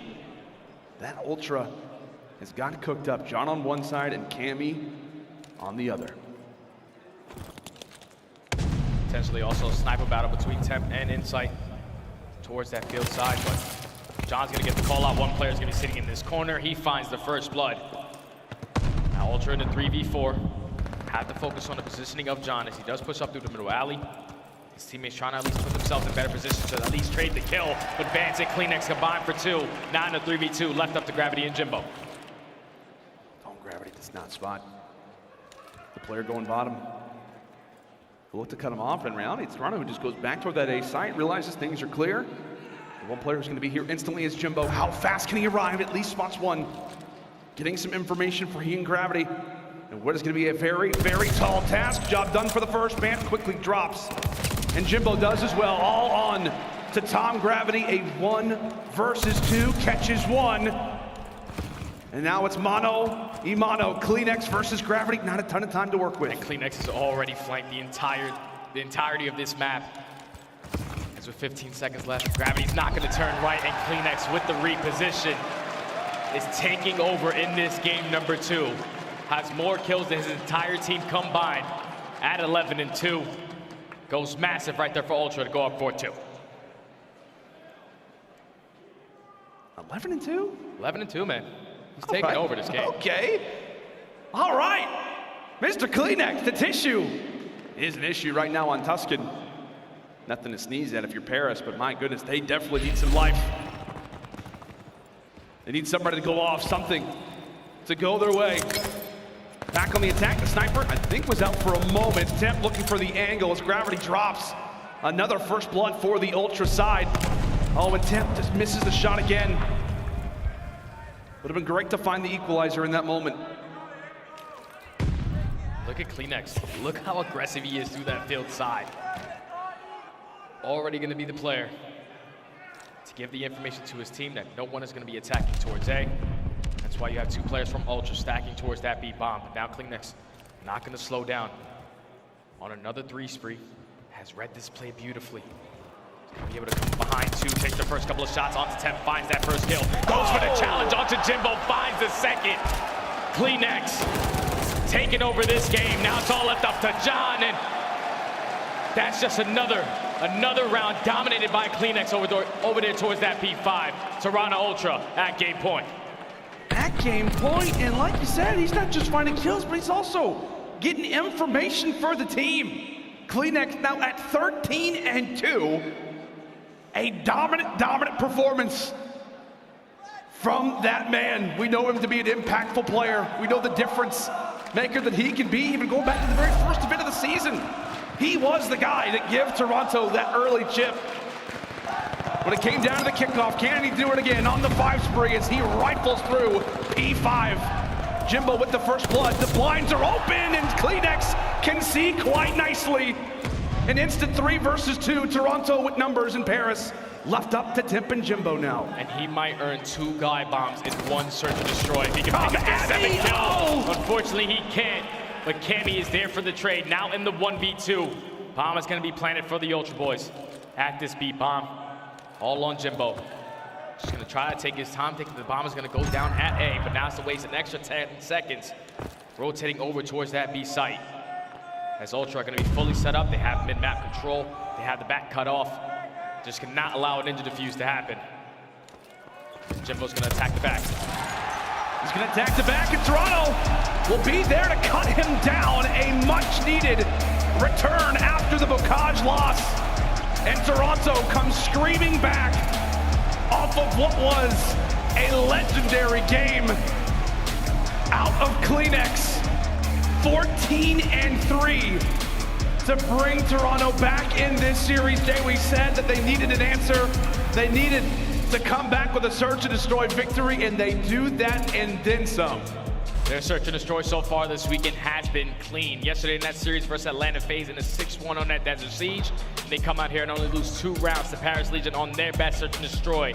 Paris Legion simply did not have an answer for Cleanex. He took over this game. When you're early into these S&D rounds, especially tied at 1 apiece, and you go and get a 4-piece in literally less than 5 seconds. We gotta look back at that. There's no way. The momentum is gonna be completely on your side. Ultra just with the better game plan on that map number 2, tie the series up at 1 apiece. And like, what does a moment like that do for the team? Like, I know obviously it's gotta get everybody extra hype, but like, does that just infuse you with more confidence? I mean, what does it do when a player makes a play like that? Does it just, I don't know, like, does it bring everybody up instantly? 100%. It's like when I used to team with Nameless, he used to go off in a majority of the maps that we played off. Shout out to my guy Nameless. And every time it's always high praise. When you have a player on your team that's going above and beyond in a certain game mode or even in a certain map, that is where it just fuels your teammates because, all right, that guy's doing everything that he possibly can. If I just step it up a little bit, we're going to be able to walk away with this series with ease. And right there with CleanX making a statement like that, Tirana Ultra got to be feeling good. They have to. CleanX infusing this team right now with confidence as now we've got ourselves a 1-to-1 game, an elimination match. Loser going out top 12. You're going to want to stay with us because when we come back after the break, it is time for some Tusky Control.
The Call of Duty League is brought to you by Game Fuel. Victory in a can.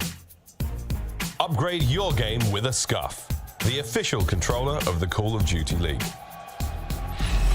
Welcome back, ladies and gentlemen, to day 2 of the Toronto Major.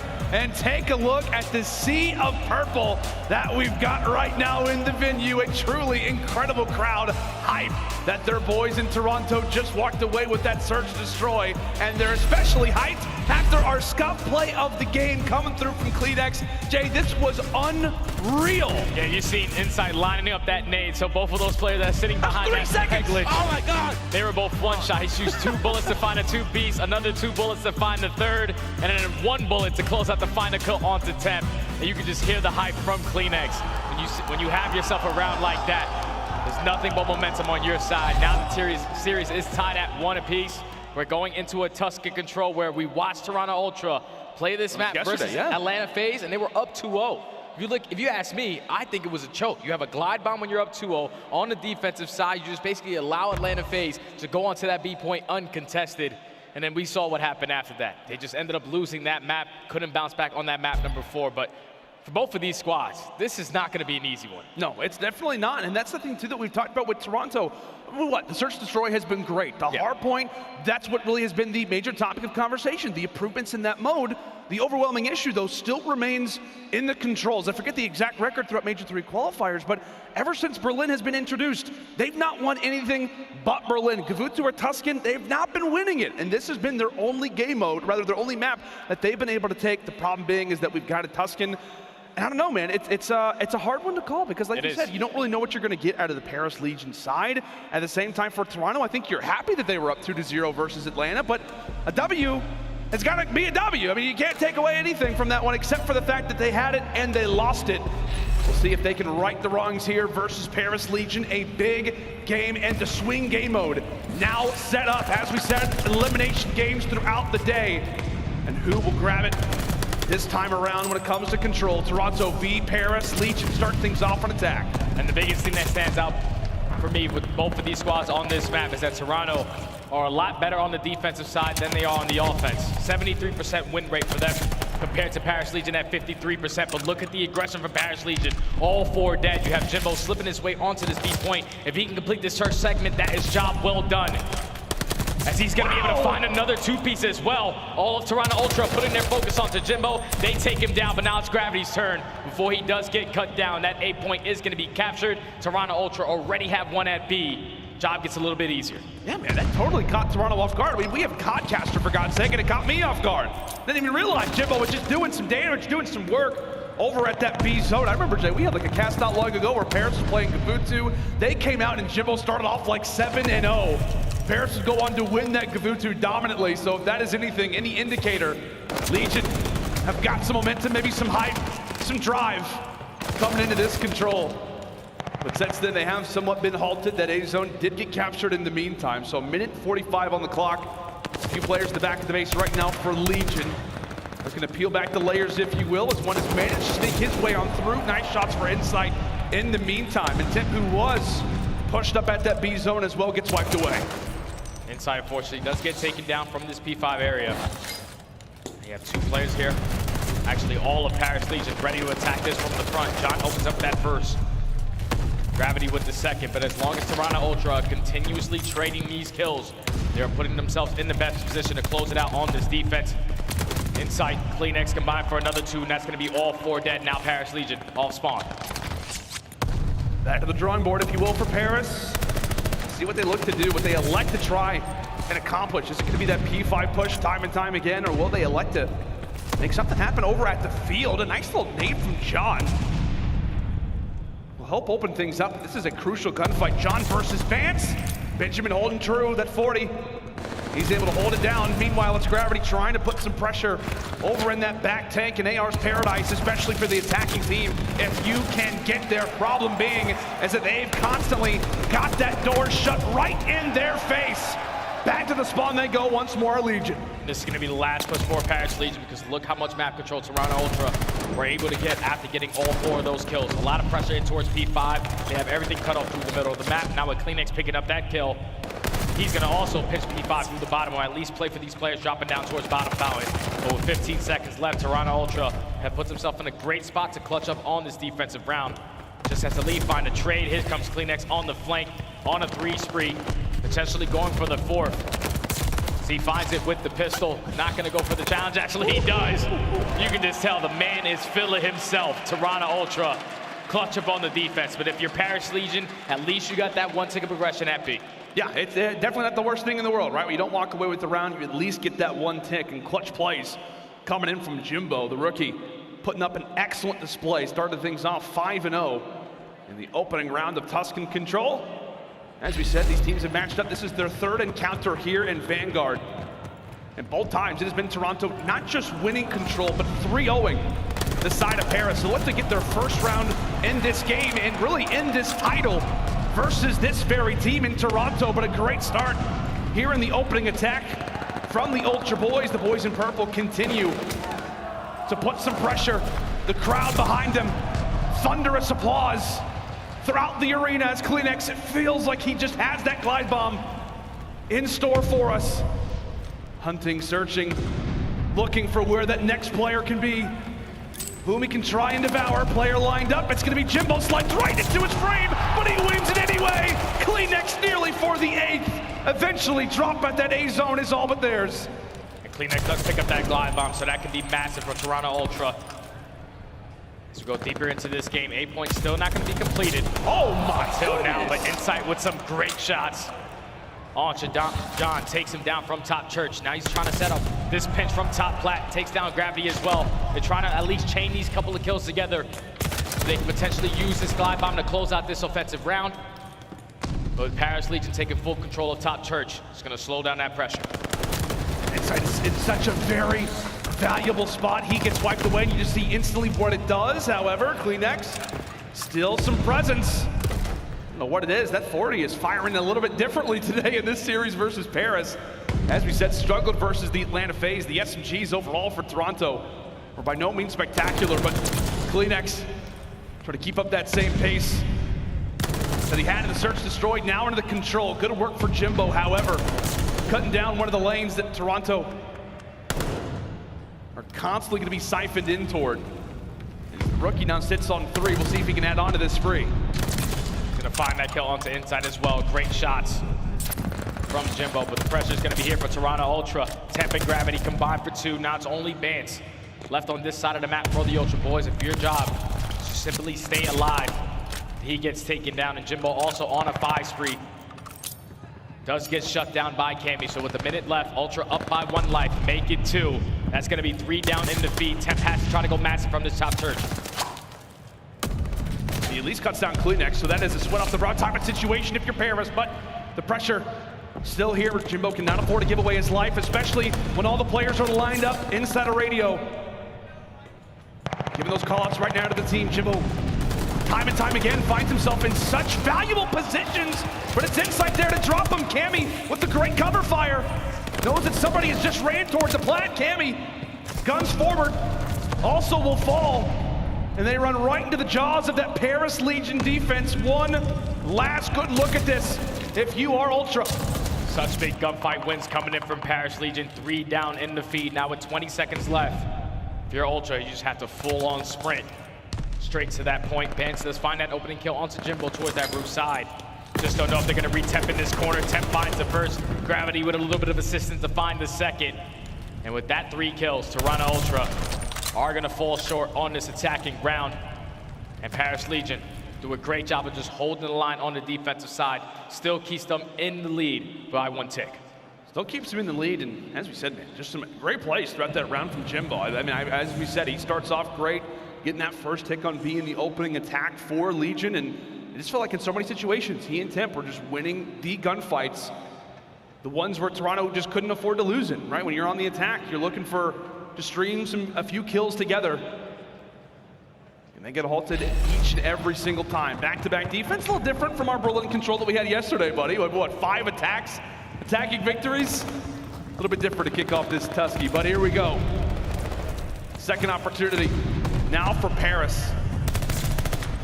A few early kills go the way of Ultra, but standard stuff ultimately from this Legion attack. It's all about A.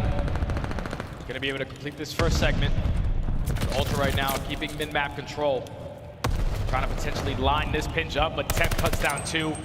1 player in CleanX, just gonna try to stay alive towards that field side. Now you have to retreat, give up this 8.4 free. Paris Legion are gonna be able to extend this time by a minute. Now 2 minutes and 20 seconds to work with. If you're a Paris Legion, the best thing that you can do on this map when you're trying to attack towards B is just complete those segments. Try to secure your defense just in case it does go to that round number 5.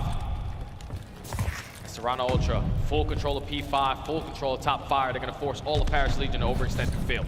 They're gonna know this as well. Toronto gonna be completely aware that that field side is the angle of opportunity for Paris, but despite that information, you like to feel like they would have. Caught off guard as CleanX, caught off guard as Cammy, but thankfully, Insight and Bance, the other 2 members of this team, are able to pick things up in the meantime. Gravity trying to be careful. Does sit on that 5 spree. Now make it 6. Oh, nearly makes it 7-1 away from the glide. Well, he does fall short of it. John is able to pick up from where his teammate leaves off. And great work again from Insight and Cammy, the ARs. Going big once more on the defensive side. Temp looks to handle business. Get something brewing. As we said, I mean, really, when it comes down to attack on really Gavutsu or Tuscan, it's about capturing that first zone. Give your teammates as much time as possible. And what is a very tedious B zone to try and capture. So far, Toronto have held strong, but this could be an opportunity right now for Paris. John, slide, dive, doing everything he can to stay up. He falls as well. And again, Paris at that 50-yard line. Toronto do a great job once again of just finding every single kill towards that P5 area.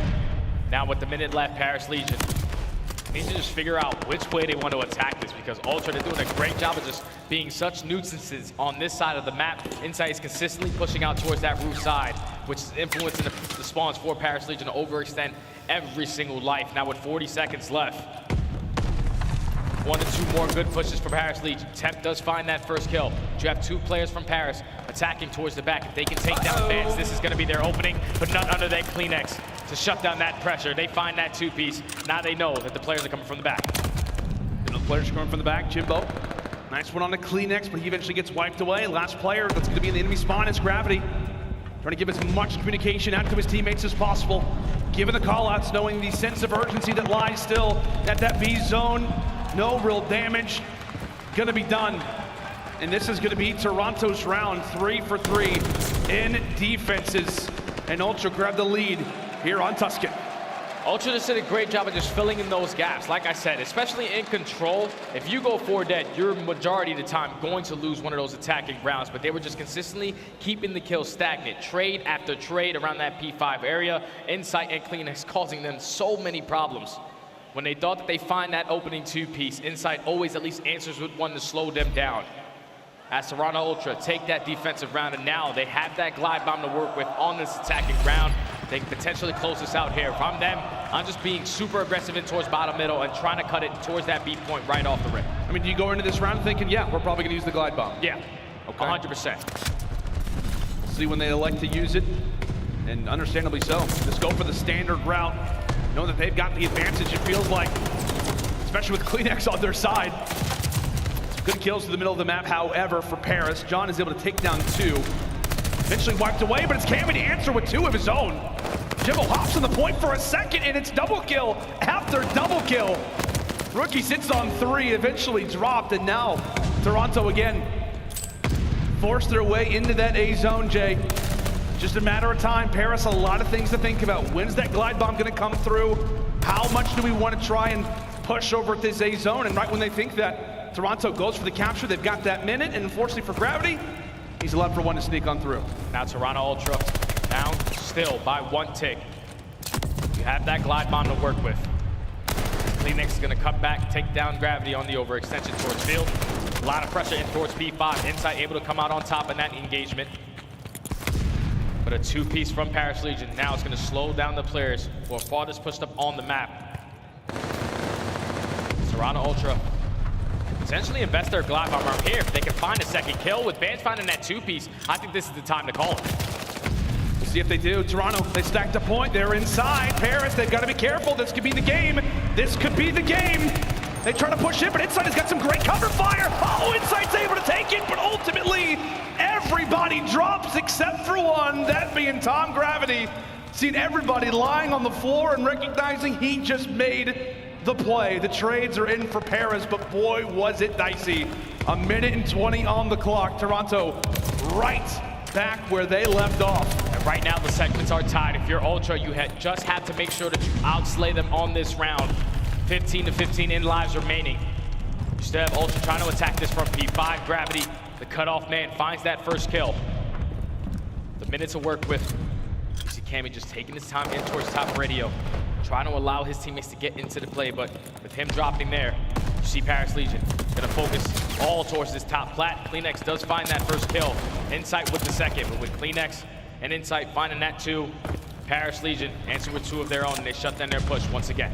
And if we are talking about that round 5, right, if it's going to be tied, I mean, you just look at the overall difference, and right now it's Cammy. Cammy's being the difference maker for Toronto, and they will decide to go and call on the streak, so here it is.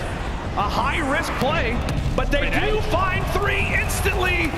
The explosion here on Tuscan. Stack has to be here. The stack is in Paris. They know that it's going to go the other direction. Oh, maybe not. One player was still alive, and Toronto somehow, bruised and battered, win that round.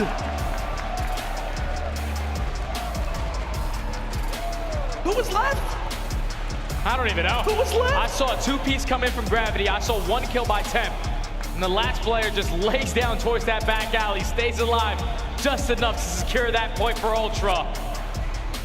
I didn't think that they were going to invest that glide bomb, especially when it was going later into this round, but with Vance, he has to be the guy that leads in the comms right there saying, I have an opening kill. Yeah. This is probably our time to execute this glide bomb. They find that kill, Insight finds the second, and then when CleanX with the third, everyone just flies out. They play the stack, and let's just go back and look at it. We got to see the final seconds. We got to see what happens. I mean, like we said, Toronto, they find that opening, like, okay, so it's a little scary. As you said, Vance gives the call out. He and Cammy combine for 3, and then we're thinking, okay, the round is over, but Paris strike through. Who was left? Paris and every single player towards the back end. They were just trying to at least time their nades. It was Vance. It was Vance. Vance was alive. Just laying down, doing the dirty work for the team. Toronto Ultra able to clutch up in the control.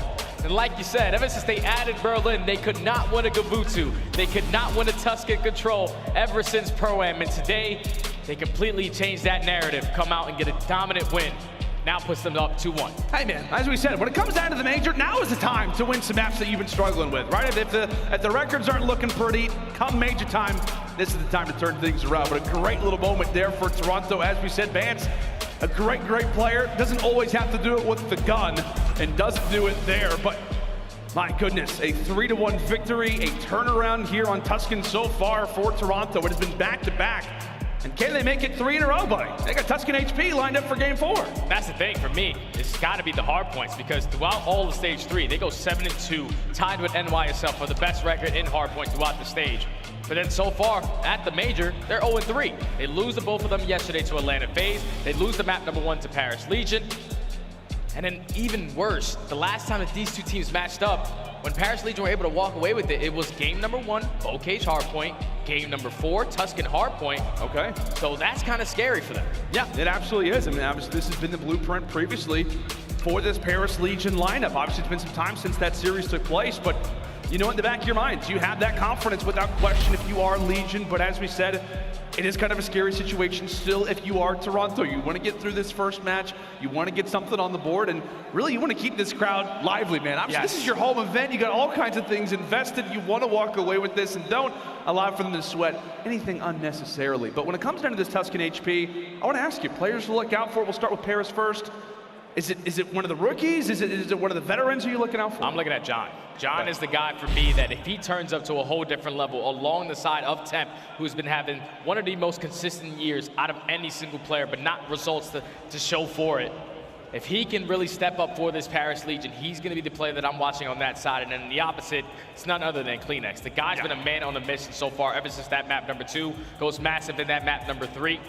And now with the pressure from John, with the pressure from Cleanx, the biggest thing that I took away from yesterday watching Toronto Ultra versus Atlanta just came down to a couple key gunfights off the rotation. Atlanta was just doing a great job of just getting two-piece after two-piece. No one could really buy a trade, and based off of that map number 1, neither could Toronto, but now they have answered in this series up 2-1. Guns are a little bit more hot. Yeah, it absolutely is. Not a game mode, you know, historically when we talk about Toronto throughout this season, that they've been able to rely upon in hardpoint, but as of lately, the reason why they find themselves with a great record at the Major 3 qualifiers with really the same 4-man lineup has been because of that HP improvement, as now they turn their attention toward Tuscan, and could now be the time that they advance past the Paris Legion, or, like we said, these teams matched up, and Paris were able to take them down to the Major 2 qualifiers. It was because of this very HP that sent them the distance. Here we go. Tuscan hardpoint lined up and ready. Jay, who do you think takes this? I think Toronto Ultra take this, man. Okay. I think they fixed their mistakes from yesterday, and the biggest mistake from yesterday has to be their P5, where they're usually getting dominated. They allow the opposite team to get 30 points. They only average about 15. So they need to show adjustments there, but you can take a look at our stats so far in this series. Cleanx had a 0.8 versus Atlanta FaZe yesterday, and it's completely turned it around. 1.14 so far. Here we go. Toronto Ultra, starting on the better side, should start off with this initial time at P1. And for Paris Legion, P1 is their only positive hill on this entire map. So this is going to be a struggle for Paris. Yeah, it absolutely is. We'll see if they look to try to make some adjustments, as it's an all-out brawl, a quick frenzy over at P1. Everybody aware of the very valuable seconds that P1 can hold for you, but it's 15 uncontested right now for Toronto, as Winsight still remains, still hanging out, maybe bruised and battered. The nade brings him low in terms of HP as Cleanx looks to try and fly some more.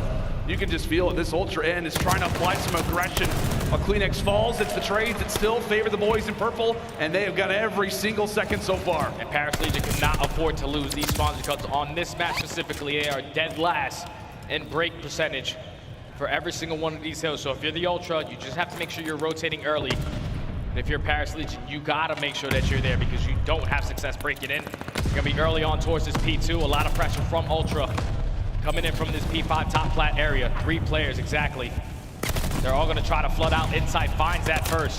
Cleanx with some great shots. Not able to take down Jimbo, but this might be the opening for Vance. Could be the opening for Benjamin Vance. The exact same position where he just clutched up for him in control. He's trying to go on a nice little spree toward the outskirts. Well, at least he frees up some time, and if you're Toronto, hey, make him work for it. At least allow for that time to go unnoticed.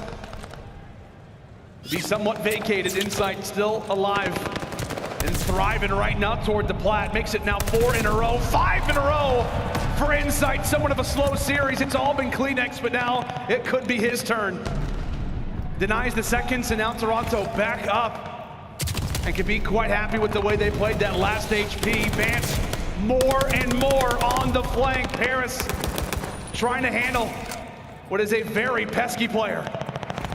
John's gonna be the only player here from Paris Legion off the rotation. He does win that huge gunfight versus Cleanx, but the spawns for Ultra are still gonna come in from that top roof. Vance is gonna be the player to at least set up the flank. He finds that first kill, finds a second as well. But with him finding that 2-piece, Paris Legion do a great job, at least from field. They find the last 2 kills, and they are able to flip these spawns. This is the way Paris Legion get in the game. It's the way they can do it. Here comes Jimbo rounding the corner. Still Toronto with those spawns. You see players coming in from field, coming in from roofs, coming in from middle. A lot of spawns to think about, but Cammy holds true. Hill gonna be open for the time tip. Coming around the corner, he drops as well. Nade shots coming in from pretty much everybody. A neck-and-neck game, and still 15 valuable seconds remain over at Fire, as the rotation is still going to be on. Toronto get awarded with the scrap. Gravity wins 1 through middle, and because of that gunfight victory, Paris have got the advantage, but they've got 2 SMGs who are looking to say otherwise. Yeah, if you are Tep, you have to at least find one of these kills.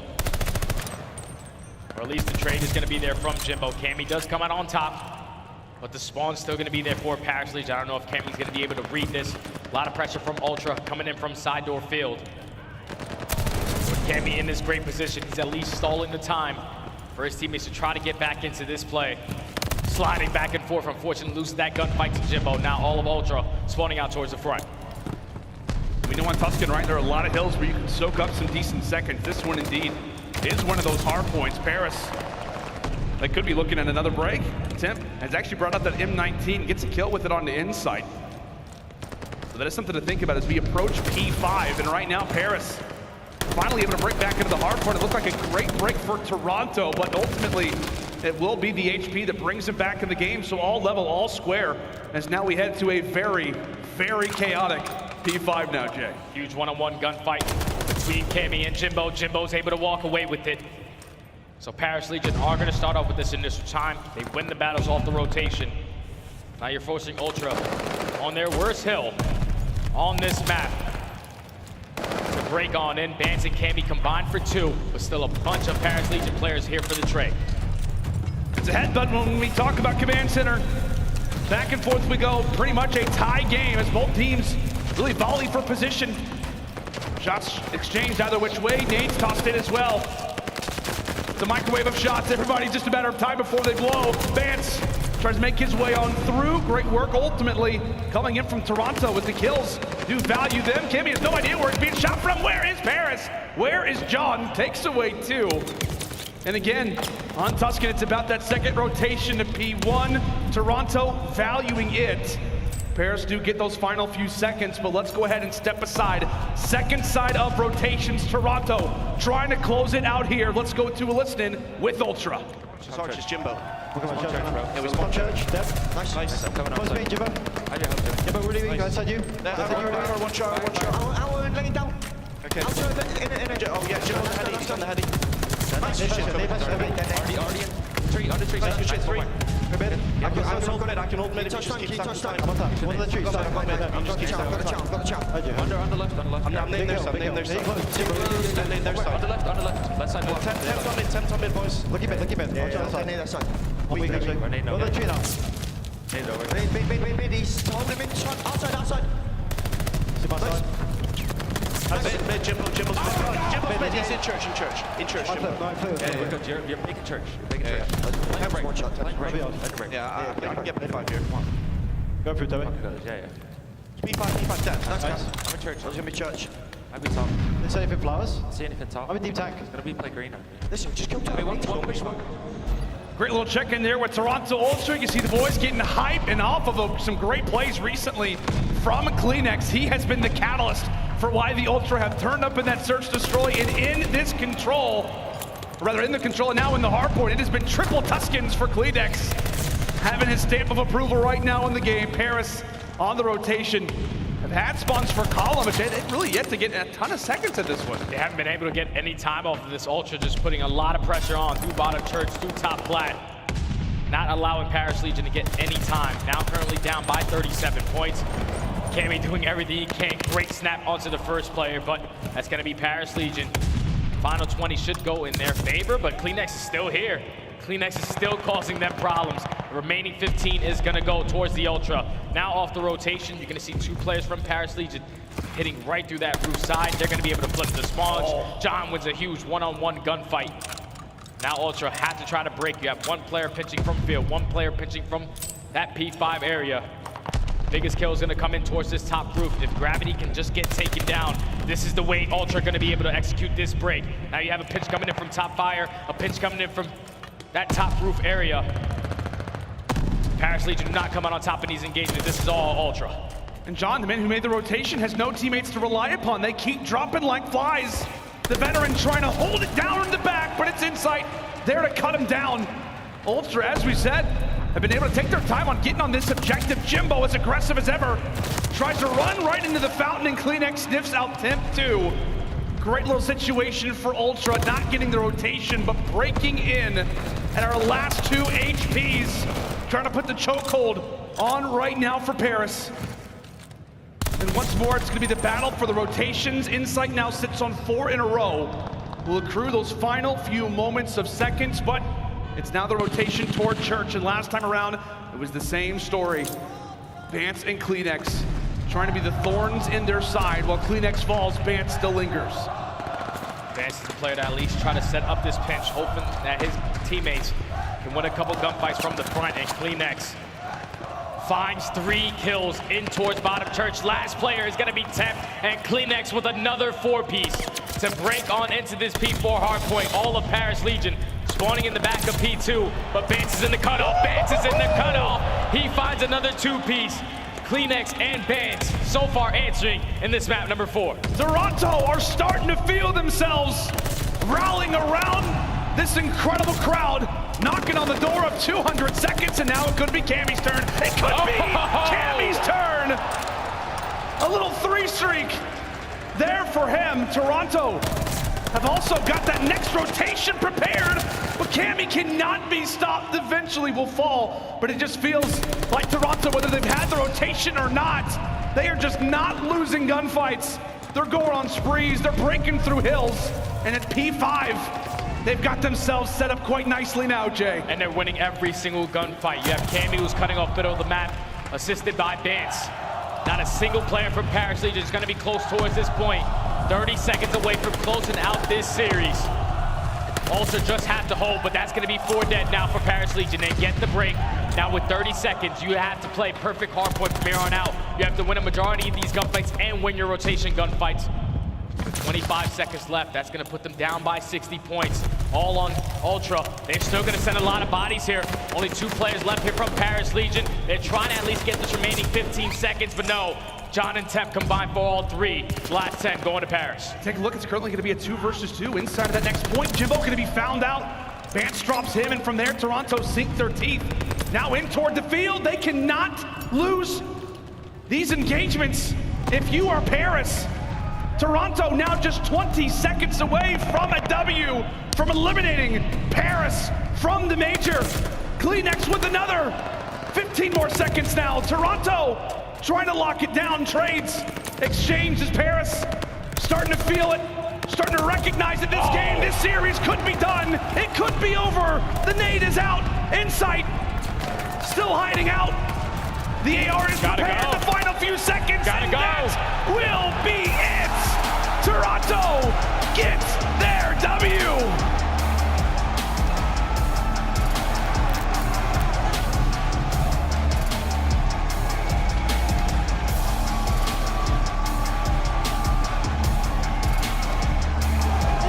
This crowd was behind them the entire way,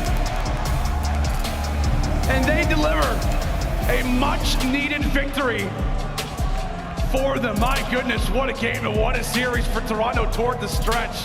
Some incredible streaks across the board. Toronto just made it happen on this hard point. In control from start to finish. They said, Paris Legion, your only positive hard point on this map is going to be that P1. We're going to make sure every single time we're early off the rotation, winning our gunfights so we can properly set up. Ultra just in control, like I said.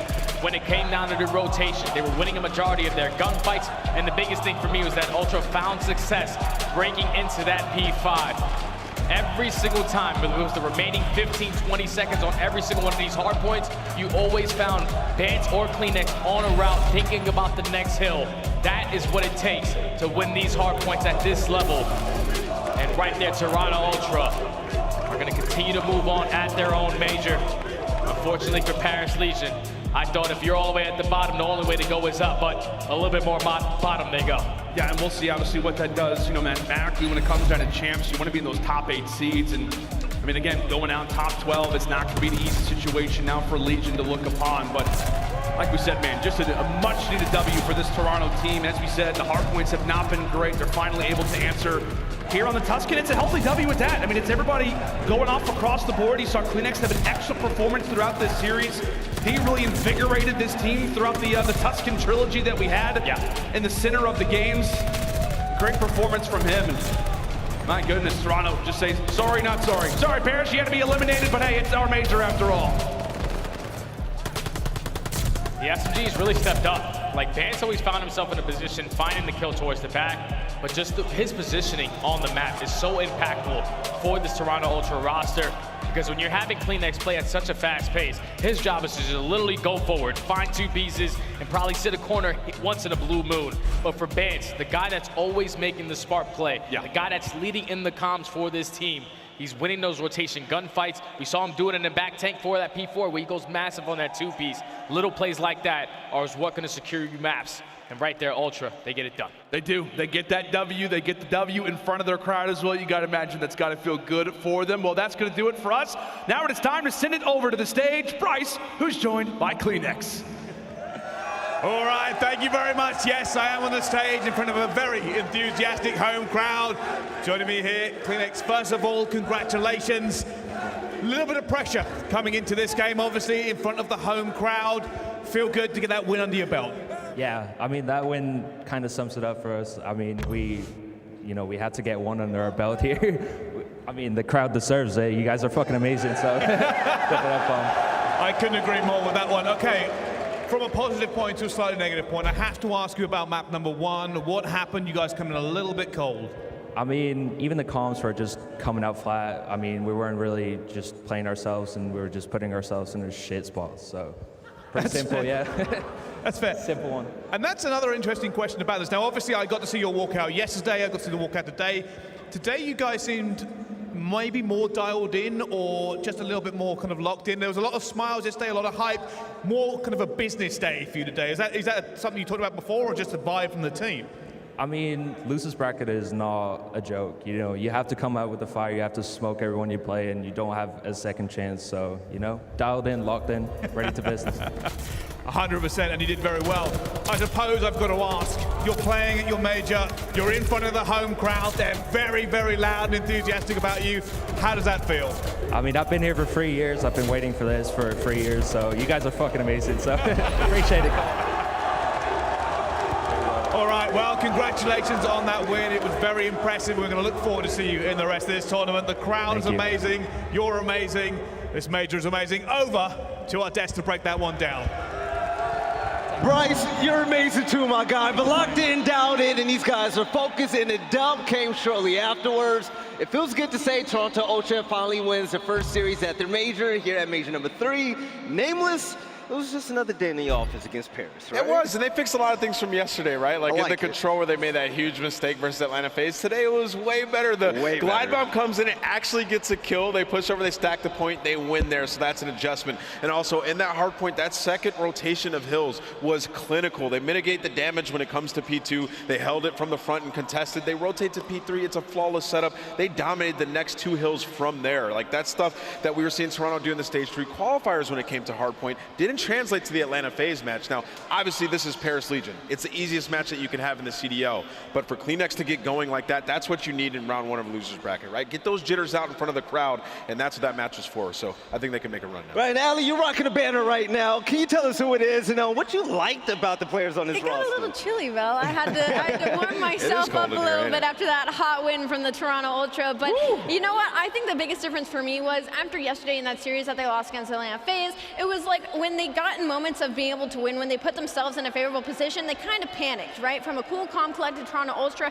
that's not what we expected. They came into today's match, even when they were in a position to win, it was down to the fundamentals, right? They were playing their teamwork, they were playing their game, they kept the pace in their favor, and they didn't panic at any moment, and I think that's why we got such a dominant W. Because we saw them playing a little desperate towards the end against Atlanta FaZe, right? But Merc, man, what are your ultimate thoughts about this series here? And Paris are going home. Well, yeah, obviously for Paris, it's been rough. It's been rough all year. But for Ultra, even map 1, right? Like, Paris come out swinging. They really do. And, you know, Kleenex sort of talked about it. Our comms were off. You're in the losers bracket. It's no joke.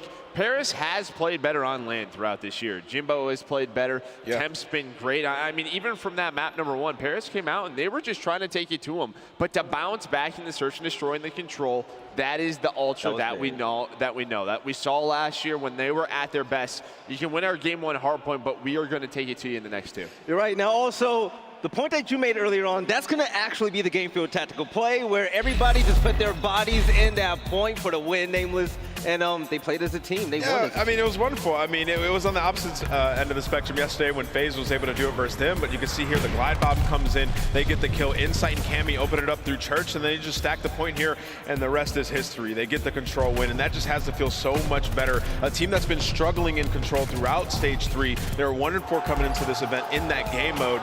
and they've been having some tough moments. They've had some close controls, a lot of 2-3 losses. Their defense hasn't really been there for Toronto, but today they win that offense there, close it out, and that's heart-wrenching on the side of the Paris Legion. And it was the same situation against Atlanta FaZe yesterday, right? They had the glide bomb, they had the favorable situation, and this time it just happened to work out, right? The play that they had in their minds actually went their way, and I feel like that's another story when it comes to Toronto Ultra. They know what to do in these situations. It's just about having the COD timing. It's just about it all going in their way, and that's what happened in that control. Right now, ultimately, Paris Legion, I mean, we've watched them struggle all year long, but I do have to say it, Nameless Man, the first map looked good. Merc called it out as well. Listen, this team, Tim was on fire, but I get it. It's like...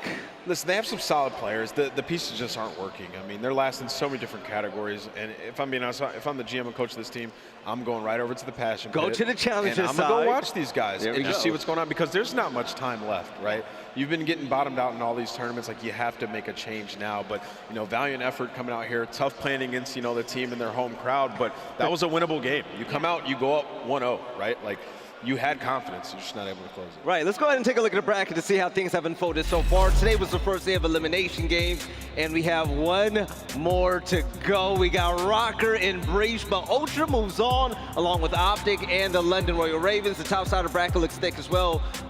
Merc, you're not going to be on the desk for that series right there, Boston and Minnesota. I want to hear your thoughts about it. What's your prediction for this? I mean, obviously, you know, Røkkr last night losing 2 search and destroys, uncharacteristic of them. But for the Breach, I mean, this is not an easy losers round 1. No. I mean, Breach was a top 4 team, right? And Major 2. They can play on land. We know that they can play with a very fast-paced, high-intensity team.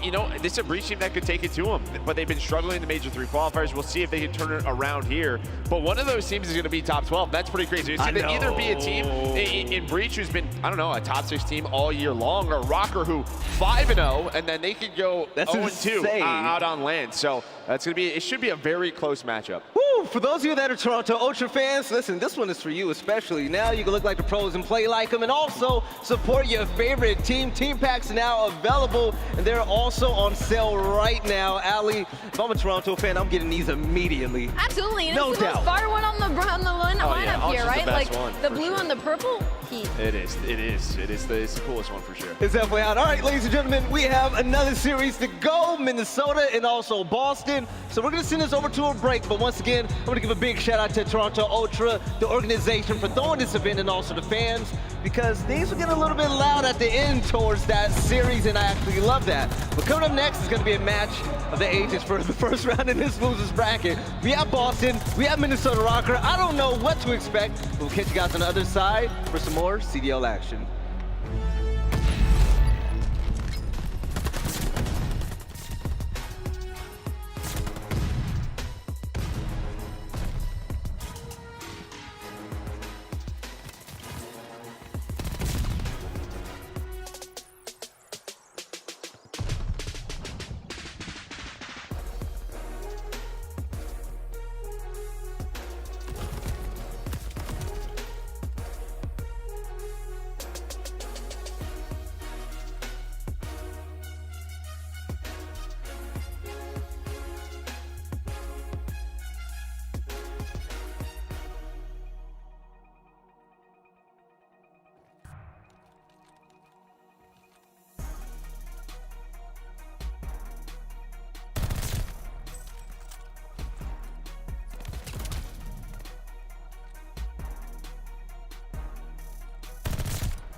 so exhausted, I needed the energy, needed to pick me up. I'm in your movie, but this is my cinema. I got that power, I'm built to devour. Anyone coming against me, I tower. I don't care for the pressure. Some of y'all leaving here in the stretcher. Took my time to go and get better. I was reading in the red letters. Ay, hit me with your best shot. I got time today.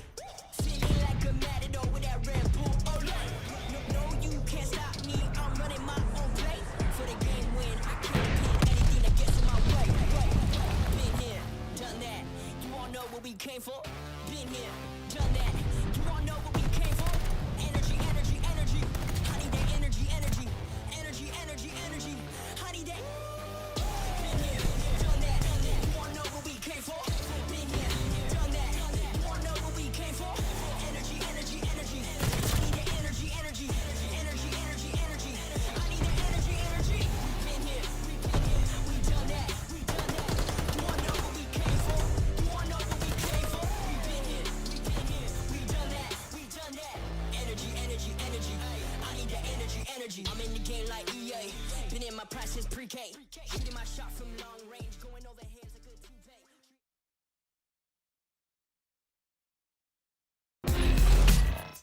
The Call of Duty League is brought to you by Mountain Dew. The Call of Duty League is brought to you by Zenny. Armor your eyes with Block's gaming glasses starting at $24 by visiting zenny.com/CDL.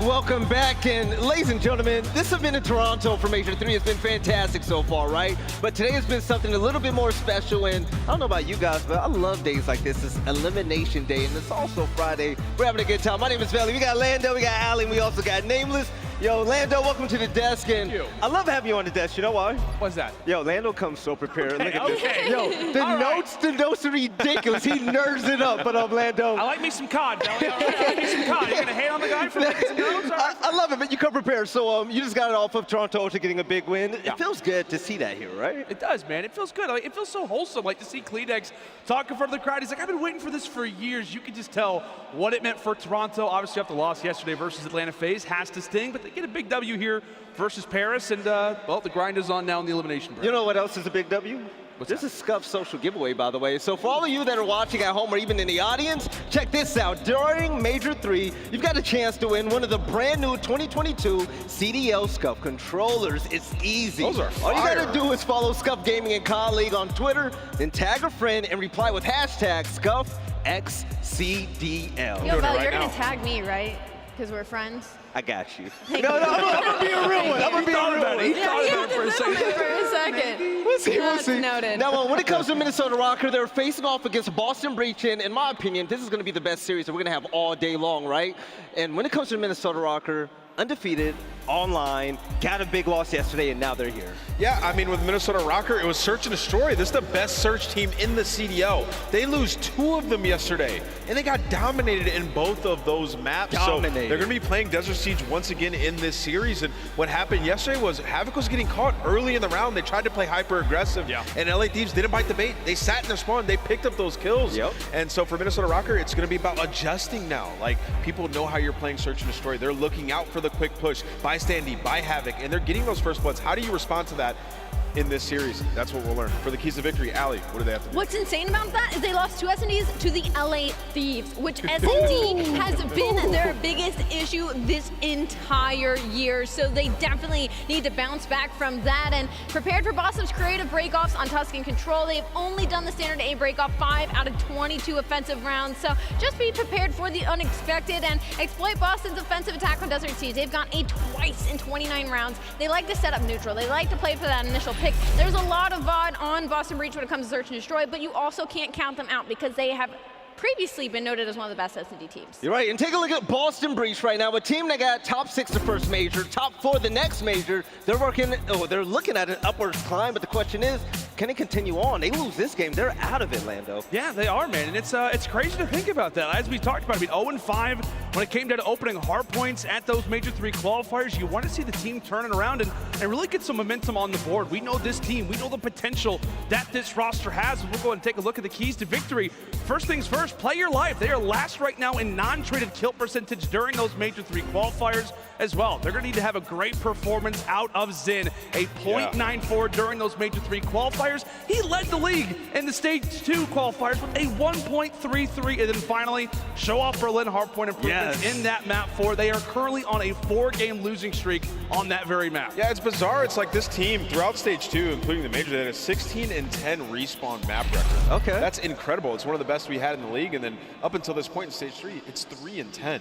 So there's been a huge fall off, and what seems weird about it is that Nero is playing incredibly well. Good. He's so aggressive. Like, the chemistry of this team, it just seems to have fallen out. I think it really starts with Zin. And a lot of teams, it doesn't start with the Maniar, but with this team, it has been Zin. When he was super frying, they found so much success. So if he's able to get it going, this team has a chance. You're right. Now, Ali, did you want to say something? I saw you. I was just going to be to the point of like that first key to victory for Boston Breach was, you know, player life. And I think that's like one of the most frustrating sentiments I have when watching them, especially in respawn, is when they're in the hill, they're always going for the aggressive chow, which like I get it to a point pushing out the lane once you have 4 dead. But like sometimes there'd be 1 player left in objective time going for the chow, going for the kill rather than just playing their life in the objective, because when you're not getting points, you know, make sure the other team isn't either. Sometimes your presence is more important than the kill. And I think that's something Boston Breach really needs to learn if they want to get back on the respawn winning streak. I actually love that. Now it's going to be time for predictions. I'm going to be honest with all y'all right now.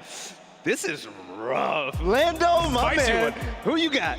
I don't know, man. This is a tough one to call because obviously you called it right. I think this is going to be one of the best games that we have of the entire day. I think just strictly based off of what we saw at those Major 3 qualifiers, I'm going to go with Minnesota. Okay. I don't know exactly a map count. I'll say 3-1. 3-1 Minnesota. All right, Ali, you're going to rock with Minnesota, who was 5-0, or you're going to rock with Boston, who can show Ali looks stressed. Ali looks stressed. Right, Ali, who you got? I'm so stressed. I mean, we've got Mr. Røkkr 5-0 in Stage 3, but then they come out, they lose 2 S&Ds to LA Thieves, so now all stats are out the window, and I'm just like, this is going to be a long series. This is going to be a game 5. I think I'm going to go with Boston just because I look at the map set, and I think it favors both teams, but I think it's also geared towards the fact that they're trying to make the SMGs and Nero and Capsidal comfortable. Yes. So I think Boston Breach will take this series. I just thought about this. This match, we're going to have Attach and Zinni as the main ARs. Woo! Nameless, Røkkr, Breach. I'm going to go with the Minnesota Røkkr. I think they're going to bounce back. I mean, after losing 2 searches yesterday, they definitely reviewed that VOD. This is such a good search team, like best all year long. They're going to come back stronger in this series, especially versus a struggling Boston Breach. This isn't Major 2 Boston Breach that we've been seeing, so I think Røkkr take it. You know what? When it comes to the Boston Breach, I love this team, right? I think Zinni is a fantastic AR. Capsidal does Capsidal things, right? But Nero has been on a tear off and on lately. If Nero can keep up that type of consistency and Tease joins the mix, this team could be dangerous, man. But I'm gonna have to rock with Minnesota. They're looking so good. And I think that this team just ain't done yet with their, they want to start a new streak in my eyes. So let's send this over to the game. We got Minnesota Røkkr versus the Boston Breach. Let's go.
Warriors. confronting them like challenging the winter itself. The snow that blinds you gives them strength. And the ice belongs to them. Prepare yourself for a cold wind blows.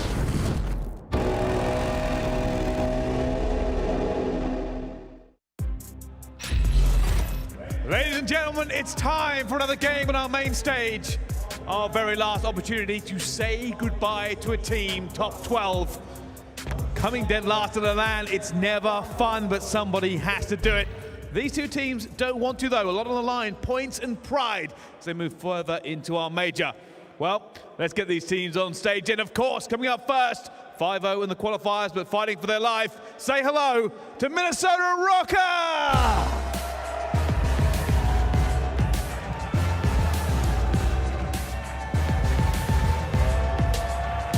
Attach, Standy, Priestahh, and Havok. I tell you what, man, this roster, we know the talent that they have got. They go 5-0 in the Major 3 qualifiers, a ton of talent on this team, but the guy that I'm looking out for is the AR for this team, arguably one of the best players in the game, Mr. Dylan Price. Yes, sir, Attach has been on an absolute tear lately, and once again, I'm gonna give a big shout out to Priestahh as well. This guy's been something different this stage, but hopefully they can keep this up. Bryce, bring out the other boys. Thank you very much, Belly. Yes, well, our analysts think this is going to go the distance and maybe the very best game we had today. Only our opponents will be able to tell us that one. Welcome to the stage, the new boys to the CDL. It's Boston Breach!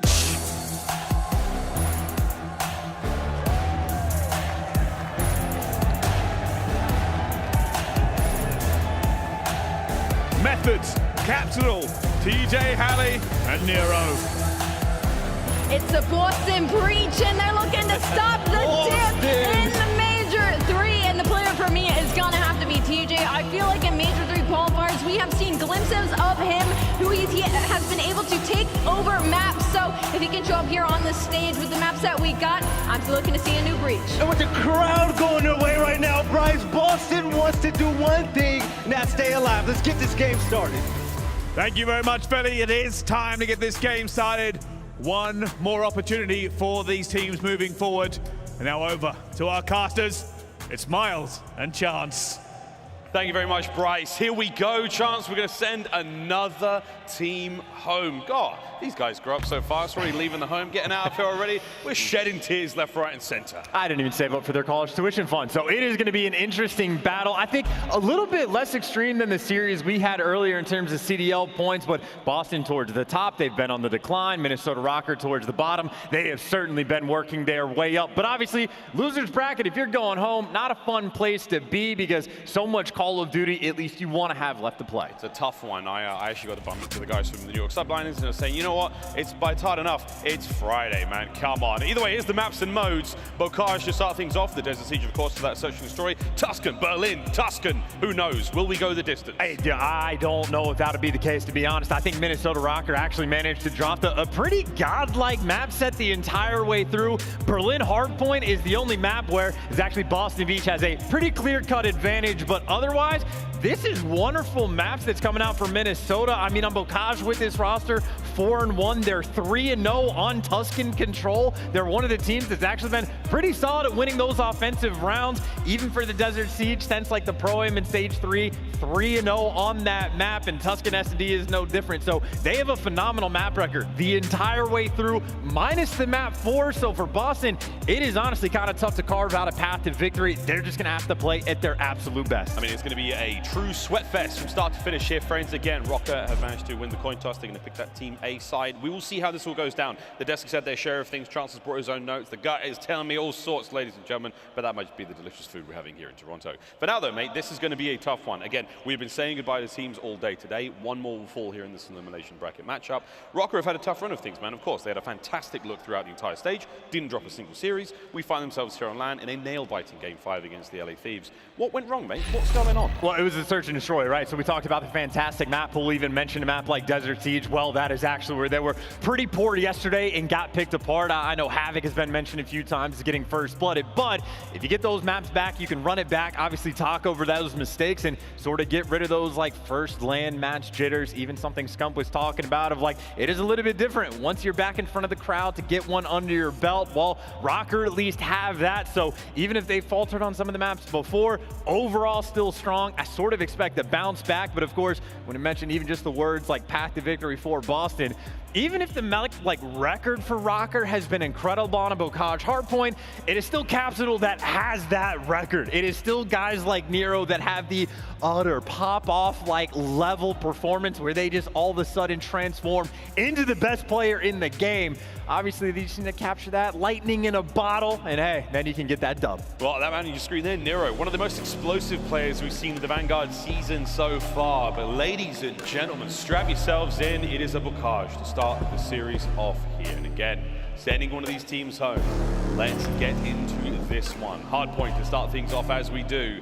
And again, the map record's chance they're close enough, but current form, man, we'll see how it goes. I mean, again, though, that 5-4 for Minnesota Røkkr, who is a little bit different with previous rosters, 4-1 as of late. Now that they have a pretty strong SMG duo, they've been on a tear, and funnily enough, on this map, it is actually attached with the #1 overall KD, but admittedly, Capsidal not too far behind. I think he's number 3 or 4. Well, let's see how things go off the rip. An interesting hit towards the riverside of the map. It's going to be seeing everyone fighting over mid-map control so far. Breach for the most time. Capsidal into the fight, he flies. This is co-partner in crime, Nero, during weekends inside a hut, but Havok comes through, cleans those boys up, no questions asked. We're going to take that hard point back for now, and we are still tussling for control of the top left-hand side of the mini-map right now. That's P2, but for now, Minnesota Røkkr get himself a sweep at a time. Havok, do what we can on the inside of R. And I like the positioning from Havok as well, right? Getting the cuts through P2, able to direct traffic pretty well, and I mean, granted, it's only 11 total seconds, but on P1, that ain't bad, and of course, now you see Priestahh trying to make moves over towards P2, showing off a little bit of trigger discipline. Turns out just to be trades around the point, well, gets shot in the back, and enough to take him down. Minnesota not able to flip, but with a very small edge going into new. Obviously, Breach looking to respond. Yeah, Boston Breach, the white arrows on the minimap now, locking down the hard point #2. Over the tanks we go. Pops open. Capsidal, great work now on the back line. Oh, can't take care of Priestahh as P-Dog bites back. It's a nice series so far. Looking from yesterday's performance as well. Zinni from the top rope, though, guns a couple. Right back into the hard point you go. There's the lead change, Boston. Yeah, good reads as well, right? Knowing that the spawn is coming in from Riverside, so knows he has to watch his back, and well, maybe not a fun position to be in, but hey, you're trying to collect the hill time until every single one of your teammates falls, and hey, nearly had the 180, but that is just trades on trades for Røkkr. Instantly there to break back in, and I mean, I'm not going to keep track, but already, what, the 3rd lead exchange we've had this game so far. This is already looking to be a spicy 180. We're shaping up for a decent throwdown here on the cage, map 1. Kills going the way of the Havok and Standy duo so far. Stabber can't get any more as Boston Breach dug in well and truly at the backside of Grand Mars. Now, the rest of Røkkr trying to make the entries now. Flush these players out of every single corner you can find, and so far, Standy doing a decent job. You still have to worry about those spawns as Nero, whoa, was that the little beginning of the explosion that he can be? I mean, hey, he just picked up 3, and Priestahh already by himself, and if you got the automaton, you ain't sliding in to break that hill. It is not easy to do by yourself, so gotta wait for your teammates to come off respawn, and the next go around for this attack. I mean, Standy, he's playing over towards outer like AS and D, gets a kill, but again, Røkkr haven't actually had any sort of pressure on this hill. Boston's collected all of this time. Yeah, these boys are having a good time in Granny so far, and that's a hard thing to say on this map. As Methodz from the backside. Typical spot to be in. This is a great contest out of Havok. Here comes the rest of Røkkr right on through the fight. Wall bangs are in. TJ with a pistol trying to stay alive as it's getting mixy indeed. But Standy will remain alive for now. Gets one other one with a pistol. Trades are bound and is back to back. It's a late break for Røkkr. They're going to get a couple of seconds here, but it's over the barn for next. I mean, either way for Boston, that is pretty much as good as it can really get on that hill. That even though they lose the 10 seconds, you still get that rotation over towards new. Win a couple gunfights on the P2 side of the map, and sure, Standy's there for the trades, but just now has gotten towards the hill. Actually has players above him, and Boston actually a little bit of taking pressure off the actual hard point, and well, Røkkr taking advantage, Standy hanging out inside. A couple of tags there on him. the head of Methodz as the rest of his teammates pick up those kills. Lead change again, and we're not going to keep track, friends, because it's only going to get bigger from here. 14-9 for Havok so far. Explosive start for him here on Bocage. Is looking good as the time's still ticking in favor of Minnesota Røkkr. He's got eyes on next as well. I love this play, but we'll see if this one works out. Again, Boston spawning top left-hand side of the map. The P2 spawns not what they want. They're going to fight their way through that hill and over towards River for next. Yeah, a very strange barn hill, right? Boston not really a ton of pressure on the point early on, and then I think Røkkr might have just misread the spawns and I mean really open up the hill for the final 20 seconds, but maybe they were just trying to be nice and secure for that rotation because they will be towards that river hill first. You get a player posted up in back L, you get one of your SMGs inside the hill, and well, you see the man that was on the tank. Havok does fall to nades, but you still should be able to get that early time as Standy finally moves his body on point. Nero snaps in, not enough to get the job done. TJHaly, 6-11 so far, a little slow out of the cage from him. We'll see if we can get things going. Røkkr with a great setup for now. They've got the backside covered, a man in the point, and TJ trying to find a hole. He pokes his way through at least one. Trades are on point. Boston still, their teeth are in their way forward. It's just a little slow. They want to get things going now. Straight through the back line. Attach got them covered. All good for now. Back over to the hard point we go. It's open for a second, but Røkkr have done a wonderful job holding this river. Yeah, and Methodz just doing a great job with the AR. Gets the players out of the point. Wins a couple big AR gunfights until Standy off spawn with the automaton as well. Comes back and picks up 2 of his own. So Røkkr right back in the hill, and I mean again, it's an incredibly tight game, but also about the biggest lead we have seen so far throughout this entire game, but only a 20-point gap. It is still up for grabs for both of these teams. I'd say for Boston, the main problem, it's just been the slaying. Capsidal again, the number 4 overall KD on this map. Double neg right now, he's gotta crank it up. As soon as he starts cranking it up though, we might be sending toupees to the sky. Here's we go. Priestahh trying to find something through the back line. TJ getting things going, and Capsidal on the board for a mo there, trying to get himself going. And I wouldn't be too surprised, mate, if we see another lead change in a moment. But at this moment in time, Nero dodging, diving, and weaving his way through the back ends of Bocage. No one with that hard point time. Typical of what we usually see in the P1s, but for now, mostly dry for both teams. And I say nice little timing for a player to get in barn, and bad timing right there for Nero just to fall around the point. See what Methodz can do is the main AR obviously knows the pressure's coming in from the left. He gets shot in the back, but I think TJ able to pick up 2. Capsidal trying to control this river side of the map, and I mean Boston maybe not getting the time on P1, but at least have a solid setup to be able to rotate over towards new. And if they can keep this pressure up, and you got players pushed out AS and D, maybe able to convert some of this P2 time, or maybe Attach will find the round and flip the spawns as soon as the hill pops. Top left-hand side of the screen, there he goes. Attach is in the backside of 10, and he's got himself in there. All he has to do now is deal with Capsidal. Will he find the shots? It's Capsidal playing this one very patiently indeed, but Attach, quite the veteran here on the roster. He's been around the block a few times. Your boy has seen it all. And there you go. He's seen Capsidal, and he's dealt with him indeed. Well, that is the number 1 overall KD on this map, and Attach has been doing it with a bunch of different weapons. So he's certainly prepared for this day, but obviously you got to actually get this hill time, and both teams struggling to get inside of this hard point. It's not a guarantee, but this might end up being a game where neither team gets to 250. We're sort of dancing on that line. Yeah, 2 minutes and 20-something there on the game clock. We'll see how this one goes down. As then the kills coming through. Time ticking away now for Boston. We've seen the lead change, but now let's listen to it potentially happen with Minnesota Røkkr. We gotta hit right, we gotta hold right. Top, watch out, Methodz. Going top, I'm going top. I can help you, I'm giving up left. Top there. I'm pushing on top. I'm gonna hold all right. I'm staying on the steps. I'm staying on the steps. My front door. Okay, I have left. Can you show the mid or no? Watch out, TJ. Two top. They're hitting top, they hit top. 2 steps. 2 steps. One more. TJ. Actually, back window. I think he's top. Top again in front door. Left, dead. Nice. I have your steps. Yo, back. Shit on. 2 front door. I have your mid, guys. I have all your mid. Stay in the corner. I have all your mid, guys. All day to tools. I got it. Let's go back window. Nice. Mid. Yo, stay on this time again. I'm coming to help you. I get your tools. Yeah. Nice. Stay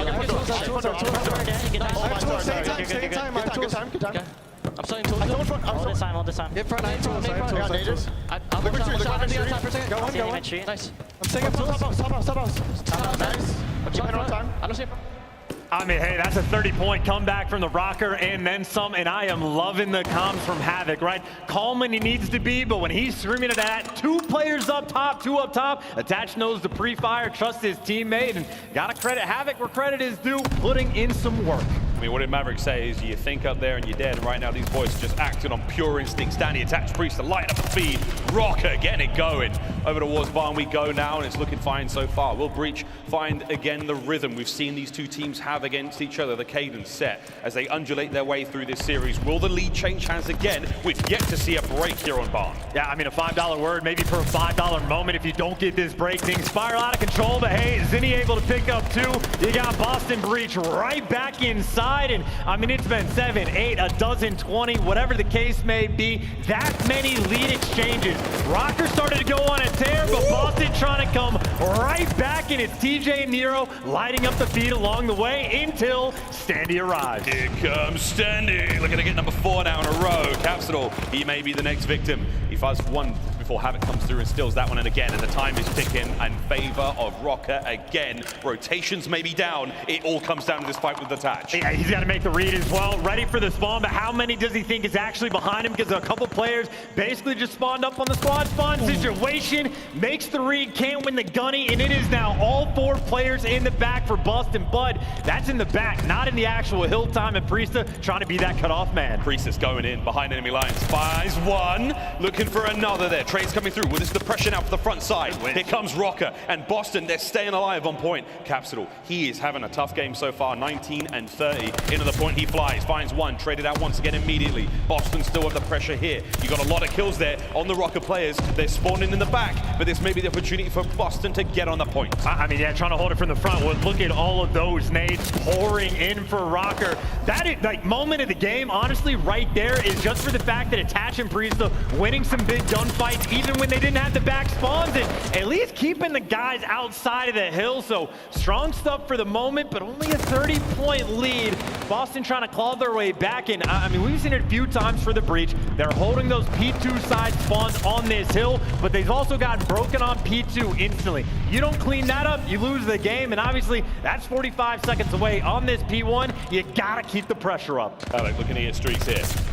Good shots, one more, not gonna happen. Brilliant stuff either way. It's over the 200-point mark now for Røkkr, but we find ourselves in our 3rd set, and 50 seconds on the game clock. Keep an eye on that one. So this is important now for Boston Breach to get that time, stop the in-game clock, and try to mount the comeback. Crazier things have happened today alone. This is far from over. I mean, they're working on it. Again, they might have lost those spawns for new, but I mean, 20 seconds on P1 is as good as it gets. The nades aren't coming through on time, so number 8, Nero, he's safe for the moment. Well, Standy's there to rip off his head and take him down, but still, if you can fight for the scrap, you take that scrap, and while Boston should get it all, so, you know, the 30-point lead drops to about 20, but still a long way to go. Nero's starting to warm things up a little. We're into the final 30 seconds of the game clock. Boston Breach down the time. This is big work indeed. Over to P2, finding those kills, and of all people, Capsidal now starting to find the kills as well. Pulling that deficit right back. Nero heating things up, flying forward. It is not over yet, ladies and gentlemen. You've still got the hard point in the hands of Breach, and we may see a lead change. Hey, this might be it. Honestly, keep in mind, this game clock might come into effect as well. It won't happen until the next hill, but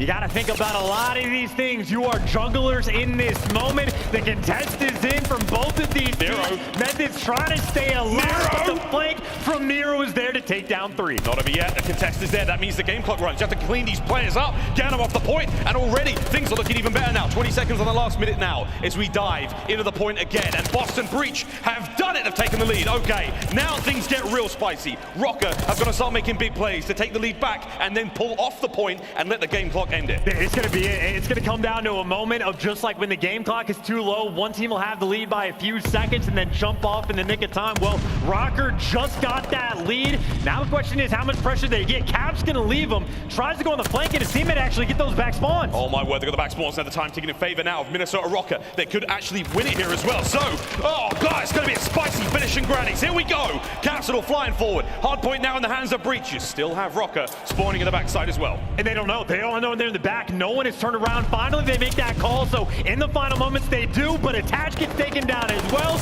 You make the reads. Havok, the last one left, dead. Lead change again. Breach now in the driver's seat. You have to make a clean break now for Røkkr to get the time out of them. And this is it. Final 10 seconds now for Breach. In you go. Kills come through. No one in the point. There's 9 seconds on the game clock. Røkkr now in control. TJ finds one. No more to be had. Røkkr are back on it. You got to get the lead, and then you got to hop out or maybe try to make this balance. You try to fly in. You fall. 2 seconds left. Røkkr have the lead, but over towards New Boston there first. Boston on the rotation. Can Havok get there in time to find at least one? Open up the angles now. Havok, Standy, finding kills. Game clock's open. It's a 1 second lead right now for Røkkr. You have to get the kills. Oh my God! It's going to come down to the game clock. Contest. Find a kill.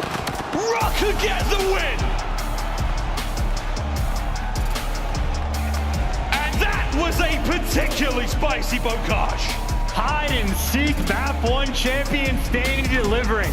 Do you remember the moment he had on Tuscan for Røkkr early in the year where he hops out of the point and cost them the game?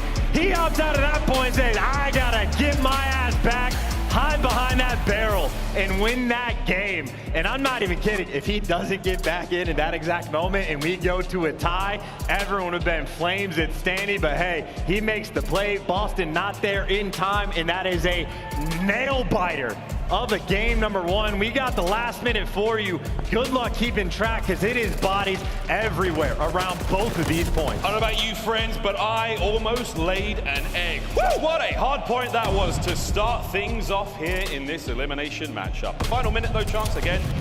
Pandemonium. And all I want to do, honestly, in this moment is just try to keep track of Standy at least towards the end of this hill, right? Because obviously we know it's a swing. Boston get a chunk of this time. Røkkr take it right back, get a nice little lead, but don't have the rotations. But Standy number 1 of the minimap at the moment. He's over here flanking tower. He's causing problems. Honestly, wonderful 2-piece in that moment just to get Røkkr the time. But then off spawn, where the hell does he go, right? Starts from the back tank, taking a route over towards P2. And I mean, again, the thing to look out for is he hops in the hill, hops back out, gets back inside, but wins a wonderful gunfight on Nero, and then it is about this final moment. Oh my God, look at the time. Look at the scoreline as well. 3 seconds on the game clock. The contest is there. Røkkr have got to find Standy, and you bet he came out for a mo. He got straight back on that point.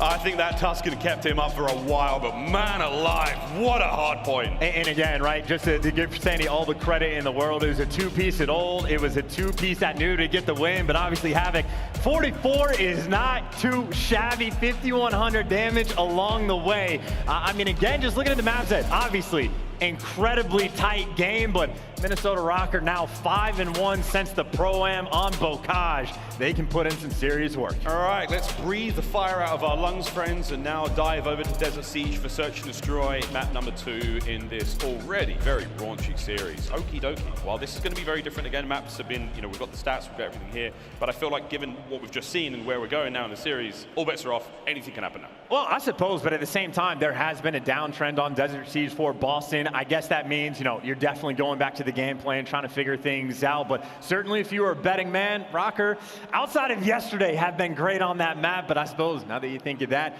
you're right. All bets are off. An incredibly unpredictable game. I mean, I think still the lower seeds are like 5-3 on the weekend so far. So you never know. Well, we'll take a look at now the top performers in Search and Destroy going into this one. Eyes on the prize for these 2 champions for either side. They'll be the players to keep an eye on. Standy and Capsidal. Again, I mean, it's not a whole lot. It never is too much separating these two teams, 2 players. It's going to be a decent matchup either way, but we'll see what they can bring. Because chance, again, for Standy and for the guys on Røkkr, heartbreak last night against LA Thieves. Well, yeah, and of course, that just means you want to try to mend the damage that has been done. But this is honestly, you know, 2 of the top players in the league when it comes to Search and Destroy. Both those hyper-aggressive SMGs, both decent collectors of the First Bloods. But you're right towards the top on, you know, 9 kills per round. I think they're both within the top 10, maybe even in the top 5 in that margin, getting a decent chunk of the team kills. So that is quite the battle that we have. Admittedly, when we're going on a map like Desert Siege, the ARs need to be present as well. But funnily enough, these are 2 teams that love playing the center of the map. We will see a lot of center of the map fun and games. I think, you know, maybe not so heavy on the snipe. So, of course, we've seen Methodz run a snipe at times. I'm pretty sure Capsidal can run it. And on the side of course, Røkkr, Attach has been looking fantastic for a long time. We will see, though, ladies and gentlemen, as we now dive into Desert Siege. Map number 2. If you've got nails left after that one, save them, because the series is far from over. And it was obviously pointed out in the game fuel keys to victory as well. Boston Breach, they love their neutral setups. They've shown off a couple interesting looks as well, just like how they play around the center of the map. Not necessarily a bull rush in towards the actual building, but they do get a little bit mixy, pull out some creative stuff, and we'll see what kind of response Røkkr is going to have for the moment, whether it be the SMG battle in the middle of the map, whether or not the snipers get shown off towards the outside lanes, or maybe if Methodz can just be the guy for the team when they need him. I know he's had a few clutches on this map as well. Indeed, I mean, don't forget what Alex said on the desk. There's a lot of footage of Boston Breach on this map.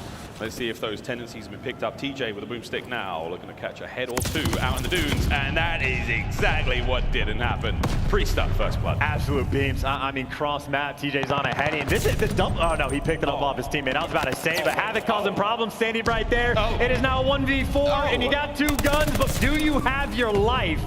He is completely surrounded. I mean, Methodz is completely trapped on this side of the map. Finds one, can't get the second. Beams out attached there, and there's a swift round from Minnesota Røkkr. A kill for every member of the team. It just feels so good for Priestahh if you're counting a sniper like that and you just zap him in the first 5-6 seconds of the round, open things up, and as soon as the sniper's dead, you see that for the rest of them, that just means freedom. We can go wherever we want, and they honestly just straight up sprinted at them. Fast round indeed. We'll see if the same thing can happen now in round 2. We swap sides. That round took 28 seconds. Hey, fast one indeed, friends. Here we go, though. Røkkr now on attack. Shades of A now being thrown. Mid-map presence heavily felt there by Breach. DJ gotta hit the shot. Doesn't actually spot a player out, and he's a little bit exposed, and well, there you go. Attach can't get the kill, but you don't have the angle just perfect. It can always be a little bit spicy. Nades coming out. Does not connect. Bomb does get planted. No flanks coming through. Standy gets the plant down. Here we go. 40 seconds. Trying to find the retake now from Boston Breach. It's going to be Nero, the point man now. First in to check every possible corner now of that overturned train car, and he hasn't found a single thing just yet. That's attached. Get the fights going. First trades coming through. Standing on top of this one. And now the clock ticks into the red. 25 seconds left on this. Boston Breach, 2 members left. Now it's a 2v2. Havok in the back, though, it's so difficult to read. He is going hunting, and, well, his teammate actually needs to be careful as well. Because of the call, cap is there, but now 2 players look in the wrong direction, but Methodz can't get the kill and no longer has enough time on the clock. Minnesota Røkkr, back-to-back rounds, convincing strat, and honestly, Nero, when he's standing on bomb, attached, like, he should have known that he was there right next to him, because that's where he's shooting TJ from up top, but Nero just not looking for it in time, and I know he's there for the trades, but obviously ended up just putting himself in a pinch, so I don't know if that's communication or just too difficult of a spot, but whatever the case may be, Røkkr 2-0. TJ's now 2 for 2 on rounds where he picks up snipe, peeks forward, and gets caught at an off angle, so we'll see if he can't catch something here. Will Priestahh be able to take care of him again? Same spot. Priestahh this time, though. Again, 3 for 3. They have got the perfect reads here on TJ. Hey, from so many different angles, too. It is the worst feeling as a sniper. When you are getting tagged up no matter where you stand, he is feeling the heat, and his team is feeling the first blood battle. Hello. 0 for 3 for Boston. Nowhere to go. No safe spot on the map, and poor TJ, he has been just shot at from every single angle. Havok gonna hit him with the next one. Here comes kill number 4, potentially for Havok, and the flank is on either way. So whether Havok gets it or Attach gets it, the pressure is now on. Boston are in trouble. Capsidal has made his way through mid-map, and you've still got TJ pinched now in the corner. There you go, that's it. Now you're in serious trouble, son. TJ's got to go big here with a big shot. There it is. The collapse as Røkkr have absolutely flattened him. Here comes Capsidal, though. First tag in, not enough to get the job done. Røkkr, 3 straight rounds. Dude, and if I'm TJ, I am putting it away at this point. Unless you're going over towards A on offense, going over towards B is not fun. Couldn't even tell you where he was getting shot at from, because that time it wasn't Priestahh, at least not at the start, but I mean, he is literally just getting forced back in these rounds. TJ has not yet done a lick of damage, so gotta switch up the way you snipe. Obviously, you can still keep it out on defense, you know, make your call there, but on offense, it has not been working. If you don't hit, you must have quit, which I think TJ's lawyer may have told him. Over towards the A-bomb site we go once again, but this time should be a bit more of a straight-up fight. Nades. I think Capsidal's head was spotted there by Standy, and here we go! TJ puts away the snipe, picks up the 40, finds himself 2. Love the calls from the S&D, well, sort of lured throughout the scene over the years, and whether or not he's in his PJs, TJ can always get the first bloods, he can do it all, but now we get to see how Røkkr plays the 2 versus 3. Priestahh will take the free pick even though he doesn't have that bomb. And right now, Boston not too concerned about the flank, despite the fact that B is wide open. They haven't quite turned around. Cat maybe sort of feeling this one out, but a straight up 2v2, plenty of time on the clock. And Priestahh and Cap right next door to each other. They're running circles. Oh, Priestahh in this haunted house of horrors. He may be the scariest thing. However, Capsidal's managed to escape. Slipped away for now. 30 seconds on the round. As Minnesota Røkkr looking to make something happen. Their attach has popped dead silence. Looking to now cover some ground at great speed. Zero sound. Capsidal manages to find one. No ace now for Thieves, but a beautiful bit of work as attach now makes it a 1v1. Oh, no! What the? Before I could even talk about attaching the 1v1s, just instant on the I don't know what kind of laser vision he has. I don't know if that diamond popped up or his teammate actually, I think, might have seen him in that moment cross when he was on well, but I don't think attach saw him at first. That is either good comms or just like the beamer coming out of attach. I mean, he basically hit nothing but head the whole time, but dude, that was melted. Nothing but sand there now. 4 rounds to nothing. Minnesota Røkkr looking wonderful here on Desert Siege. As attach is 3 spree. What a D-light that one was. Super aggressive now here on defense. Well, you can see clearly they've made adjustments to their S&D game plan, right? Or at least bounced back from yesterday. Now they got a double flank coming through. Methodz reads it, but way too late. Already getting death from above. In 2022, Havok is there, and he is ready for the next gunfight. His automaton's going to poke around the corner in a moment, and that's going to be trouble. There it is, Capsidal takes care of it. 3v3 now with the bomb been planted, and Nero getting things going as well. This is a good look for Boston Breach. This is their round to now lose. Well, Cap in the back just dancing with the devil, right? I mean, attach is here, but left alone in a 1 versus 3 now, 1v2, but I know attach is clutch, but only 25 seconds left on the clock. 2 different players to kill, posted up in corners. Impossible. He's on a 4. He's playing for the Glide. Has to stay alive. If he gets a pick here, great. But at this moment in time, if I'm Capsidal, it'd be hard for me not to really think that I have a mental block against attach, and I simply cannot kill him. Never a player to stop being scared of, but at least Boston able to get on board, right? Bounce back, stop the bleeding. Make sure you don't go down 5-0, because if you're down 4 like that, like in my head, at least personally, I'm already thinking of like, dude, you might have needed that blockage. If the S&D is going to go like this, that is a problem. So that 1-point heartbreaker in game number 1 could cost, but a little bit of life, a couple players now getting on the board, maybe a little bit of momentum on their side. You convert the offensive win. Now it's about clutching on defense. I know Røkkr have shown a few different looks. They won the elongated 2 versus 2. So Boston have certainly been close. You got to find that cigar. Standy looking to speedily move this round along. With an AR. Prattling of gunfire all around him as well. I mean, he's trying to find literally anything there. Spots and Methodz. And this is why, by the way, he has the AR. This is the gunfight he's willing to take. He will hang out here for as long as he needs to. Plenty of time in this round. Waiting for at some point Methodz to come back and overcommit. Oh, wow. The timing is unbelievable. Capsidal managed to get at least 1. Gets out with a life for now, but there are players all around him. Movement is of the essence right now, with the first blood going the way of the Breach. Nero getting involved as well. The snap is there. Priestahh managing to stay alive up top. It's a 2v3. Yeah, attached with the the beamer. There's the sniper we were looking for, and that's a 2 versus 2. A freebie though for Capsidal down low. Pick a corner, any corner. Now for attach, he's got a couple guns for the job, but similar situation last time. He's still, at least in the back of his mind, really thinking about that Glide. Yeah, he's never going to expect these players to be running around holding hands. And yeah, you're right, he's still going to be playing for streaks. I would imagine post up here, get the sniper out, and enjoy the sights of Desert Siege and see if a player may cross it. But for now, the final moments will tick down, and it's another round. Oh, wait a minute, wait a minute. It's not over yet. There it is! Ziddy catches him out and ends the spree. And a massive kill just to make sure the Glide is no longer a concern. You see, actually, Standy was still up top waiting for Methodz to peek back from tower. He never does, and Nero ends up cleaning up that kill. So strategically there, and shout out to Capsidal for the first blood, breaking him down in that round. 2 back-to-back, no streaks for attach. I mean, you're thinking when you're down 4-0, what, like a 10% chance of winning the game? It's feeling like just horrible. Well, hey, right now, back up to 30, 40%, a little momentum, feeling good. 1 round at a time, friends. Nero with the bomb in hand now. Attach from the grave straight into snipe. See if he can catch something here, as Havok is so aggressive, man. He is just all up in your biz, no questions asked. That's a shadow, that's a kill, that's an instant in and out. Oh, and he stays alive as well. Here comes Nero. Good pinch there from Boston, keeping things going. It's a 3v. Oh no, it's a 2v3. Oh my god, the players are dropping. TJ is sprung to life. Standy now the last man up. Yeah, you just had Methodz playing with him, right? Just needs to bait out the shots and wait to gun him down. 4 in a row for Røkkr at the start, 3 in a row now for Boston. We have ourselves again. This is certainly something. Desert Siege.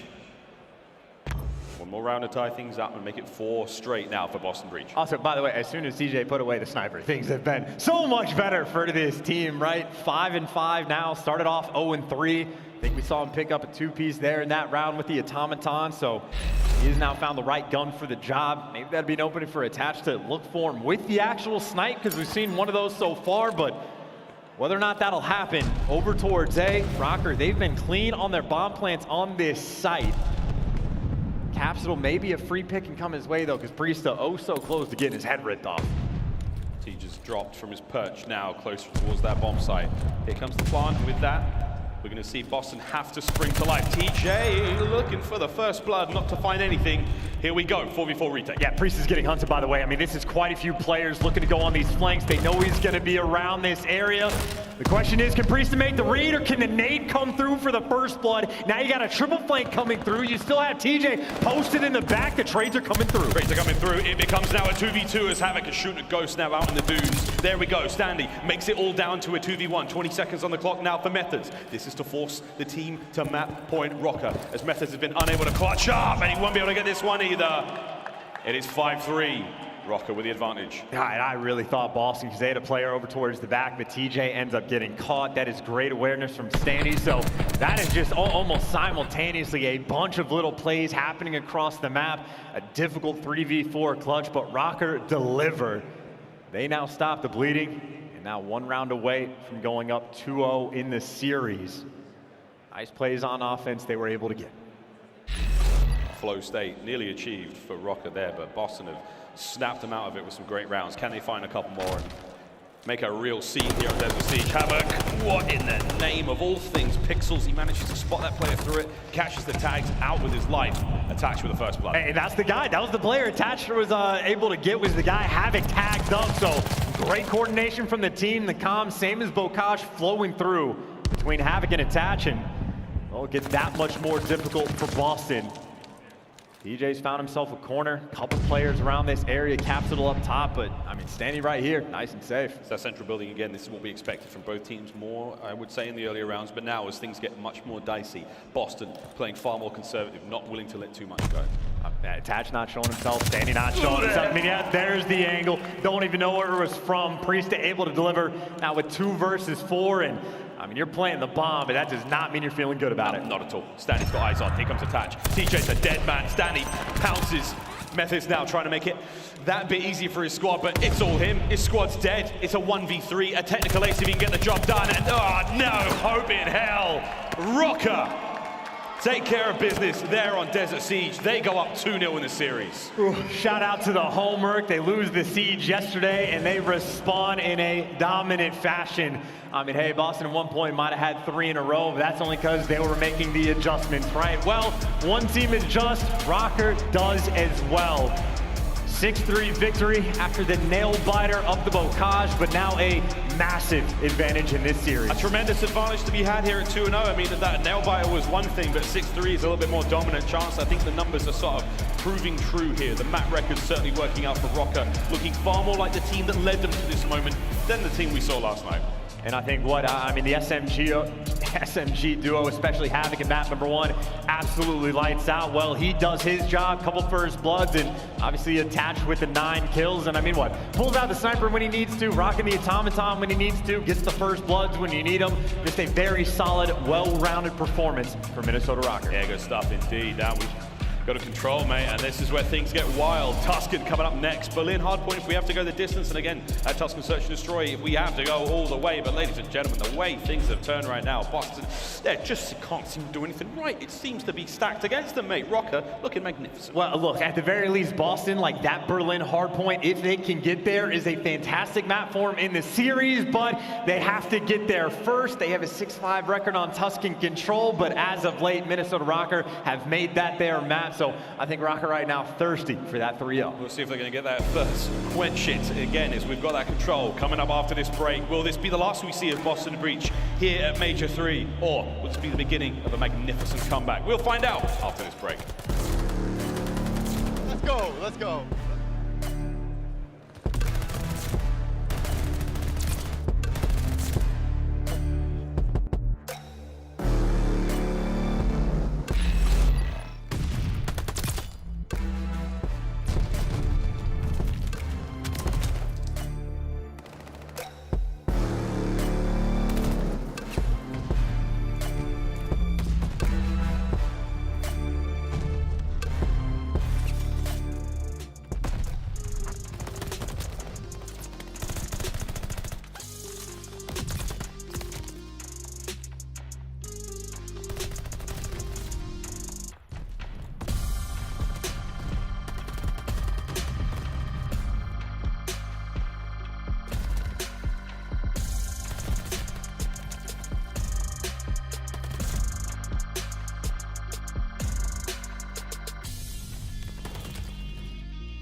The Call of Duty League is brought to you by Game Fuel. Victory in a can. Upgrade your game with a Scuff, the official controller of the Call of Duty League.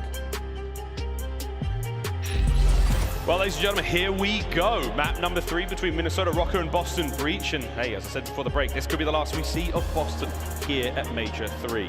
Something's in the air here in Toronto, and we love it. Spicy games abound, but this is it. Do or die for Boston Breach.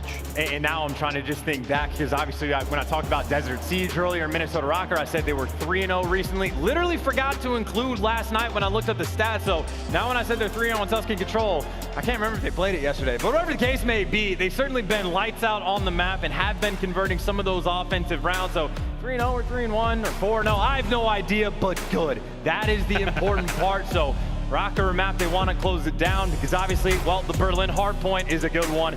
Very much so for Boston Breach. So you want to end it in a 3-0 fashion.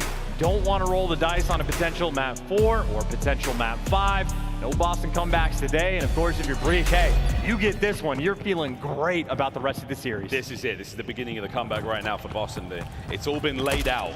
It's been set in stone. Will the prophecy come true? Standy's first blood gets things going nice. And another thing from the Game Fuel keys to victory, right, is the fact that Boston never go with any sort of standard A push. They're always trying to play at least a little bit with mid over towards B, but Havok, he was ready and waiting. Gets that kill, and well, now he's got all the time in the world to flank. 2-man stack over towards A. They're gonna get that one done pretty fast. Teacher's gonna leave this one to push those players out. Havok's already on the pinch. Nero gets a tag in. Not enough to quite get the job done, but for now, you're all good. Second segment A taken care of. Oh no! It was a pixel away from being finished. Standy's there to pick it up. That should be it. There we go. 2 segments down, 1 to go. And you, again, see though, they always want this pressure over towards B, so I think right now, they're waiting for that moment, maybe to try and hop this point, at the very least, drag Minnesota Røkkr back to this side of the map and look for an opening. But Standy trying to close that one down as quick as he can. He has now returned to his spawn, and I don't know if you're actually gonna read this. They are trying to hunt him down. You try to hunt down Standy, you better be ready for that gunfight. Couple trades coming through, and this is a lot of effort and maybe to no avail. Yeah, Standy's so hot right now as Havok trying to clear up Methodz, finds it. Plat's now all his. Keep things going now. Big tags out, having to take care of the second. 5-1 right off the rip now. So far, so good. You are looking towards capturing A now for Boston Breach. A little bit of pressure in towards B for a second there, but they should be able to get A done at a minute, 2 o'clock. And obviously, you know, 6-5 record on this for Boston. They've been solid all year, and you certainly like the idea of, hey, if you ever find the moment to just make the break over towards B, any tick you get on that zone is a very much welcome one, let alone capping the entire thing. So you respect the attempts, but couldn't quite find enough kills to make it happen. But now it is the full focus of attention, and well, you don't gotta read the corner if you got a gunny like that. TJ waking up on the deck. And here we go. Methodz and TJ, that have stacked the point. Now, this is something Boston have not done in the past. They've not been the best at doing this, but now they're getting the job done. The clock has stopped. The first segment is cleaned up. Pressure now from the front is gone. It's the flanks now as Attach opens the point up. It all comes down to TJ. Nero on the tactical retreat. Backs up, tries to help out. Havok guns him. Havok can't get both, though, as the pressure, they're alive and well on the point. There is 1 segment remaining on B. Cat, yeah, just trying to make the play, but hey, you get those 2 ticks, you're already feeling great, and hey, 11 lives, minute 15 to try to make something happen. Obviously, a lot of map control you have to now make up for. Minnesota have a nice spread across the map, but you just gotta try to take the time and break it down. Not the best start with TJ gonna fall, but seems for the most part, Field is going to be that call. Methodz maybe with a late pinch through P5, but Methodz just waiting for his teammates. Can't take too long, though. They've only got a minute to get this one done, and this is interesting. They get the trades coming through. This is going to slow the hit from Boston Breach. 8 lives remaining. 7 now on attack. A big kill there from Capsidal to keep that presence forward. Trying to manage that real estate is one thing he's worrying about now. He's dead. 6 lives left for Boston. Just over 30 seconds. And Røkkr, they might have to like figure out how to wrangle this, because right now only 1 person potentially looking towards P5, now make it 2, but they don't have the numbers for the moment depending on how fast Standy flanks. Here comes the pinch. Standy's coming for them cheeks, flying in the back line. Gonna get 1. There's a second as well. Standy, brilliant job. No lives left, 20 seconds on the clock, and that has sucked the wind out of the sails of Boston Breach. And just a really good call coming in from Minnesota, and honestly now Standy on a 5, so he can be thinking about that glide. So right now, TJ, not a kill you want to feed, but now just 1 away from getting this streak. So an interesting moment certainly in this game. Clock winds down, no extra kill for Standy. So, I mean, two things that are major that just happened. Boston get 2 ticks, that's fantastic. Standy, though, the opportunity for something potentially even stronger.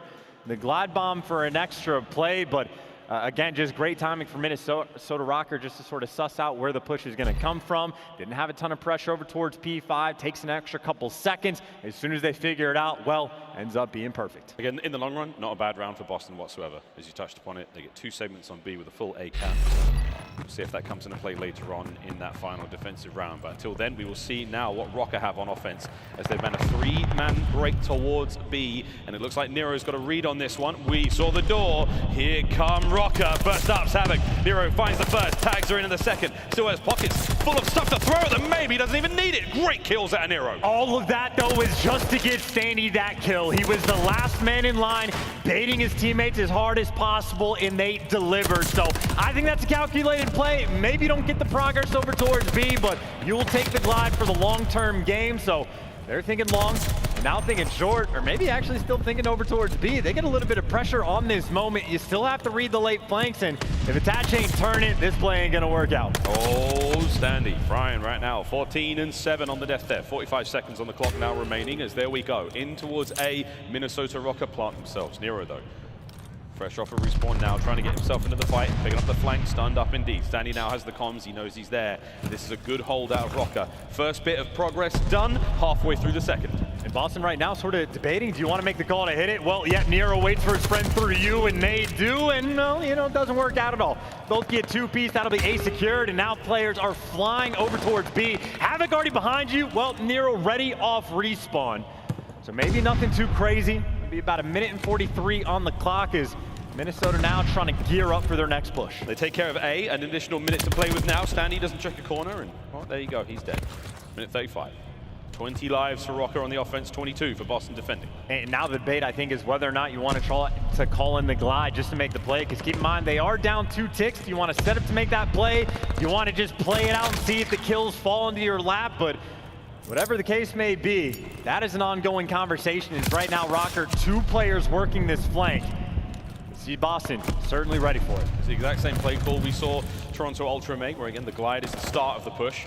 For now, Nero, Capsidal doing a great job on the back line, flushing those members of Røkkr out, makes safe the backside of the map. Now all eyes forward, get ready for the next hit from Røkkr. And again, time ticking. Less than a minute to work with now, and 17 lives for Røkkr. Well, everyone gearing up through P5, getting ready to go. All 4 players trying to group up and get nearby, but Methodz there in the back, ripping heads and shutting that one down. Sort of the awkwardness. If you try to do this on offense, if it's your SMG that normally leads the charge with a glide bomb, it makes it that much more difficult. So they have not yet made that call, and this is a super tight setup for Boston. Firing squad for Boston right now. They're not going to let anything get through, and here come the ARs. Watch out, although those 30-round magazines, they deplete real quick. There's the first kill. Standy now making his way into the death screen. And up next now, onto the point. Priestahh there. Catch, tip of his head, taken care of. Beautiful shots out of Nero. 5 spree for him. Checks the corner, gets the kill as well. 1 more for Streaks. I mean, hey, get the bounce back. That is the response that Boston needed. And honestly, way too good of a setup to try to break down. Through a wall might be it. Number 7, he is waiting for it to fall in his lap. And Methodz might be just a little bit of bait. Oh, here he goes, and he's a little bit more than bait right now. Finds a kill at least. Here we go. Oh, no, wow. It was so close. Yet, we give the round to Boston either way, 1-1. And yeah, I mean, 1-1, but a 2-tick advantage, right? So Boston definitely have maybe not a sizable lead, but at least a slight advantage so far in this game. And well, if Nero connects, then any little bit of action that Røkkr could have had with the glide, you have the instant response. So we already saw Standy able to convert. Get to see what Nero's able to do, and we've talked about their unconventional hits. Almost never just have a straight-up A hit, and well, this is the time to not be conventional. Find some way to feed it to Nero. Last time it was 3 players baiting for Standy to make it happen. This time Nero gets capped. Capsidal, he's going in. They've deviated from course. They're going to leave those 2 players over towards B alone, and this is interesting. We're going to see some special stuff. This could be it. Out of Boston, they've pulled those 2 defenders now away from P5 through mid-map, and they're never going to expect that 3-man church hit. What happens next? Because we're still trying to find that kill. You're just never going to know where Nero is in this spot. So many players in church, if you ever try to make that hit, Nero can just play patient to try to get the kill. So this is a super difficult spot for Røkkr, who you can actually see have completely backed down on the map and are now posted in the back spawn. Maybe 1 player in fire, but They're trying to do everything they can to not feed it to Nero, but here comes the kill. Converts, the glide is in. The long-term play again pays off. Both of these teams playing smart. And this is wild. I mean, while all that was going down, and you know, Røkkr scratching their chins, looking for him, all of that, TJ's been sitting chilled in A. He finds himself a few kills, gets himself the point. 2 minutes and 12 seconds now to work with 25-ish lives either side. This should be an interesting hit towards B. And you actually have plenty of pressure in through Church. You've got the reads on P5. You are not worried about your flank. You are just flying forward. An unfortunate start, though. TJ wins that, and maybe the floodgates open, but no longer the case. And now to be back towards those stuns and attach 6 and 14, and maybe an example is the why. There we go. Slow things down. Hit to radio side. Tags are in. Massive kills out of Røkkr once again. Standing now to clean up. Easy peasy, lemon squeezy. Forward you go now as Capsidal keeps them guessing. Never let them know your next move. 20 lives either side. 1:30 on the clock to work with. And Standy on a 3 spree. Could be getting more streaks. I mean, hey, you never know. And again, just the unfortunate situation is have the aggro SMG with the glide bomb in the back pocket. I think if you're Røkkr, you need to make this round on defense dominant. You can't give up a single another tick. You're already down by 2. Need to try and be perfect, and hey, for the moment, delivering a small but noticeable 3-life advantage, decent chunk of map control. There you go. Still holding the line down though. 2 clean kills there from Boston that opens up the Church side of the map through the field. They will fly.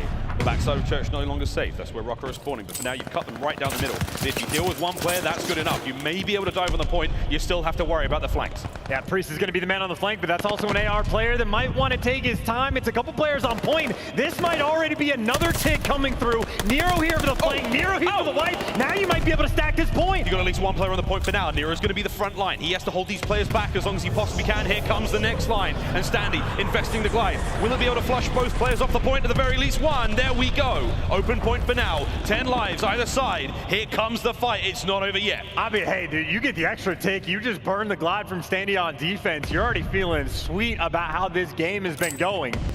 Still, though, for Røkkr, it is not over yet. You got to make sure you fight and close out this round. You still need that advantage. A little bit of an interesting setup. Couple players on B. You have, what, Capsidal in an interesting spot. Everybody up, gearing in through P5, gearing in through Church. Boston's got to worry about the flank, and, well, they got to worry about attach too. Attach is still, he's starting to get things going. That's a 4 spree now. 12 and 17 overall. Looking to catch a couple more in the final 20 seconds here of this round as Røkkr looking to put another one under their belt now.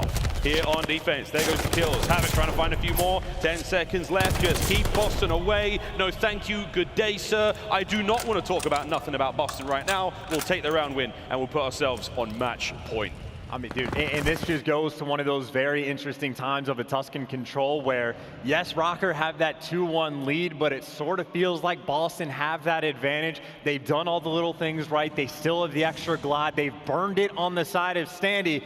Of course, though, that being said, if Røkkr ever have a play towards B, if they ever get a 4-man wipe, they are still one of the better teams at converting around on offense, but right now, Boston, they have the tick advantage. They're favorable to get the defense in that final round. You just cannot collapse in this one. Yeah, Boston must win this round. It sounds insane, but a +6 tick advantage right now. To lose it here would be a tremendous spit in the face of the incredible work they've done so far here on Tuscan Control. 4 spree for Havok.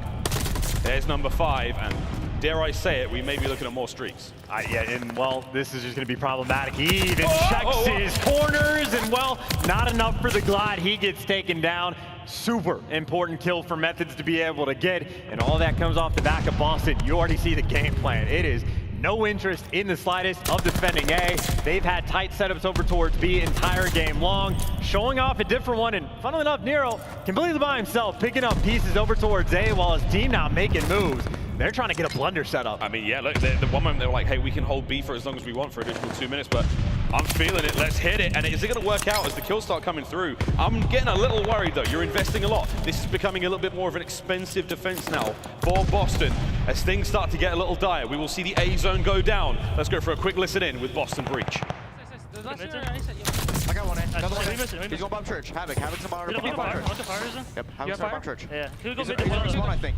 I spawned Church early. Back in aBeZy. Nothing left right now. Okay, I'm back L. Then just keep on that. It'll be green, right? Or you have it? Yeah, I've been watching it. Watch the back. Then go Church alley, then go Church alley. Yeah, they can go well. Back, P5 here. No, Havok in the back. Then I'm backing up. I'm pretty sure they're in the back. Watch out, green. They're going to stack point. Get ready to glide. Glide down. I'm gliding. Oh, wait, plant. Green. Okay. Two on time. One's top green and one's back our spawn. Okay, the guy's on. Okay. One's back our spawn though. Like, nice. Yeah, one's back truck. Last guy, no, back our spawn. Okay, uneven him. He's still back our spawn. I'm pushing him mid. He's on 12. I'm one shot. I can't tell him. Listen, I involve mid. He's backstairs. Let's hit him. Listen, I involve mid. I went mid. Back tank. No, he's ready. One shot. Mid truck. Okay. He's going 14 v6. Mid upper green church. And you heard a little bit of awkwardness in the setup. They're trying to figure it out on the fly. When you're forced to call on the glide, it was not great timing. And well, now you got a clutch on defense, but Nero is there. Røkkr getting close to the point, but they get taken down. So hey, they might be doing this on the fly, but if the gunny's right, they're delivering. 1 minute left now for Boston Breach to stay alive and force that final defensive round. They've got to do this all over again in the next one, ladies and gentlemen, but they've got to get there first. Røkkr now on the precipice, finding that opening to get onto B. Kills are there. They've got all their players up for now. Tatch stays alive, gets out, still trying to draw the aggression of the defenders forward. Now through the church alley they go, onto the point. If they can get a couple of kills to open this up, this could be huge. Here we go. And Boston, if everybody's in the back, you just have to take your time and let the gunfights come to you. Capsidal though wins a massive 2. He does get traded out. Røkkr still 2 bodies nearby. The next SMG comes through and Boston hold strong. But again, when you have tight setups like that, church alley has been open, and Røkkr have been putting the pressure on, and obviously 9v7, they might be able to do this on kills. This is not over just yet. No, still. Here comes Priestahh. Forward he flies. Stops the clock. He's going to draw those players in. Here comes the hit. Oh my god, he didn't check it. His nades from his teammates. Oh my god. Priesthah's in. Kills are there. They're going to dive on the point in a moment, but is it going to be enough? Havok on the back line. Finds at least one. There's at least Nero coming through now as well. Church alley wide open. Minnesota Rockers reinforcements flooding forward. Here we go. The second segment is gone. Methodz cut down. Oh my god. Røkkr, they're on the point. Capsidal's the last man. They've done it. Minnesota Røkkr. Whether it was the point or the kills, they had full control in that final round.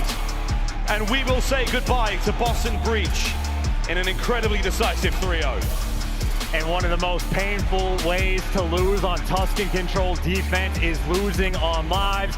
The battle of how aggressive do you want to be, but Røkkr took it to him, took him to task, and it is the SMG duo again that led the charge. 34 real ones for Standy. Havok not too far behind, and I mean, hey, Boston sort of played the meta game well, but in that final round, it came down to the TDM game, and well, Røkkr just delivered the hot 3-0. The Havok duo putting in solid work there indeed on Tuscan control, and man, that is a stinger for Boston. They did everything right in the first 2 rounds. Chance a +6 in the tick advantage, but they couldn't get near that final defensive round. Wow, Røkkr, congratulations on that 3-0. Commiserations, Boston Breach. They will dip out of Major 3. And you know, it seemed like Røkkr sort of in those final moments hadn't quite like to a T figured out what those setups were going to be, but a lot of times Boston, the only thing they were leaving open was church alley, and well, Røkkr was finding that as their like point of attack to actually make progress. So it wasn't a perfect suss out of the setup, but they certainly started to make some plays. But again, 34 for Standy, 29 for Havok. I mean, hey, that's as good as it gets. Yeah, 3,000 plus damage each. The pair of them putting in great work, and that was you know, problem solving on the fly for Røkkr, getting to identify those weaknesses in the setup there that Boston Breach had. They really made it work in the end there. So, woof, lordy, what a series. Here are the highlights from Tuscan Control, and we needed to see some special stuff out of Boston, and we really did, but that is the way Control crumbles. It can all fall upon you, especially on a map like Tuscan. We've seen it on Berlin.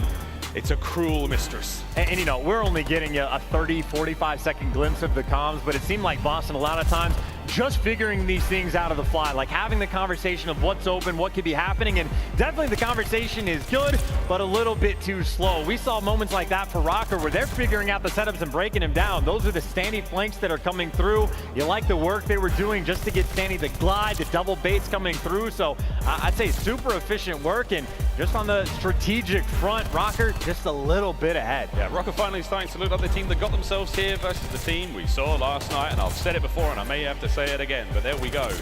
They certainly got things going in this series, and they will advance deeper into this tournament, and it is getting grueling indeed, mate. That lower bracket is stacked.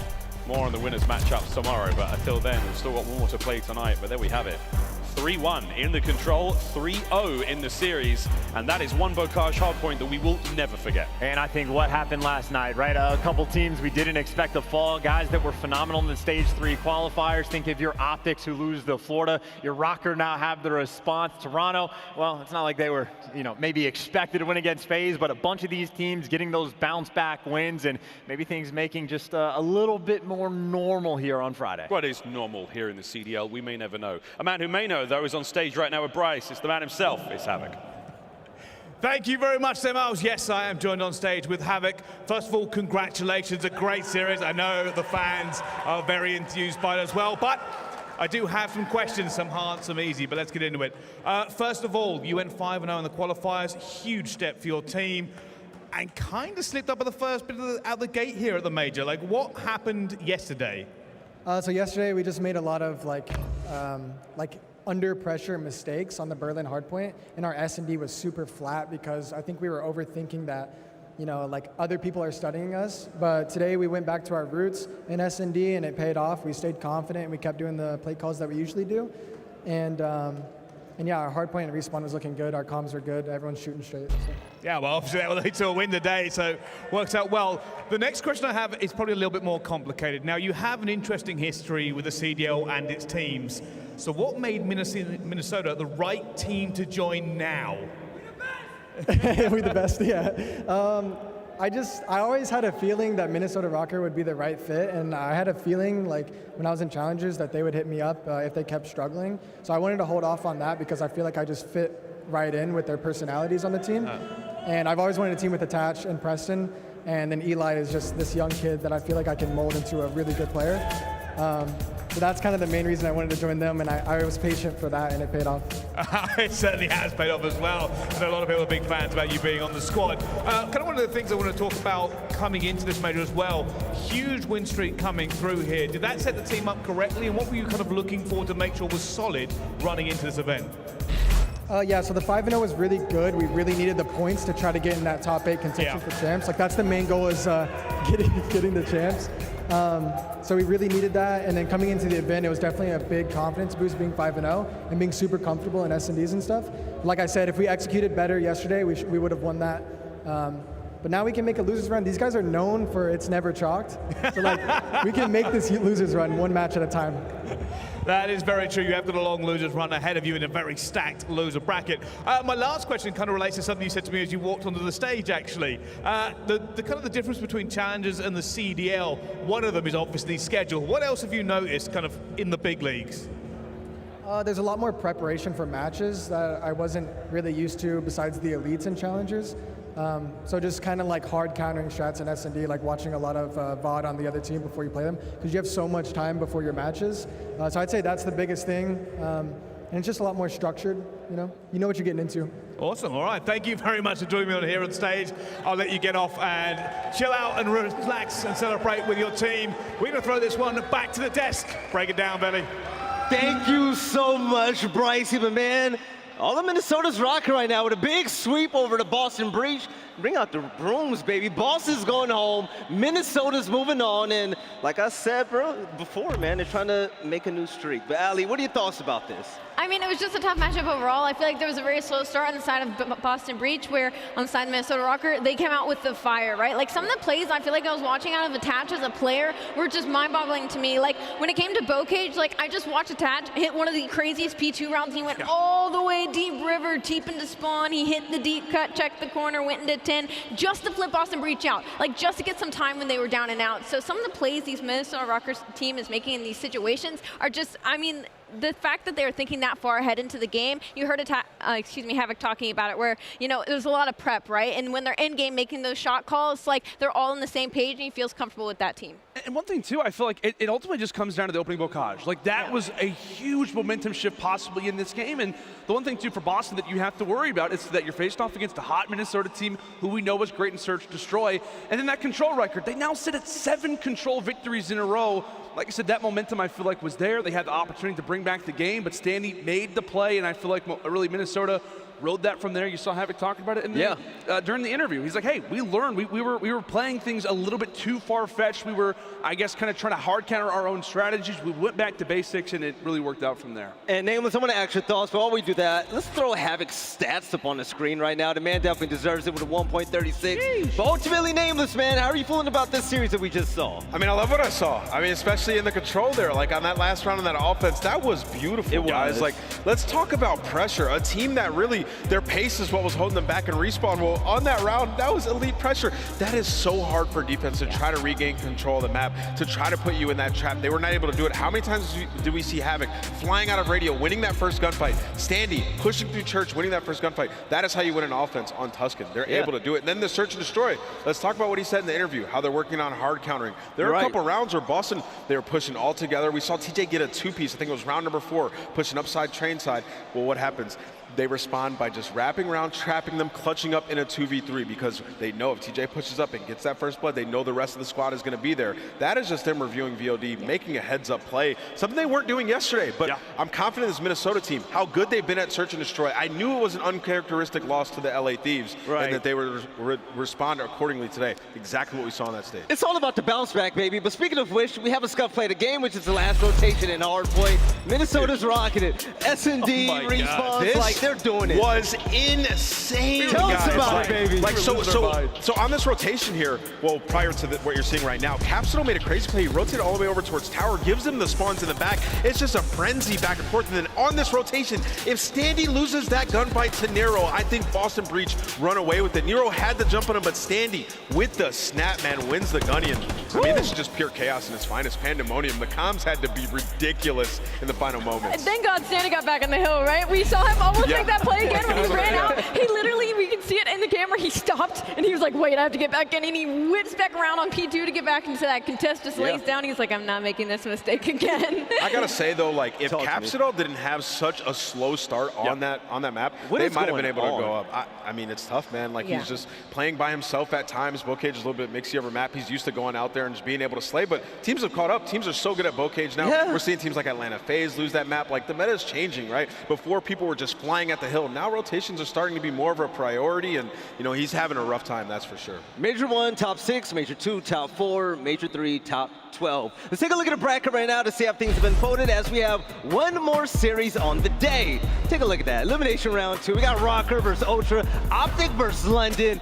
Yo, Lando, this is so good, man. This is exactly what we wanted. This is exactly what we wanted. I would say my pick'ems by no means look exactly like this. I would say I've got quite a few things switched around, but man, we have got some grinder of the games still left. I know we have OpTic Ravens to look forward to. One thing that I'm super excited about as well, I know we're not going to have it, but Røkkr versus Ultra. That is going to be the Battle of the North in Toronto. Let's go. That's an S&D and Minnesota travels well. And there's quite a few Minnesota fans out here too, man. So I think that's going to be a grinder of a game too, Bell. All right, Lando, you're not going to be on the desk for this series, right? But we have OpTic Texas, you know, your hometown state, right? That's true. Facing off against the Beans and Toast Boys in London Royal Ravens. Beans and Toast Boys, all right. Who you rocking with? I'm going to stick with OpTic Texas, man. I just feel like they're going to be able to walk away with this series. I'm very impressed with the Ravens. I think they are going to be coming through with the fire, but I think OpTic's able to hold them off. All right, ladies and gentlemen, you heard it from Lando himself. Coming up next, we have the last series of the day. OpTic Texas are looking to make this loser bracket run something special, but in their way right now, it's the team from overseas, the London Royal Ravens. Let's find out if London can prove themselves as a better team on the other side of this break. See you soon.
The Call of Duty League is brought to you by Mountain Dew. The Call of Duty League is brought to you by Zenny. Armor your eyes with Block's gaming glasses starting at $24 by visiting zenny.com/CDL. All right, ladies and gentlemen, we made it all the way to the end of day 2. And shout out to the audience right now. We see you on the floor. Toronto Ultra Major 3 has been spectacular so far. We just saw the Boston Breach get swept, and teams are going home. But for this series right here, it is yet another elimination match. We have the London Royal Ravens playing against OpTic Texas in an old school esports NA versus EU battle. We have Chance on the desk.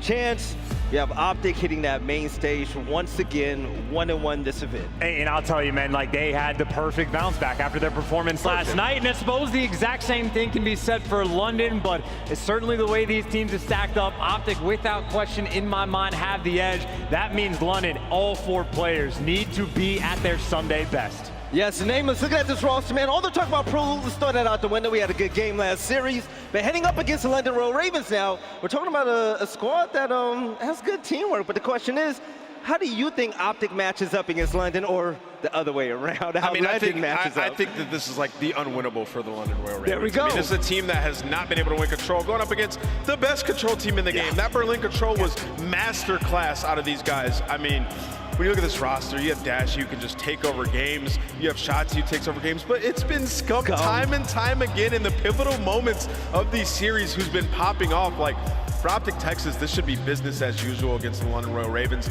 Their key is basically when Afro pops off and he is the playmaker, when he's in front, he's able to win them games. He's not going to be able to do that against OpTic Texas. So for the game field keys to victory, what does OpTic have to do, Allie? Well, they have to get back to hardpoint success on Tuscan, right? They've lost 5 of the last 7 Tuscans, and that's going to actually be game 4. So that's only if we even get to that point and convert your first bloods on Bocage SD. London beat NYSL 6-5 on Bocage earlier, despite finding 3 first bloods. So it's just about converting that man advantage. And review what went wrong in the Tuscan Control yesterday. They lost 3-1 to Florida, 12-3 on this season. Losing a Control is not usually in the likes of OpTic Texas, so I have no doubt that they can sign that one under their belt in this series. I bet you they can find out what went wrong on that Tuscan. Yeah. It was Skies and Awakening. Right now, they're going to be facing off against the London Royal Ravens. Now, I have to say it, Chance, I really like seeing Nasty pop off like that. Why can't he do that on a consistent basis, man? Well, I mean, I'd say the main factor is like when they lost Gizmo early on, Harry sliding in hasn't been quite like as dominant as a Slayer as Gizmo was. True. You lose a little pressure on one side of the map, it makes everybody's job just a little bit more difficult. So, I mean, hey, these guys can do it again. When they're at their best, they can absolutely fry. The only problem is we've seen that like twice in the past 3 or like 2-3-ish months. So, yeah. I mean, I'm not going to count them out. I'm not trying to predict anything that happens, but make no mistake, if they're not at 100, they're not going to win this series. And when it comes to the game field keys to victory, Nameless laying on this, man. Afro needs to continue being a playmaker on the map. 1.17 KD versus NYSL. Rarely will we put that much pressure on a single player, but there is a lot of pressure on him. He is the playmaker. He has to be first in. They had so many players that were bottom in engagements. That changed in their series. They found success. Built up hard point success from last series. They beat New York in both hard points. They lost 11 of 12 prior to LAN. Win the Gavutu hardpoint breakoff being on the favorable side. Teams who outscore opponent on the first hill, Gavutu wins 71% of the time. So take advantage of that if you have the good side when it comes to Gavutu. All right, baby, it's time for the pick'ems presented by none other than Zenny Blue Blocker. Shout out to them as well. You can get your own at zenny.com. Nameless, starting with you, man. Are you rocking with the overseas guys in the London Royal Ravens or the home country team, OpTic Texas? Well, I mean, we are in Canada, so it's not really the home country, but I'm going to go with OpTic Texas. I think they're going to win this in a 3-0 fashion. Home region. There we go. Home continent, there Allie, you go. who you got? If I'm going to go the safe bet, obviously I'd pick OpTic Texas, but I feel like going a little bit rogue today after what I saw from London, so I believe the Ravens are going to do it. Okay. Okay. I like it, Allie. I like it. Chance. OpTic. OpTic? No problem. Hey, you know, I'll throw on the OpTic Zennies right now, and I'm seeing the future, man, and it's going to be an OpTic win. I love London, but this is going to be a 3-0. But ladies and gentlemen, let's get the last matchup of the day going, okay? It's going to be the London Royal Ravens versus OpTic Texas. Let's get it going.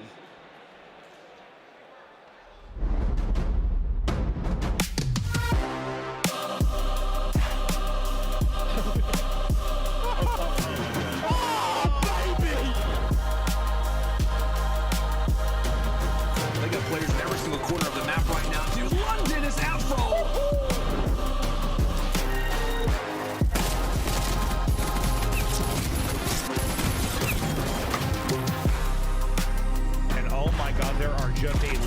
players here.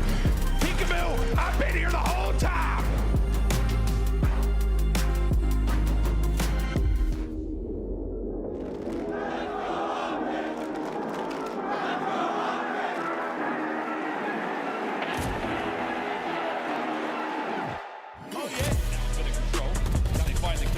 Scump finds 2 on the point, flushes him out. Now protects a few players on the run, but Shotzzy, it feels like he cannot miss. He cannot miss. Lead, not able to get away. To 1 versus 1 we go. Dashy coming through with the pistol. That's going to be nearly the first. Pulls off the pistol and gets it done. Afro.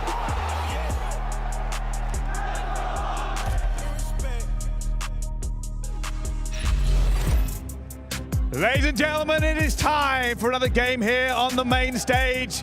It is the last, but it is not the least. Friday's been fun, but one more time we get 2 teams on our main stage. One of them has been upset this tournament, the other has caused one. We'll find out who goes further in this one. The wall and the tower are about to go to war. Let's get it started. First up onto the stage, the green wall, OpTic Texas!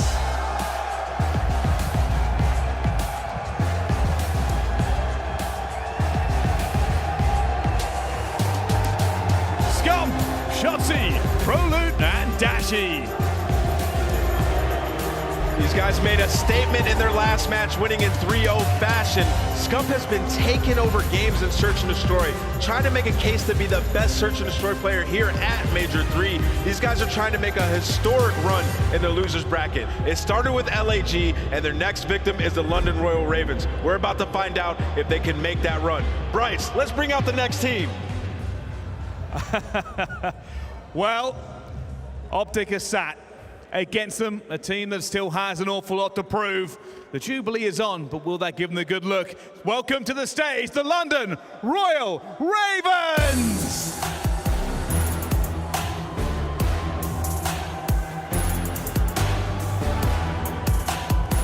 Zero, Nasty, Afro, and Harry. Mixed emotions from the crowd, and I don't know why, because I absolutely love him. Yeah, Harry's sitting in for the team outside of Gizmo being sent back, but you know what? I feel like when Afro was playing the way that he was earlier on, this London team is actually a problem. But I'm going to tell you right now, keep your eyes on that boy Nasty. That redhead right there gets absolutely filthy in the lobby. If he catches on fire, I really hope that this London team can stop the likes of a player like Shotzzy. Bryce, let's get this last game going. Oh, we'll get it going indeed. The odds may be stacked one way or the other, according to our analysts. But only on land do we find out the truth. Over to Mack and Maven. Thank you so much, Brycey. Ready to get rolling. And, you know, they mentioned Afro in this on one side. Yeah. He's got to be an absolute monster. He's got to wreak havoc in this matchup somehow, some way. No, he does. And I mean, you know, Nasty has looked a lot better on land. I feel like every time we watch him, you know, Major 1, they got top 4. You know, Major 2, they probably wanted to be a little bit better. But listen, this team, they have what it takes to beat whoever is in front of them.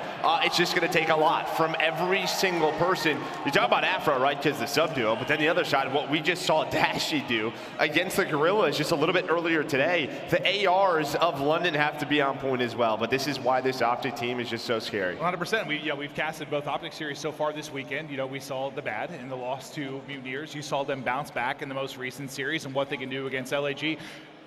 Getting a lot of eyes on them this weekend, just kind of overall thoughts and feelings. For what, OpTic? Yeah. Yeah, I mean, listen, I don't know what it is with Florida, but obviously that matchup just doesn't seem to go their way. I don't know, you know, if it's just Awakening in Skies, but, you know, the confidence that they have in that series, it feels like they make them play at a very panicked level. But you wanted to see a good bounce back against our Major 2 champions, and that's what we saw. They looked comfortable in every single game mode. And, well, you know, we saw a lot of Tuscan. And we're going to see a lot of Tuscan on the back half of that series, but starting with Yavoo 2, Bocage, Search and Destroy. We saw that Bocage earlier for London.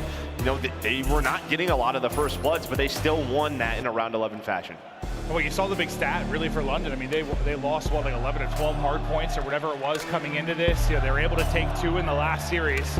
Can they get off on the right foot here in game 1, or will Scump and OpTic be simply too strong? The crowd will be behind them. You know they're going to be roaring. We'll see if they can bring it, but yeah, Dashy, Even though it's 0 kills in the search and destroy, so puts up a 1.6 in the map 1 we go, ladies and gentlemen. Toronto, let's have us some fun. Dancing on the map like Shotzzy, Scump. Well, popcorn, nade. Take 2 out to kick this off. Oh, he finds number 3. Zero does get behind enemy lines, though. Zero, they don't know where he is quite yet. He's just trying to find Prolute. Prolute able to dodge that. So Zero, you thought he was going to be able to make the play. Not able to do so, but buys time for Harry, Nasty, and Afro to all find kills. But Dashy, the last man standing. Behind 3 kills for Scump. They hit 17 points, but a nice bounce back here for London. Oh yeah, 100%. I mean, you get back into the swing of things pretty quickly considering that nice opening from OpTic. Now what can Afro do? He has been an absolute terror with the MP40 in his hand. The timing, positionings, the instinct, it has all been on point for him. And he's gonna need a monumental effort, but with 5 seconds left on the hard point, let's start to focus on both sides. Harry's POV and he's taking off shins. And you play a map like Ubuntu, a lot of autos, so kind of what we talked about, having Afro have to have an insane series, it kind of takes it out of that a little bit. Obviously, you want him to pop off within the MP40. It's just tough to do on this map, right? You can get caught in the blender with the positions of the auto, so you kind of look at everybody else, and this slows down maybe the pace of what OpTic is used to. They've been great on Ubuntu all year long, but for London, maybe that's part of the strategy. Well, let's see if they continue to hold. Prolute just trying to look for any crack in this armor, and he finds an opening. Shotzzy there as well. The push up top. Can't quite get the tracking on point and take down the kill, but it'll be Dashy into the hard point now as the contest will come in. Just trying to chip away at this early advantage from London Royal Ravens, and Afro the slide cancel around the corner. A little funny hop there as well, but Scump, the pistol, up to the task. Yeah, and over on rotation, there's Nasty, and that's what he's been so good at. I mean, he's just always in the right position. It feels like he knows where he needs to be on the map. Well, he's gonna get set up here at P3. Is OpTic the furthest player forward? It's looking like Dashy working towards lower beach side. I don't know if he was spotted. You have Zero inside a ring. The rest of OpTic kind of working through the flank. It's a very slow push. It starts though. Harry's able to find one. Shotzzy with another one. But Zero inside a ring, just kind of lurking, looking over his teammates. The nades though, able to hit. Shotzy's able to take him out. Zero though, still for ringside, like you said.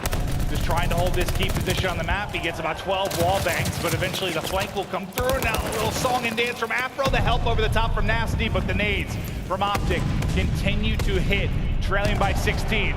That time it's the flash. Well, I mean, what a play by Shotzzy. He hits the nade, he's able to get inside of that boat, and then, I mean, takes 15 seconds away from London. Now, if you're OpTic, you get set up for P4, control ring the way that they are, not allow London to get this time. They're even finding scrap time. That's 3 dead. There is 1 player, nice and Nasty, but a big one-on-one win by Prolute. That's what you want the guy to do. Coming in when gunfights like that. A key one to get them set up early in this hard point. He gets ready to pop. OpTic now down 5. And we're on Dashy's POV because he's lurking mid-map, just trying to stagger this push, slow it down, get whatever picks he can or information, but he'll drop, should spawn safe, but now the pressure mounting here from Royal Ravens, they look to get in jump. Yeah, I mean, you're gonna try to put pressure on front. Okay. Zero able to line them up. That's gonna open things up. Can you get Afro on the hill with that MP40? That's when he can make plays. Harry trying to go on the flank, able to snap on the 1, finds the second. But still, you have a lot of OpTic presence here, and I mean, they just can't get to the point, right? Usually you see a contest, and then you're hoping to set up that spawn trap going from P4 to P5. So far, though, OpTic holding on. Yeah, I mean, at most, they've been able to get a chain of like 2 kills. It just haven't been able to find that 3rd or 4th, get any kind of like finality. Okay, as I'm saying it, there comes the push on through. So look at the final 15 or so seconds. Prolute gets through, and he gets his team to spawn on him. His entire team spawns both sides. The squad spawns come in. We saw it earlier today. It happens once again. And this could be a huge moment for OpTic. There's still 1 person here in Nasty, though, playing around tower. But they'll have early control at this point. They'll now try to build upon this lead. What a great chance it is to bring together 4th and 5th. Nasty, he's still alive in this position. Keeps winning gunfights, just needs the team to get there in support. He continues to surge on forward. Now 4 in a row for Nasty. Trying to bring the action to the objective, and Nasty takes another one down, 5 in a row. Well, his teammates, they just spawn across the map, right? So they have to work all the way through. All that work done for Nasty, and well, it does not turn into much. His teammates could not find kills, and they were getting cut off middle of the map as Dashy was able to find multiple both side. And OpTic, I mean, yeah, with that sneak route from Prolute, it was looking like London was finally going to be able to hold a setup, a spawn trap in that we've seen so many times, but it does not happen.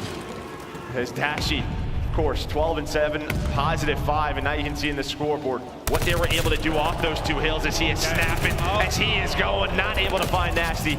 But still, Dashy looking good. Like Nasty's feeling himself a bit probably after that 5 spree, even though it didn't lead to any objective times. Yeah, in that situation, it's like, boys, come on, get to me. But they just couldn't. They were getting cut down.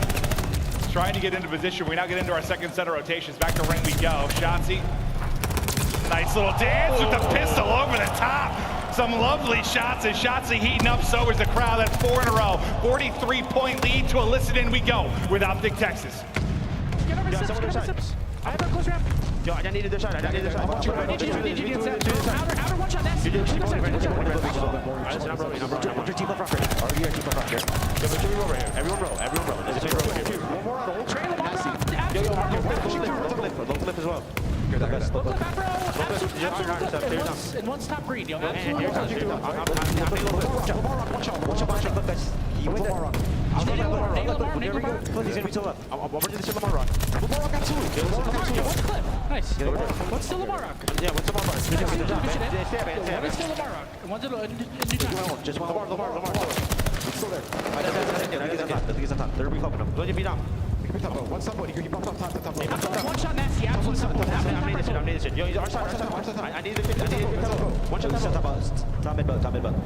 You just lay down top. 15 points separate these two teams. Looks like we might be lining up for another nail biter, but it's 5 in a row for Nasty. Let's hear the comms from London Royal Ravens. What a streaks, no. Fire Scump. I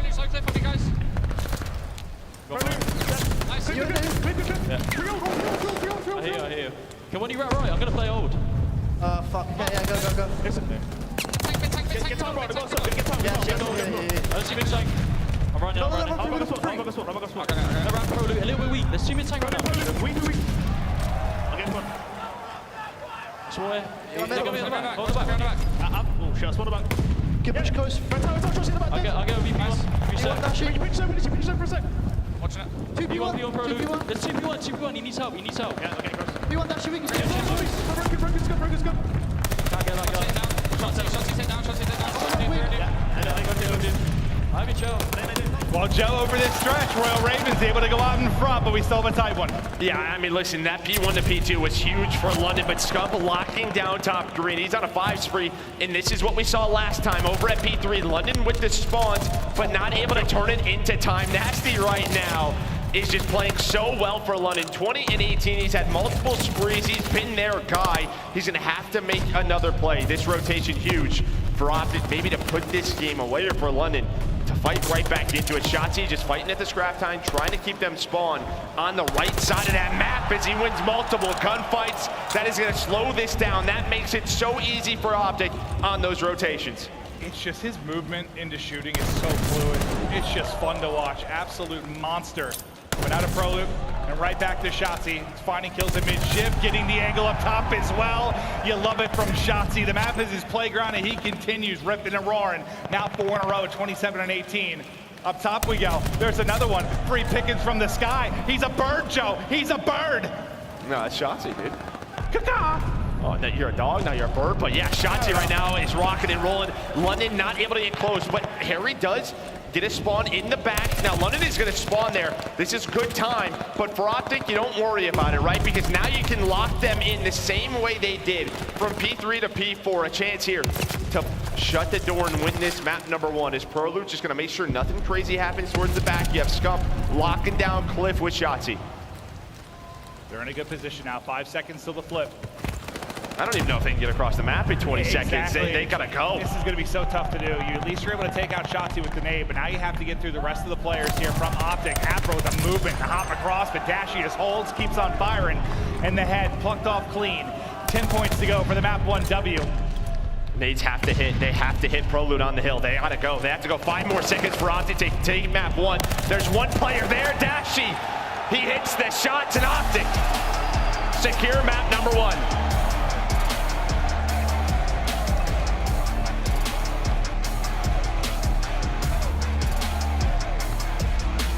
And that's just one of those where you know, the guys you look at, Dashy and Shotzzy, when it comes to the respawns and put up big maps, they do exactly that, Joe. Yeah, and listen, like, London played that map pretty well. Yeah, I mean, we're going to look at the scoreboard. Minus 18, minus 20 across in slaying. Obviously, Shotzzy's a big part of that as he drops 30. But, I mean, what, 2 rotations from P3 to P4, or OpTic just, they don't allow London to get a ton of time at P3. Then over at P4, a lot of the times, that's where it gets scrappy, right? One team pushes through the front, they get an MP40 on that area, then the team gets kind of trapped in the back. And then the one play by Prolute, I mean, to get the squad spawns, to allow them to have P5 for free, just a couple of those small plays, and he makes another one. It just feels like a lot of times when you're able to chain together 4 and 5, you're typically in a pretty good spot. Yeah, it's like, yeah, that, and I mean, just the way they shut down that P3. Yeah, no, it was impeccable, incredibly done. We'll take a look at some of the highlights through this as we get ready for the search and destroy, but sensational map there from OpTic. And yeah, I mean, they played him pretty tough despite getting outslayed by 20. I mean, you had that Harry, right? Harry gets around the back. You had the 0-2 piece, and even with those kills, I mean, none of London should just get to that point. Finally, they were able to. That's when Prolute was able to sneak on through, and you can see, right? This is when the biggest lead, but after this, P1 and P2, it was nicely done by London. But you had that stretch as we went from P2 to P3. OpTic found so many of the kills. Shotzzy, that's when he starts popping off. Just making insane plays. When he can roam like that, everyone has to focus on him on the middle of the map. It just felt like, yeah, when he has freedom, freedom, right? To just make the plays he wants to, find the times he can, go up at the top of the ship and shoot down from the sky. I mean, a lovely little sequence there, but... they gotta look for you, right? Yeah, no, 100%. But on the other side, Nasty, I felt like he was always potentially on streaks. Like he was going on 4 to 6 frees constantly. When it was somebody that was close to streaks on the opposite side, it felt like it was Nasty, like almost like ego challenging a gunfight where he like torched Scump, Dashy on the chow. Like he was really feeling himself, just wasn't enough. No, it wasn't enough. But again, I mean, a great hard point by OpTic. Just fundamentally, they knew exactly what they had to do. You know, London still played it tough, but we're going to that Bocage where they were able to win it earlier today. So we'll get to this search and destroy, and that's the one where like Afro, I've never seen someone get off a plant and move that quickly. Like he put the afterburners on, hit the NOS, whatever you want to call it. Like he was cruising. And he can just be such a terror here when he gets into the buildings, just his ability to finesse around, win those close range gunfights. We'll see if he can do it here because it's going to be a very, very tough test, but it is fun to watch him on this map, it is. No, it is, yeah. And then, you know, Bocage for these teams, we talked about them not finding a lot of the first bloods, but they're able to still clutch rounds. And that's what happens on this map, right? Bocage, search and destroy. It's just like one timing that doesn't go your way, or a 2-piece through a door or a wall. That's a difference in a round. It just feels like OpTic, I mean, throughout this year, they felt very confident in search and destroy. They've steadily improved, but Scump, you know, you kind of said, I think I said on the desk, like he might be playing for like best search player right now, depending on how this weekend goes. Like he just seems so confident.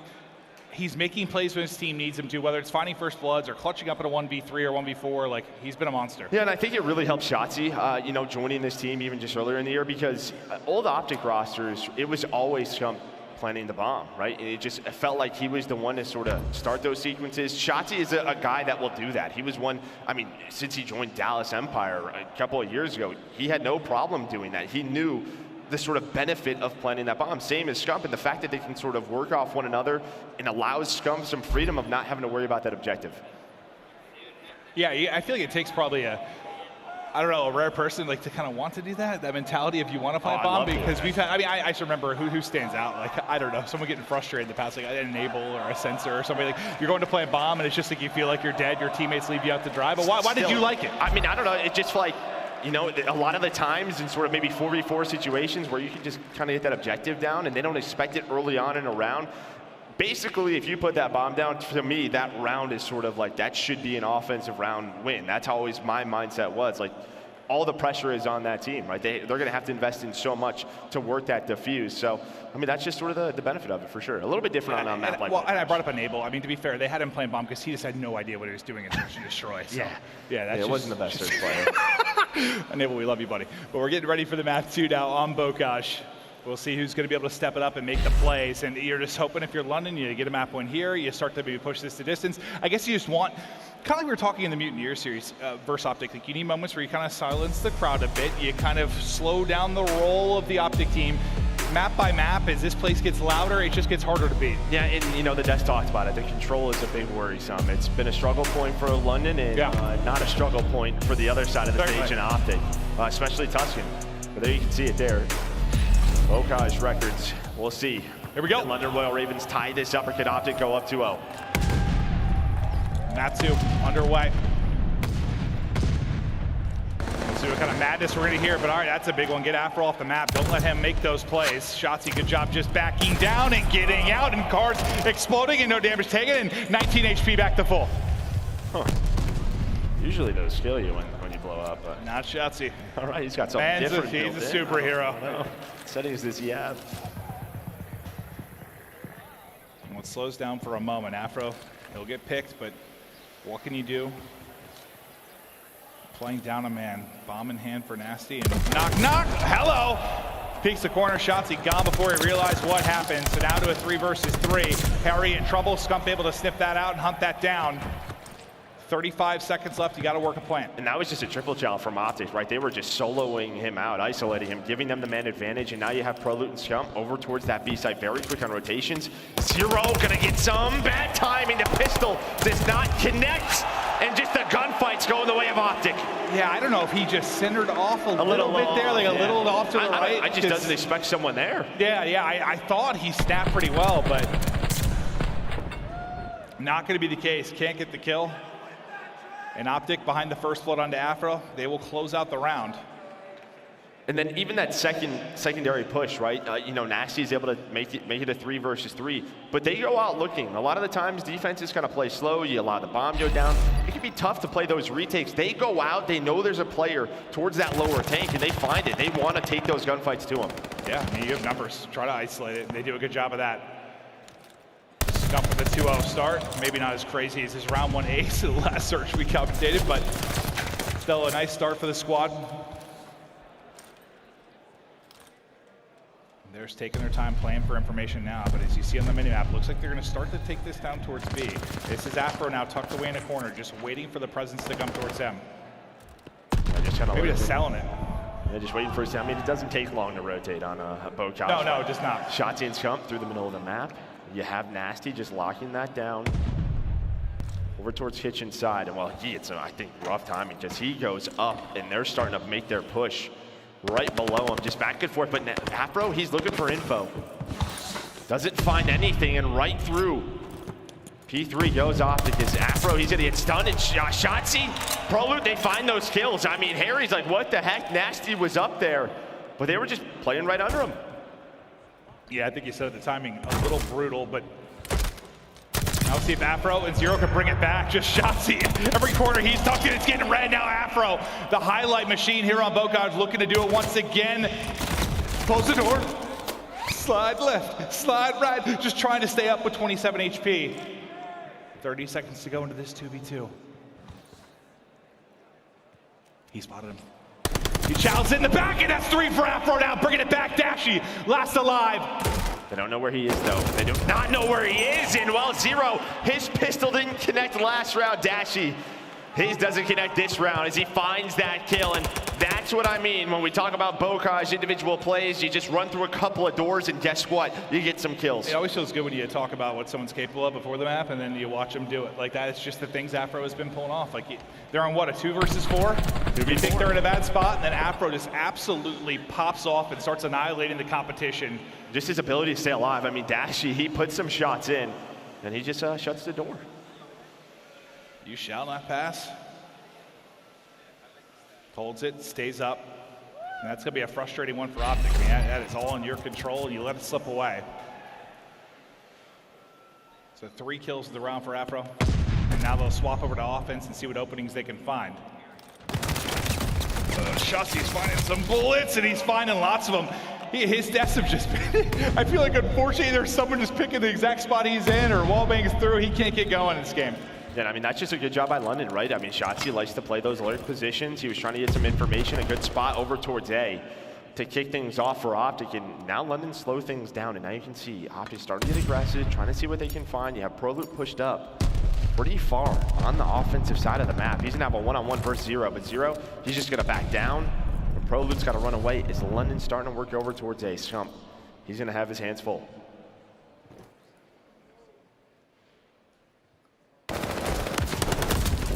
Ready and waiting, the slide out, not gonna be enough. Harry and Afro come through. Prolute last to drop, and as Ravens collapse, all of OpTic fall. They get a second round. And that's just a duo, Nasty and Afro, right? They both win their one-on-ones to execute onto this site, and the last player in Prolute taken down by Harry. But they slowed it down. They didn't allow OpTic to make any plays on the map. They spotted the Prolute flank. As soon as that happens, they pick that A site to work towards. Yeah, sometimes just like who's going to hit the slide first in some of these engagements, like when you're rounding these corners or kind of waiting for the push to come.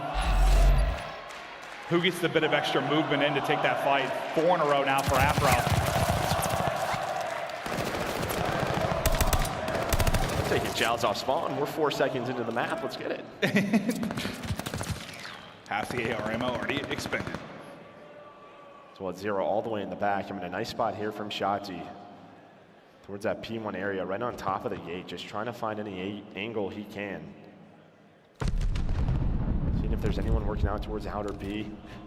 Harry's thinking about peeking, but it does not happen as this round has been pretty much a standstill, besides the start.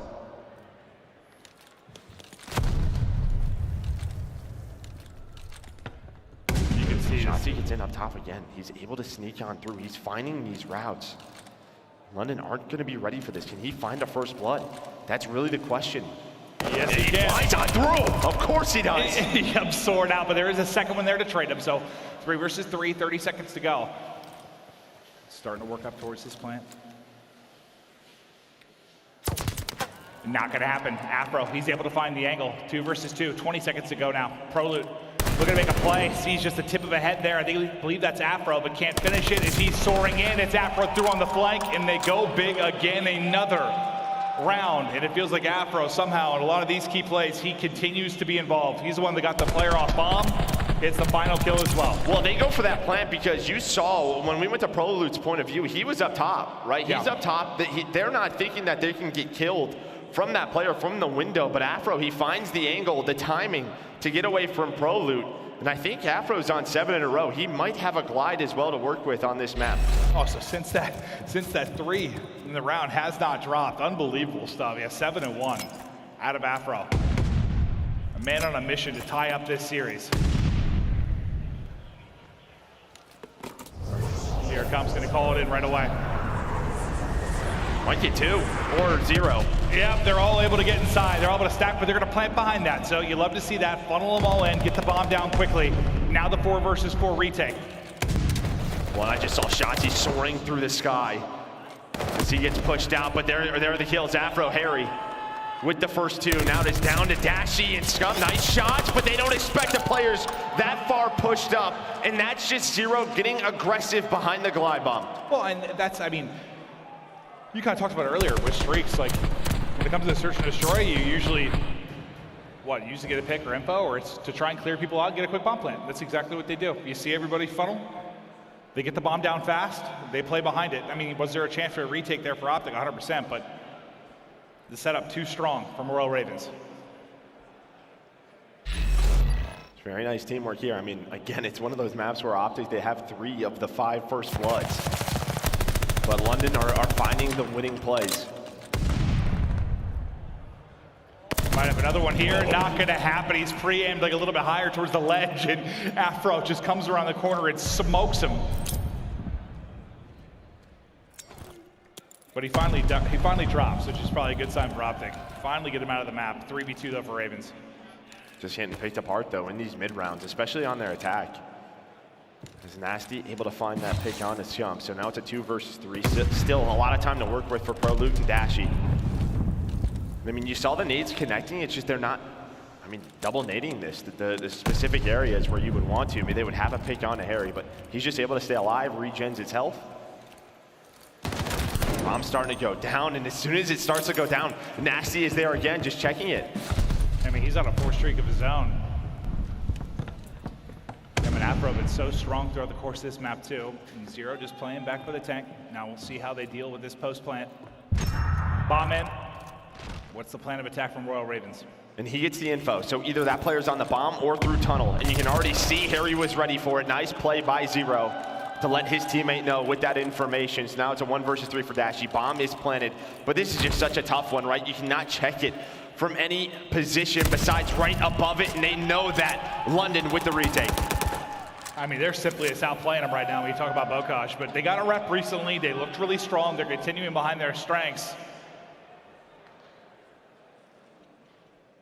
And I like that. They're just not allowing the bomb to go down towards A. Every couple of seconds, someone's checking it. What does that do? It forces OpTic towards B. And we saw from Zero's point of view, right? He's just sort of playing safe, but he's watching the cross to that outer part that tells the team the guy's either on the bomb or he hits tunnel. He gives that information to his teammate. It's a nice trade.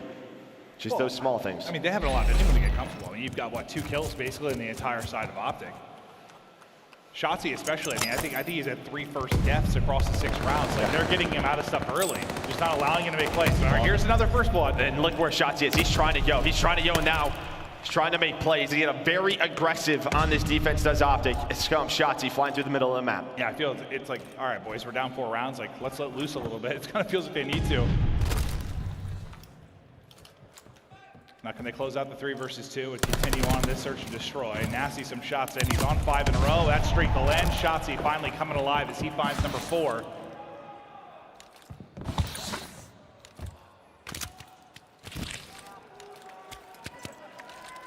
Zero just tries to find some kind of free pick in this 1 versus 3, maybe to give him a chance. Yeah, it's either that or he's going to go off the map. I'm not too sure what he's deciding to do yet. He's on 3 in a row, so I think he's probably going to stay up and see if he gets something, maybe. Just trying to find anything as we hang out. Hello, Joe. How you doing this evening? I'm great. What'd you have for dinner? Chicken? I didn't eat yet. Oh, all right, nothing. All right. After this, perfect. He's so sneaky. He's like a leopard. Yeah, but he's just not a very good leopard. No. There we go. Yeah, he's able to get 1. Time runs out. I mean, that's about as good as you could ask for. Get a little bit closer to the streak. On a streak, I guess. But yeah, for I mean, OpTic, still a ways to go. But the early round aggression, they were able to turn that into a round win.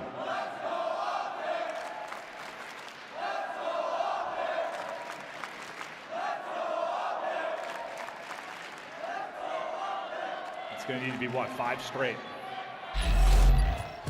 They're going to get this done. We've seen it before. Yeah, I mean, I just feel like a lot this year, just in general, yeah.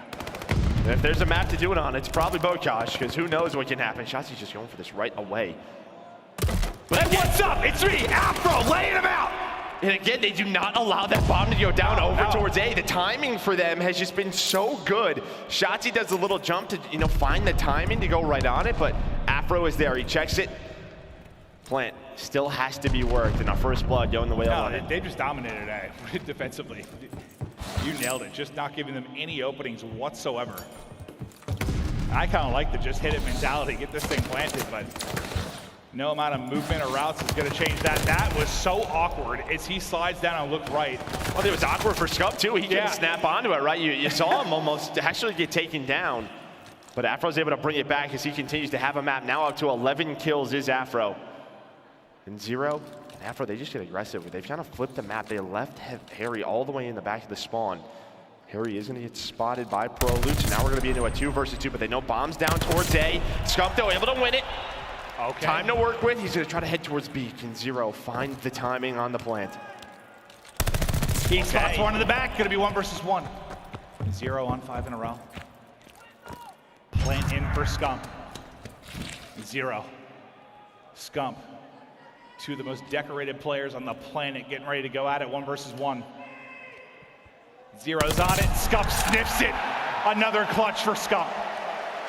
I'll be honest, even for Scump, with 11 seconds left, the cojones to just hold the plant, right? He just goes for it. I mean, Zero finds the kill, and he's thinking, all right, maybe he's not going to plant this bomb. He plays a 50-50. I like the play from Zero. I think maybe he's going to chow this, maybe he's going to... Yeah, but Scump's like, whatever. If he pushes this, then he wins the round. But he just held the plant. He's able to rotate through P1 and finds him on the defuse. 6 and 5 now for Scump, 3 in a row. Remember, you need 5 straight rounds for OpTic. 2 are already done, and into the blender they go as they run into royalty. 5 straight for Scump. There's one of those plays. They take that chance, but Harry's able to bring it back now. Finds the pick. Zero trying to look for another one, but they're going to get aggressive behind this.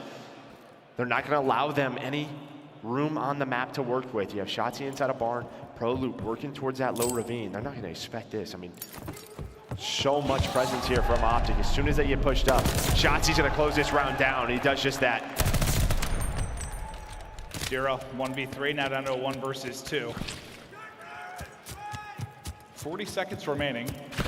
Bomb down just outside of A. Can he get a free pick, turn this into an interesting 1 versus 1? It doesn't look like they're going to give him to it, right? It's just sort of corner to corner here for OpTic. There's going to be a peek at Prolute snaps. I thought he caught a timing. Prolute was jumping up. Like on X-ray. Yeah, right on a little ledge to watch that angle, but Prolute with a nice snap on the zero. What is that, 3 rounds in a row? Joe, round by round. It starts with Scump. I mean, you know, Nasty and Afro, they've been working A so well. It's been going their way. This time, not so much. And now it's like when you're on Royal Ravens, you have some young players, you start to feel the heat a little bit. You're starting to feel the pressure, right? Oh, 100%, yeah. I mean, we just talked about it. There's been some insane comebacks in Search this year, especially on this map. And a lot of the times, it's just the timings. Your calls aren't starting to go your way. They find some momentum. Can they shut this map out? Shotzzy, though, he finds the first blood. There we go. The teammate connects on to Harry. Zero is very, very weak, but just able to get away as Dashy puts in the shots. Bomb getting planted now. 4v3 at the plant. Shotzzy, he gets another one in the round. Afro trying to dance, but this time not going to go his way. It is Zero last alive as OpTic look for 4 straight rounds to get us to around 11. Yeah, he's just going to jump off the map. I think he doesn't want to give him many kills, sure and here we go. All right, baby. Round 11 time.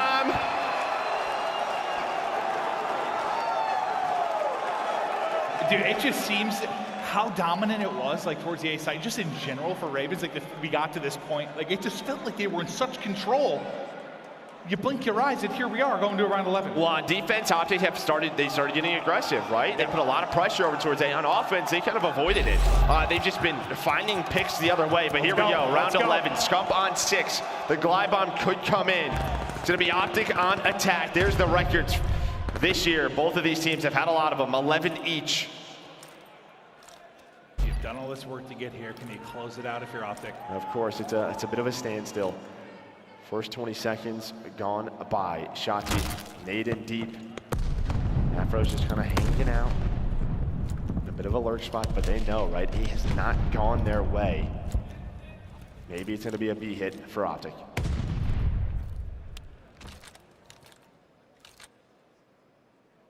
Had so many rounds where you hit the nade. They are deep, and Dashy, okay, you get the trade there. Dashy can't win the gunfight, but you've got 2 there. Now Shotzzy from the top rope. That gets him to 8. 3 versus 2, they've got the numbers, just trying to dance away from it. Scump there to help. Scump's got the streak. Here comes the glide. Nasty is scrambling. Not gonna connect, but they have the info. Now a 1-on-3 for Nasty. 5 rounds in a row. Unbelievable scenes here in Toronto.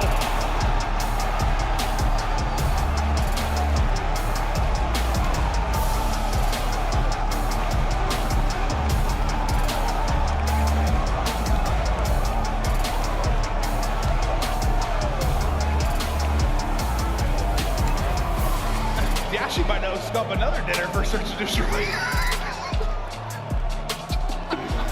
I mean, listen, man, whatever works. Whatever works. I got you Respawn, just give me a Search, but no, that was unbelievable. And yeah, you can say it starts with Scump, or it starts with kind of a shift in their aggression throughout the course of that one.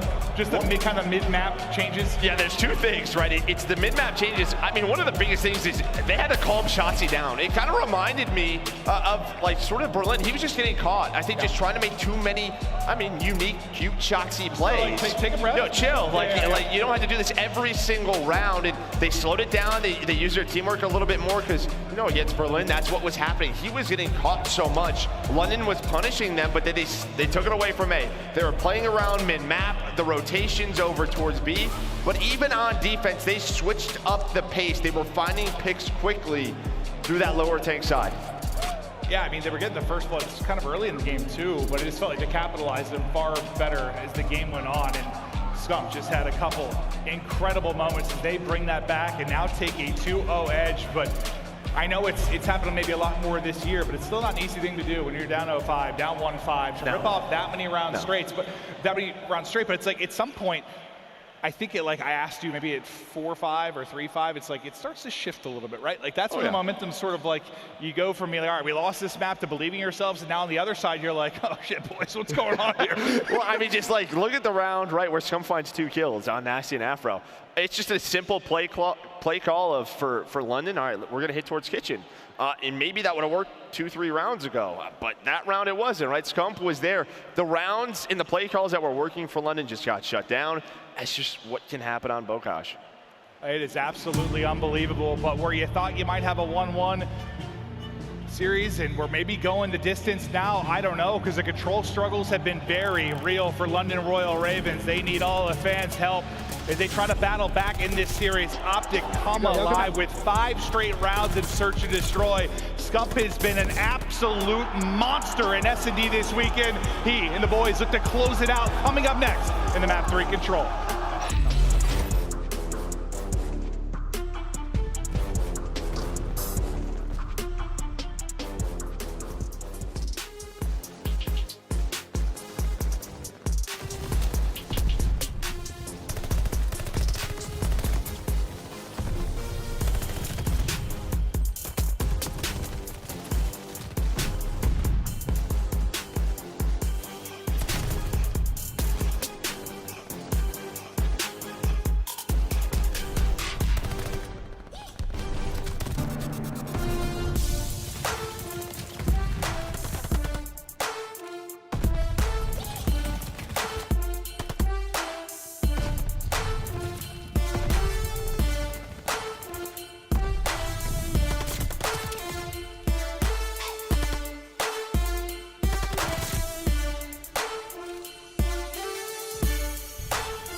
Call of Duty League is brought to you by Game Fuel. Victory in a can. Upgrade your game with a Scuff, the official controller of the Call of Duty League. Welcome back. What a ridiculous search and destroy we just had, but we are not done yet. The fun, ladies and gentlemen, continues here in Toronto. We have, well, this match to finish tonight, and then we have a whole weekend coming of action for Major 3, but we're going to take a look at our Scuff play of the game, and it's going to be some moments from Scump over the course of that search and destroy. He continues to be a playmaker. He's disciplined in the clutch moments. He's making the right play calls. It's been fun to watch. Yeah, I mean, like a lot of these difficult rounds, I mean, he's kind of just winning, right? Like even this is a nice bait and switch by Dashy and Afro, but he knows what he has to do. That movement by Afro, not an easy centering, but he is on point. And then Shotzzy and Scump working the middle of the map in that last round. They use the climb. I like that. I don't know. Somebody get them another beer, though. We still got another map. Yeah, they're mosh pitting in there. Is that called river dancing? No, that was not river dancing. Oh, No. I'm not a dance expert, Joe. That was not good. You gotta be careful. He was doing something like this, like some sort of river dancing. You're gonna like tear your ACL. You need to relax. I might. Yeah, that's a good point, Joe. You are an old man. I'm gonna wheelchair you out of here. Very weak knees, but we are getting ready to continue on. We hope you guys are having fun. We're having a little bit too much fun up here, but no, some incredible dancing there from the OpTic fans in front. But what a comeback it was. 5 straight rounds, and now. Yeah, if you're London Royal Ravens, like you gotta dig deep, pray to whatever bird god you have, and try to get ready for the map 3. I think they just got shot out of the sky. I know. That was a tough map. And now they're gonna go play Tuscan Control, honestly. They're hunting. It's pheasant season. They lost 5 rounds in a row. I mean, listen, it's gonna take some next level discipline to bounce back in this one. Then you can see the map records, 12-3, 2-3 for London. I do have some bad news. You have to deal with us a little bit more because the lobby resets. So. That's all right. We're going to get back in as quickly as we can, but man, this has been a lot of fun. Just a shout out. I did an interview a little bit ago just asking me what I thought about Toronto and their fans and how different it was. You guys have been spectacular. Whether it's just been how friendly everyone has been, how it's just been like heartwarming. Like everyone's been so incredible, so hyped, so nice. It's been amazing to see. Yeah, Toronto, I have a confession if you can look at me. I love you. Uh-oh. I love you a lot. I've been having a blast. Yeah! Yeah! Oh, you guys been amazing. Seriously, you've been so cool. But back to this match, I think we're going to take a look at some of the OpTic stats going into this and how they look at control, how they've been over the course of the qualifier and coming into this major. But it's a little bit lopsided when you think of the struggles you've been having on Royal Ravens. But here, let's take a look at the player KDs. So this is actually the overall KDs on the series so far. And as good as it looked for Dashy after map 1, struggles a bit in the map 2, and now Scump just right up there with a 1-3-5. Yeah, I mean, what was it, like 3-10 for Dashy, but I mean, he's been playing so well in respawns, it doesn't matter. If you take his search out the last 2 series, the guy's got like a 2.0. Yeah, I mean, he's known for his search, right? I mean, he's been so good all year. Just, I mean, I don't know, just timing's not going his way, but doesn't matter. His team's winning, and Shotzzy, I mean, it feels like, I don't know, like, he's like struggling, and then I look back and he's having another map. And then he's struggling, I look back and he's even. I don't know. See, I guess that's when I think it would be fun if I was on a team where, like, you've had teams in the past where you get the quote unquote, like, hard carrier, like the guy that puts up the numbers. Like, I think it's kind of fun when it's like, I don't know, some people popping off in one mode, some popping off in another, and it's like everyone's kind of having their pop off moments, because I think that just like, I don't know, everyone feels good when they have big maps and big moments. I think that's just good for the team. Well, think about, I mean, Dashy last year, I mean, right, even with the OpTic team throughout Cold War, it just felt like he had to, him and Envoy, he had to go off. If they didn't, I mean, Scump was obviously great throughout all his search, but I think Dashy really felt like he had to do certain things, but that's what we talk about, him getting comfortable in that AR role more and more, allowing his teammates the freedom to do whatever they want, him knowing his role. But yeah, I mean, maybe just some adjustments in search, but or not. I mean, they won 5 rounds in a row and they would bounce back. But I'm sure he wants to improve there. And he will. The fact is, you won. Yeah. Tough control time. We'll see if OpTic can close it out with 2 3-0s on the day.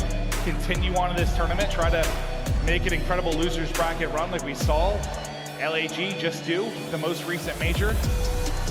I'm not sure if we're getting started. I think we got another one. That's the look of someone that's not getting ready to hop into the map right now. We have it right there. We have an observer feed right to our left, and yeah, lobby reset. So that's okay. But back to, I mean, a game like that though, we talked about day 1. with a Mutineer matchup and Prolute really struggling. I mean, getting that first match under your belt and winning, probably great for Prolute. Getting a map win like that, I mean, that has just got to give him so much confidence in saying, like, dude, my teammates are, I mean, some of the best in the world. I'm having a blast on this stage, and got to keep him comfortable.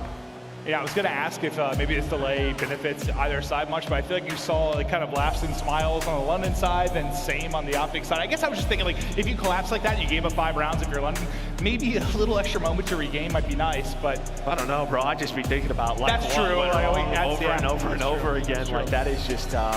it's a tough one to swallow, but I mean, we've seen some laughs, right? I mean, you know, Trey, a veteran, he's been through it all, like heartbreaking. Well, winning, victorious or just moments. not even being able to compete. Like, I'm sure he's happy to be on the main stage, just battling, man. 100%. I mean, you know, we heard Scump in that interview. God giveth and God taketh away. It sure does. I mean, no matter what, all of these veteran players have had their ups and downs, and that's just what happens any given day, any given game. And I think that's true of you know, when you hear about NBA, NFL, whatever, like all these like really decorated people that never won. It's the NHL. We're in Canada. Sorry, the NHL. Like, these really great players that have never won. Like, it's just sometimes you forget because some teams have been on top and dominated. Like, it's not an easy thing to win. It's not an easy thing to stay on top for a long period. Maybe you get the 1 W, but to win consistently and stay at the peak of your game, it's hard in anything. And there's going to be different tests, whether it's, you know, visa things like we've seen from London, or, you know, what's going on with Illy for the OpTic side. You know, he's just probably pacing back and forth in the backstage, just trying to help them out. He wants to be back, but, you know, Scump's just kind of hanging out on the stage, but it looks like we have 7 players in the lobby. We just need 1 more. We'll hopefully be good to go. Yeah, I was told probably 2 minutes and we're good to go. So thanks again for bearing with us. Trust me, we want to get to the game as quickly as possible. Joe and I don't have control of it. As soon as we can go, we're ripping and roaring right into this match. Yeah, blame him. It's my sweat. Honestly, I sweat so much it hits open cable and it's set afire. Well, it's not really your fault anymore. You're not the full-time guy. It's actually Miles. He's a commission. Right. He's a new commissioner. Blame Miles. Part-timer. Yep, blame Miles. Yeah. Unlucky. All right, so we do have a giveaway going on right now. If you want to get on Twitter, you have a chance to win a Scuff Gaming controller. So check this out. Going to pop up on your screen. An amazing opportunity to get it. I'll tell you what, I've been using the new... Get it right. Let's see if you can get it right. Oh, God. Oh, no. Forget the names. Don't do this to me. Bogey's listening right now. Bogey, don't judge me. You're going to get it wrong, aren't you? Can I do it? It's the Instinct. Instinct. I always want to say Impact because, like, the last one, the Instinct is, like, my favorite controller quite literally of all time. Yeah, but there you go. Make sure to enter. RT, follow Scuff Gaming and TJHaly on Twitter. Tag your friend and reply with Why should you have called me out there? I got nervous. CDL. You put me on the spot like that. Yeah, but I mean, it's just one of those things. Hey, there's the commissioner right there, dude. He's walking away from the arena. Oh, Miles, what the heck? Unbelievable. That's crazy. Is that an adult beverage? Are you not setting up the match on the main stage, Miles? Miles? He's gone. He just walked out of the venue. This is ridiculous. Unbelievable stuff. But for those of you in attendance, thank you again for your patience. We appreciate it very much. I'm looking at it. Still just waiting on 1 person to get in the lobby, but unfortunately every now and then we'll have these technical delays. But for the most part, I mean, today's been smooth. We've been ripping through matches. You've seen some upsets, and today's like, we're going to get back to obviously the winner side of it soon. It's just going to ramp up in intensity. We got 5 tomorrow. Yeah, 100%. But as they work to get this resolved, I think the production team has heard enough of Joe and I. So we're going to head to a quick break when we're ready to go. We'll be right back. Yeah, watch some ads.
When you compete as long as I have, you learn a thing or two. FaZe Clan for the first time! Each year the game changes, but the grind, it stays the same. Have done it. Congratulations, Subliners. Practice, scrim, compete, eat, sleep, repeat.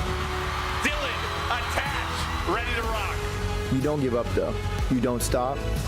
You don't quit till you're the best. I'm always searching for that next competitive edge. Yo, Dylan, you good, bro? I must have fell asleep. What's up, Eli? Check what came to the office today. Looks like my next edge found me. Visit zenny.com/CDL to get a pair of Røkkr Zennies or any of your other favorite CDL teams today. 1 minute to game start. Oh my, 1 minute, gentlemen. Let's go. Come on. Talk abeZy? Yo. Okay, that's better. One shot. Yo. One shot. Yeah, that's fine. I need Tyler to talk. Tyler, talk. Hello. All right, you're good. Are you guys game ready? Yeah, we're game ready. We're game ready. Yes, game ready. Yeah, I'm game ready. Oh, whoa. Not game ready. Not game ready. Yeah. What mission? Game ready. Game ready. You're still game ready. Can I get muted this time? You want to be series. Last series. It's not right now, Alex. How do you mute your mic? There's a button next to the scroll wheel. The little small one. On top of the scroll wheel. Right here? Put your thumb on the scroll wheel. It's a little. And like, just little. push your thumb up. Hello? I don't know, bro. Bro, MC, like this. There's more above it. Don't just scroll the wheel. Oh, I found it. Dude. Just keep on how we've been playing. Just keep the comps flowing. The comps flowing, bro. What about comms, bro? Keep the comps flowing, yo. It's all good, man. No, it's what is a king to a god, and then what is a god to a non-believer? What is a goon to a goblin? I prefer goblin. Who's Coach? Coach. DC was the IP. Oh, don't know him. That's the president right there, brother. So I don't know. President? Bro, him was not charged. And you chew and it pops. Like the earbuds pop in your ear. Yeah, but that's because your ear canal is actually smaller than what the earbud squishy bit is. And you're meant to buy different ones. Bro, that stinks, bro. Kick up. Wait. Had to wake up early to get a haircut this morning. Oh man, a haircut. How you feeling? That's alright. No, if you want, I'll bring you to my barber. You sure, man? Actually, no one here could have the same barber issue, bro. Yo, play with some intensity, yeah? Intensity out the get-go, my boys. He's like, oh, baby, go, dude. Oh, that's a 4v2. Ryan, you're looking wham in that t-shirt. Look massive. Is it still bulking season? Yeah, that's why you got nuggets yesterday. You for game day.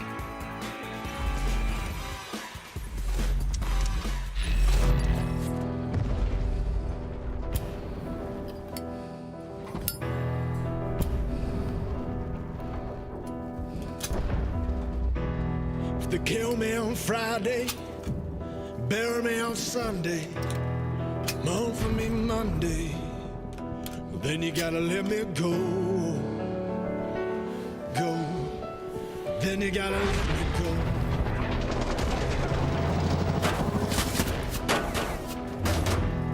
They kill me on Tuesday, bury me on Wednesday, mourn for me Thursday, then you gotta let me go, then you gotta let me go. Weapons hard, vaqueros. Somebody say a prayer for me. They kill me on Friday, bury me on Sunday, then you gotta let me go. Hello and welcome back. Thank you for your patience. We just, to be completely transparent, had to swap out some equipment. Just looking to get Dashy ready to rock and roll. All the ice on the OpTic side from that map too had melted and actually caused an equipment failure. I don't know what to tell you. Joe, you are so clever. You have a way with words. But it was just a I am an idiot. Equipment swap, and we're looking to get into it. But hopefully we'll be ready to go here momentarily. So we didn't Dashy to get back into the lobby. But if you are just joining us, it's been kind of a crazy one so far. Map 1, OpTic able to take it. Map 2, him in get there. the rip on 5 straight. Is he in there? Yes. Okay, I believe we have all 8 players in the lobby. We might be good to go soon. It's some nipple magic. Yes, whatever that means. I'm not sure that's a thing, but I hear the game is low. We're getting ready to go. Thank you again, Toronto. You guys have been absolutely brilliant throughout the course of this, but they're trying to get us to the game to get us off the screen. Yeah, no, I think you're right, because I said nipple magic, Joe, which I do not think is a thing. Maybe not here, but I don't know. It might be somewhere. It could be, absolutely. There we go. Map up on screen, Tuscan control. Can OpTic close it out? We're Royal Ravens with a little bit of break and a regain, be able to bring it back and push this one the distance.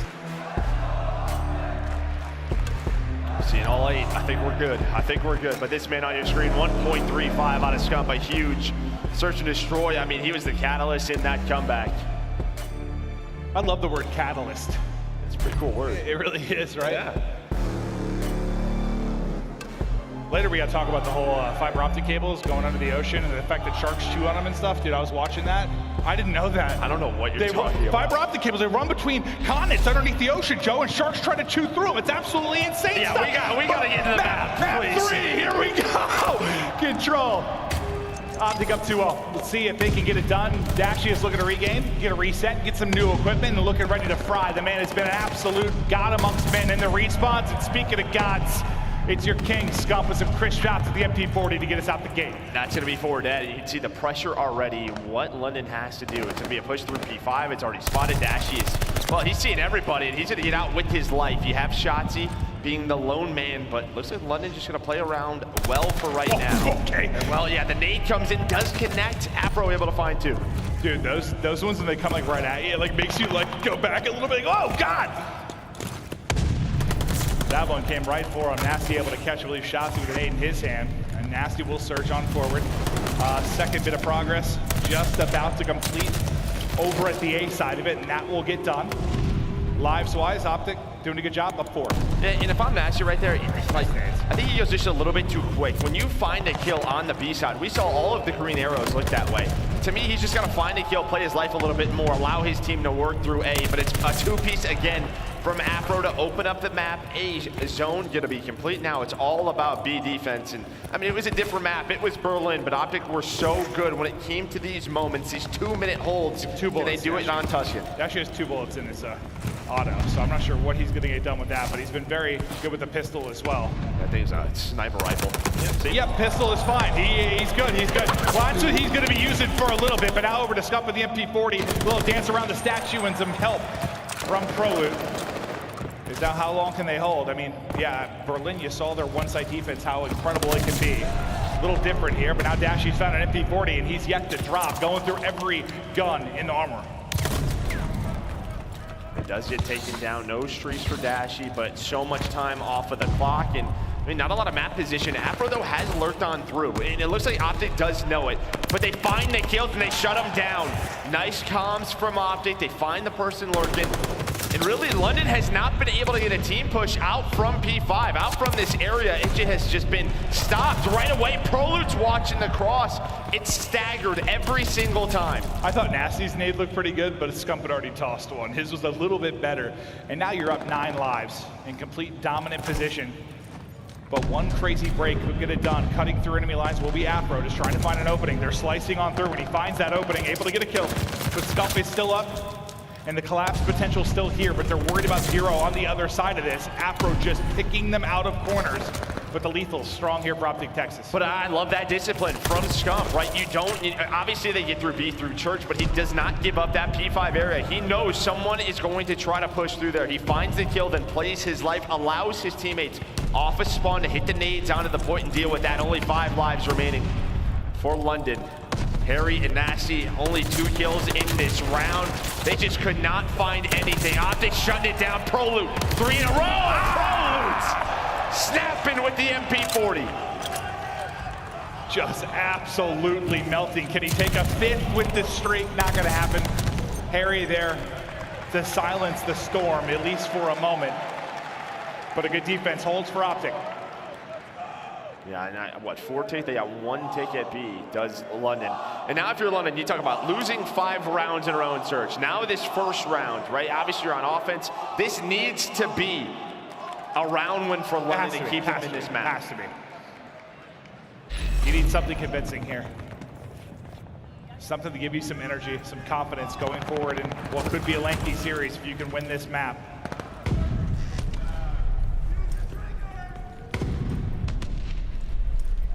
Shotzzy is biding his time, looking to find something. Afro just hits it, just flies right under the doorway and able to shut him down. It's just funny, Shotzzy's like trying to find this sneaky little angle, and Afro's like, I'm just gonna run through the door. Like, dude, just hits it. It's like the Kool-Aid man. Kool-Aid. That's what I was trying to think of, the Kool-Aid man. Just smash him through the wall. Well, they're about to finish A. And the difference here, I mean, think about it. When you finish A, if you're London, you're, what, you were down about 4 lives? OpTic, when they're doing it offensively, they've got a 5 life advantage. And look at the map already. I mean, 3 dead right now. The last player alive is Nasty on the B zone. Off a spawn. Harry, he's gonna take it down. Here comes the collapse. OpTic with so much map control. Dashy and Prolute trying to do what they can, but Afro with a big win is gonna slow things down. But I love this. Dashy just realizing he has to lock down this position, allow his teammates to get to him, just backs down, repositions. The nades, though, do come in, but he's gonna play his life. Those slide cancels around like that tower, like when you have little like half walls, you just lose somebody. They just pop up like a gopher and smoke you. Let's see if they can close it out. They've still held on to this like 5 to 6 life advantage. This has been great from OpTic. You still have a ton of time to work with. You can bleed them out. But now you need to reset. You're getting staggered a bit. Afro is pushed up the mid-map, looking to find what openings he can. Prolute's gonna win one on the bottom side. It'll be Harry that can take it top side. And there's Afro lurking, able to get the kill, but can't get away with his life. So at least you dealt with the mid-map pressure for now if you're OpTic. Man, I mean, Afro just needs a little bit of help right now. I mean, everybody double negative on the side of London besides him, 13 and 12. He's playing with a lot of pace, but he's gotta slow it down. Do not give up these lives. As you said, OpTic, they just, keep one man on A. They just, slay around the map. They've done it so well on multiple maps. Now you have 3 dead, 0. The last player alive has to deal with this, is able to find one, but they're quickly gonna trade this, and they wanna make this messy. As you said, only 8 lives remaining. OpTic know this. They're taking their time, playing with discipline, staying on it, and Scump is just slaying in the spawn. Pistol out, continue the streak, headshot through, 5 in a row, 17 to 3 in the lives department as it is a massacre here on Tuscan, and OpTic up 2-0. I tell you what, if you're a team that wants to learn how to be better on offense, on control, look at what OpTic has done, not only on this map, but even Berlin in their series earlier versus Guerrillas. They keep one man on the point, right over towards that weaker zone, or what is a little bit easier for offense, and then just sort of slaying around. And what they do is they drain those lives, right? Have that 5-6 life advantage, and then they work their way up the map over towards B. They took their time, they got in power positions, and what that does, when you find 3 dead like that, London, they have to panic. They're worried that the stack is gonna come in, and then what, the lives are gone. It's like they almost flip offense and defense, like, right, like you gotta make them play panic, like they're trying to push an objective. And they're just so good at doing it. Dashy in the respawns, just terrific. 16 and 5 now, make it 6 in a row now, as he is looking for streaks. Just been brilliant. And a hold here defensively will be another 3-0 for OpTic on the day. You've got, look at the duo there. Scump on 6 in a row, or sorry, 5 in a row. Dashy on 6 in a row, just going huge. Finally, some gunfight wins show the way of London. There's not too many of them. Afro has been the one guy. Getting aggressive inside of church. Able to find another one. Has his teammate with him. Dashy with the pistol.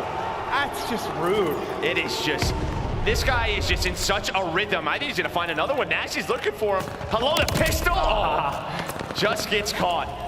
Kind of caught between a YY and a slide there. Just a bit awkward, but the fact is the damage has been done. You're still holding on to a narrow life advantage. You have the streaks to work with. And they still have to finish A, which I thought was done. Now it is. Okay. And now there's a pinch coming in. I mean, again, now they're just going to suffocate them. Now the spawn trap is in. And what's scary is, like, you were pretty close in lives, like, until that moment. Like, you get the point, then they get, what, 3 or 4 straight, and you start to open it up. Granted, you start to bring it back a bit if you're Ravens, they but waste a lot of time, right? Sure, yeah. 30 seconds off of that clock, just having to get to P5. I mean, they couldn't get out of this position right now where Shotzzy is earlier in round number 1. We'll see if they're able to do it this time. They have a 3-stack here from OpTic. 1 player and Harry working all the way around. Afro's gonna check the corner. Afro is the one man keeping London in this game. 21 and 20, that's gonna be 3 dead. The last player is Prolute. And Harry is tucked away all the way deep. That's going to be with the streak coming in from Dashy. Oh no, he doesn't find, okay, he does find one. Okay, yeah, I didn't think he was going to hit either, but he's able to at least get one kill.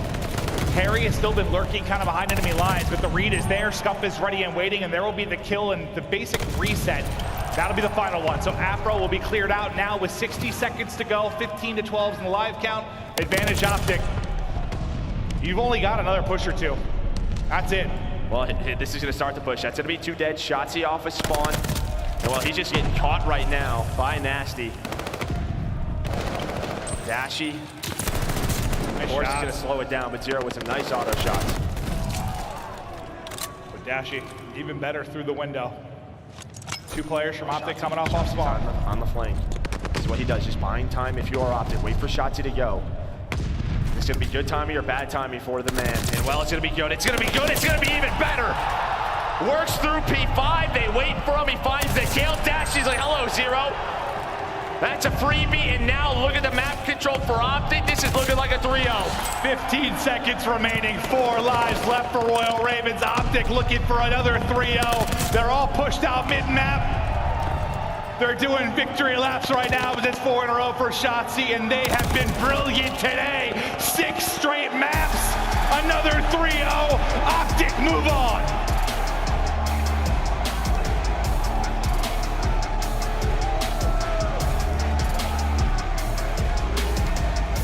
They are not done yet. A lot of work to do. But we saw LA Guerrillas do it last major, 1 round at a time, and they're looking very comfortable with back-to-back 3-0s. I mean, the tests are just going to get tougher as you move on throughout the course of this tournament, but you make it into the weekend. It's a rough start, but you've been brilliant from there, Dashy, man. So good in the respawn. Scump's search has been unbelievable. And you've had some close maps. I mean, London, you probably should have taken the map too.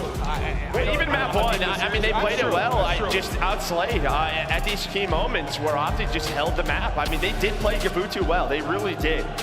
Outslayed by like 20 kills and still only lost by 50. But yeah, the map 2, it's the one that hurts. You at least get to that 4th map, another hard point. And you can see it there. Besides Afro, who's 23 and 25, still negative. Everyone else around double, if not worse. And on the other side, everybody contributing, but it's Dashy who 3,100 damage, 2.6 in this control. Yeah, I mean, you take the searches out of the equation, and this guy's stats are ridiculous. Today, he had, I mean, they only played 6 maps. He was 0-5 in map 2 in the first series. He was 3-10 in this one. Yeah. And then outside of that, he's been like double positive basically in every map. I mean, it's been whatever. It's working. They're getting the wins, but OpTic, you see the fans emotional. Dashy's mom, that's an amazing shot. She is pumped up, fired up for her boy. Going out and lighting up the map 3. I can't look at that's gonna make me cry. You're an emotional I get emotional. I am. Yeah, I know. It's the mother and son love. It's too much for me. We're good. We're good. I'm all right. I've regained. Well, there is the match recap. Yeah, close Gavutu, both guys 6-5. 5 rounds in a row, down 5-1. London couldn't close it out, and then Tuscan in control. It's been their home all year, now 13-3 on the year. Oh, what a day it has been. Somebody get my man a tissue. Yeah, right? 5 matches. And we had, yeah, I know there were some 3-0s, but there were some thrilling moments throughout the course of the day, and it just ramps up as intensity as we go forward. But like, from what you've seen from OpTic today, they got a chance to get this thing done. I mean, of course. I mean, everybody's been talking about that. It's just, it's going to take a lot more. I think the 2 teams that they've beaten in the losers bracket, teams they should have beaten in my mind. But it is 3-0s. Yeah, they look good. Well, that'll do it for Joe and I on stage. We've got the respawn Røkkr. It's Dashy. All right, thank you very much. Yes, I am live on the stage with a very enthusiastic green wall. All very happy to see Dashy here. First of all, it's been a great day for you hitting the hot 3-0s. OpTic, you seem like all business today. Yeah, I mean, obviously yesterday we didn't have the best performance, so today we wanted to rebound and have a good bounce back. Okay, it's interesting. You guys kind of hit a bit of a stride now. Is there any kind of different way to approach a tournament when you're in this position, though? Because obviously coming into it very highly ranked, straight into loser bracket. Is that kind of like a mental reset for the team? Do you have a long meeting at night and say, all right, this is what we're going to do differently? Yeah, I mean, you just got to give credit to Florida. I mean, they played some really good COD yesterday, and they caught us on our off day, I guess you could say. Yeah. But, I mean, it's just like, that's why it's a double elimination bracket. If you lose, you can bounce back, and we're doing that, so it's cool. Okay, awesome. I like that. And let's talk about the fact we're at the major here, and let's face it, incredibly enthusiastic crowd right now. How does that lift the team's spirits when they need it most? What was that? What was the first part? How is it kind of playing in front of a crowd like this? Oh, I mean, the green wall and like, they're insane. It's free dopamine. I appreciate all of them, really. Seriously, I love the green wall. Even the Canadian green wall, it's different too. Yeah, that's a very loud bunch, but it's not the only difference this event, Dashy, and I got to ask you about this because your parents are here, your family is here, you're playing against them. Does that give you a little bit of extra energy on the stage? I mean, yeah, I mean, it's always great to have support. I mean, my mom usually comes to a decent amount of tournaments, so I love her too. My dad's there too, and my brother, so shout out. Even my uncles, cousins. Oh, wow. Everyone's here. Everyone's here. Well, I'll tell you something, that's a very proud parent. So proud, in fact, that I think we can actually get your mother on the stage and celebrate with you as we go back to the desk.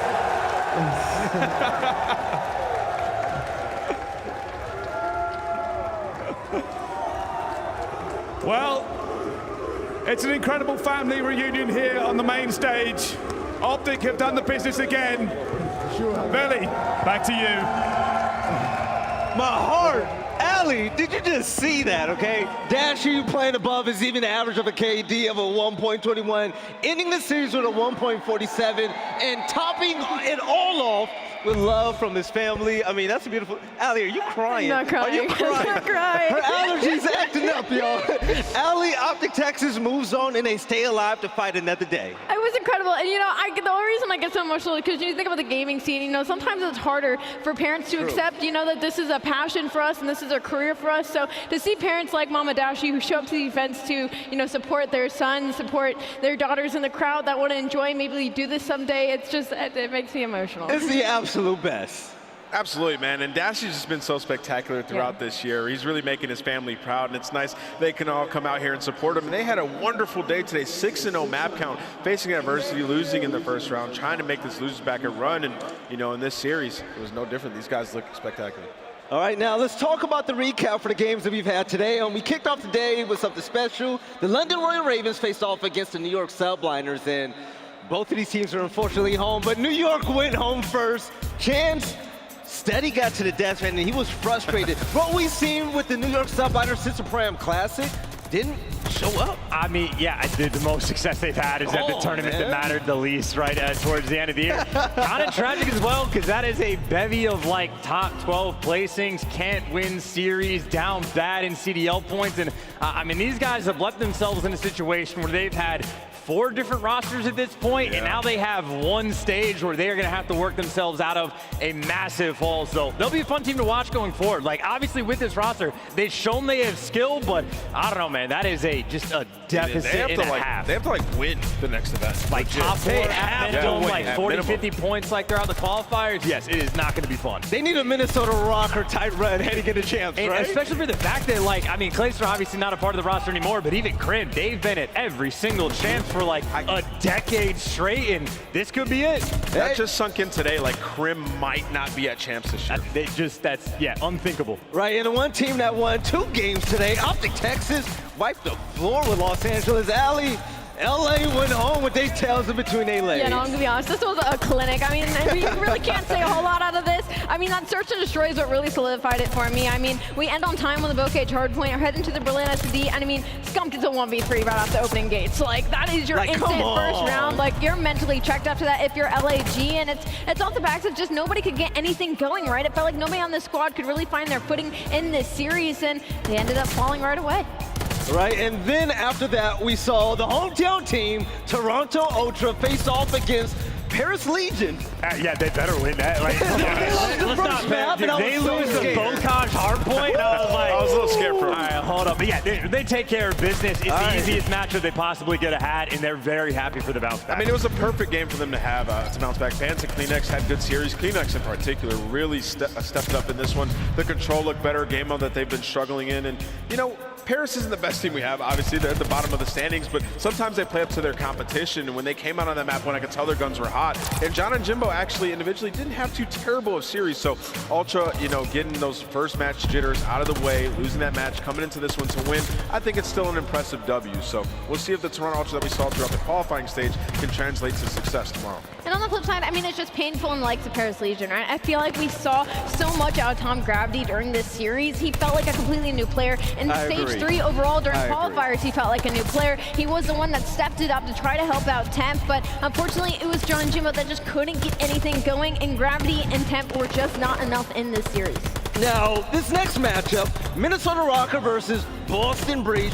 I'm gonna say it outright. Boston felt empty this entire series. I mean, besides the first map, like they had a massive opportunity there. Just came down to some crucial gunfights. Like at the very end of the game, Minnesota clutched up. Man, that gunfight that Standy won is just so massive on rotation, and that's just heart-wrenching. If Capsidal starts off hotter, like they win that map, like, it's a totally different story. I just think like it's almost like a rookie thing in my mind of like there's a certain level of like veteran understanding of the game, and early on when like not every other team is to that level, that is where they have success. But I just think the rest of the league is caught up to these guys, and outside of like superstar performances, whether it is a godlike stage from Methodz, a record-setting performance out of either Nero and Capsidal, this team, I just think they're going to be stuck on the struggle bus. Well, hopefully they pick it up for the next major. Let's go ahead and take a look at the bracket to see how things have unfolded. Today was special, okay? Elimination Day, the first one of this event so far, and it did not disappoint at all. Looking forward, take a look at the bottom side of the bracket now. OpTic Texas waiting alone in the elimination round 3, waiting for their opponent.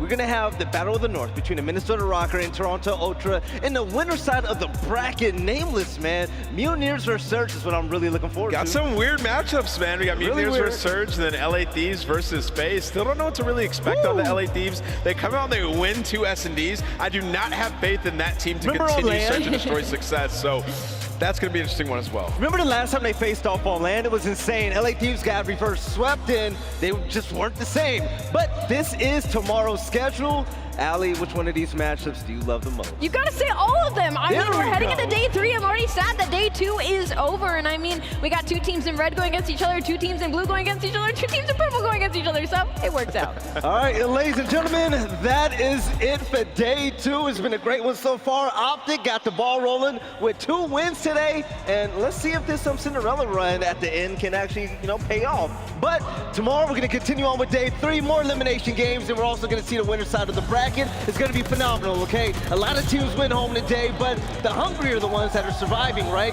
Let's find out how far the Atlanta FaZe are going to go on the top side of the bracket. And also, on the bottom side, we're taking a look at Toronto Ultra facing off against Minnesota Røkkr, the best team that we saw throughout all of the Stage 3 qualifiers. This has been phenomenal. I want to tell you guys thank you so much for tuning in. We love you. Take care of each other. Take care of yourselves. Hope you all have a great night, but don't forget to tune in at the same place at the same time, 1:30 Eastern Time PM, and we'll catch you guys tomorrow for more CDL action. Love you guys.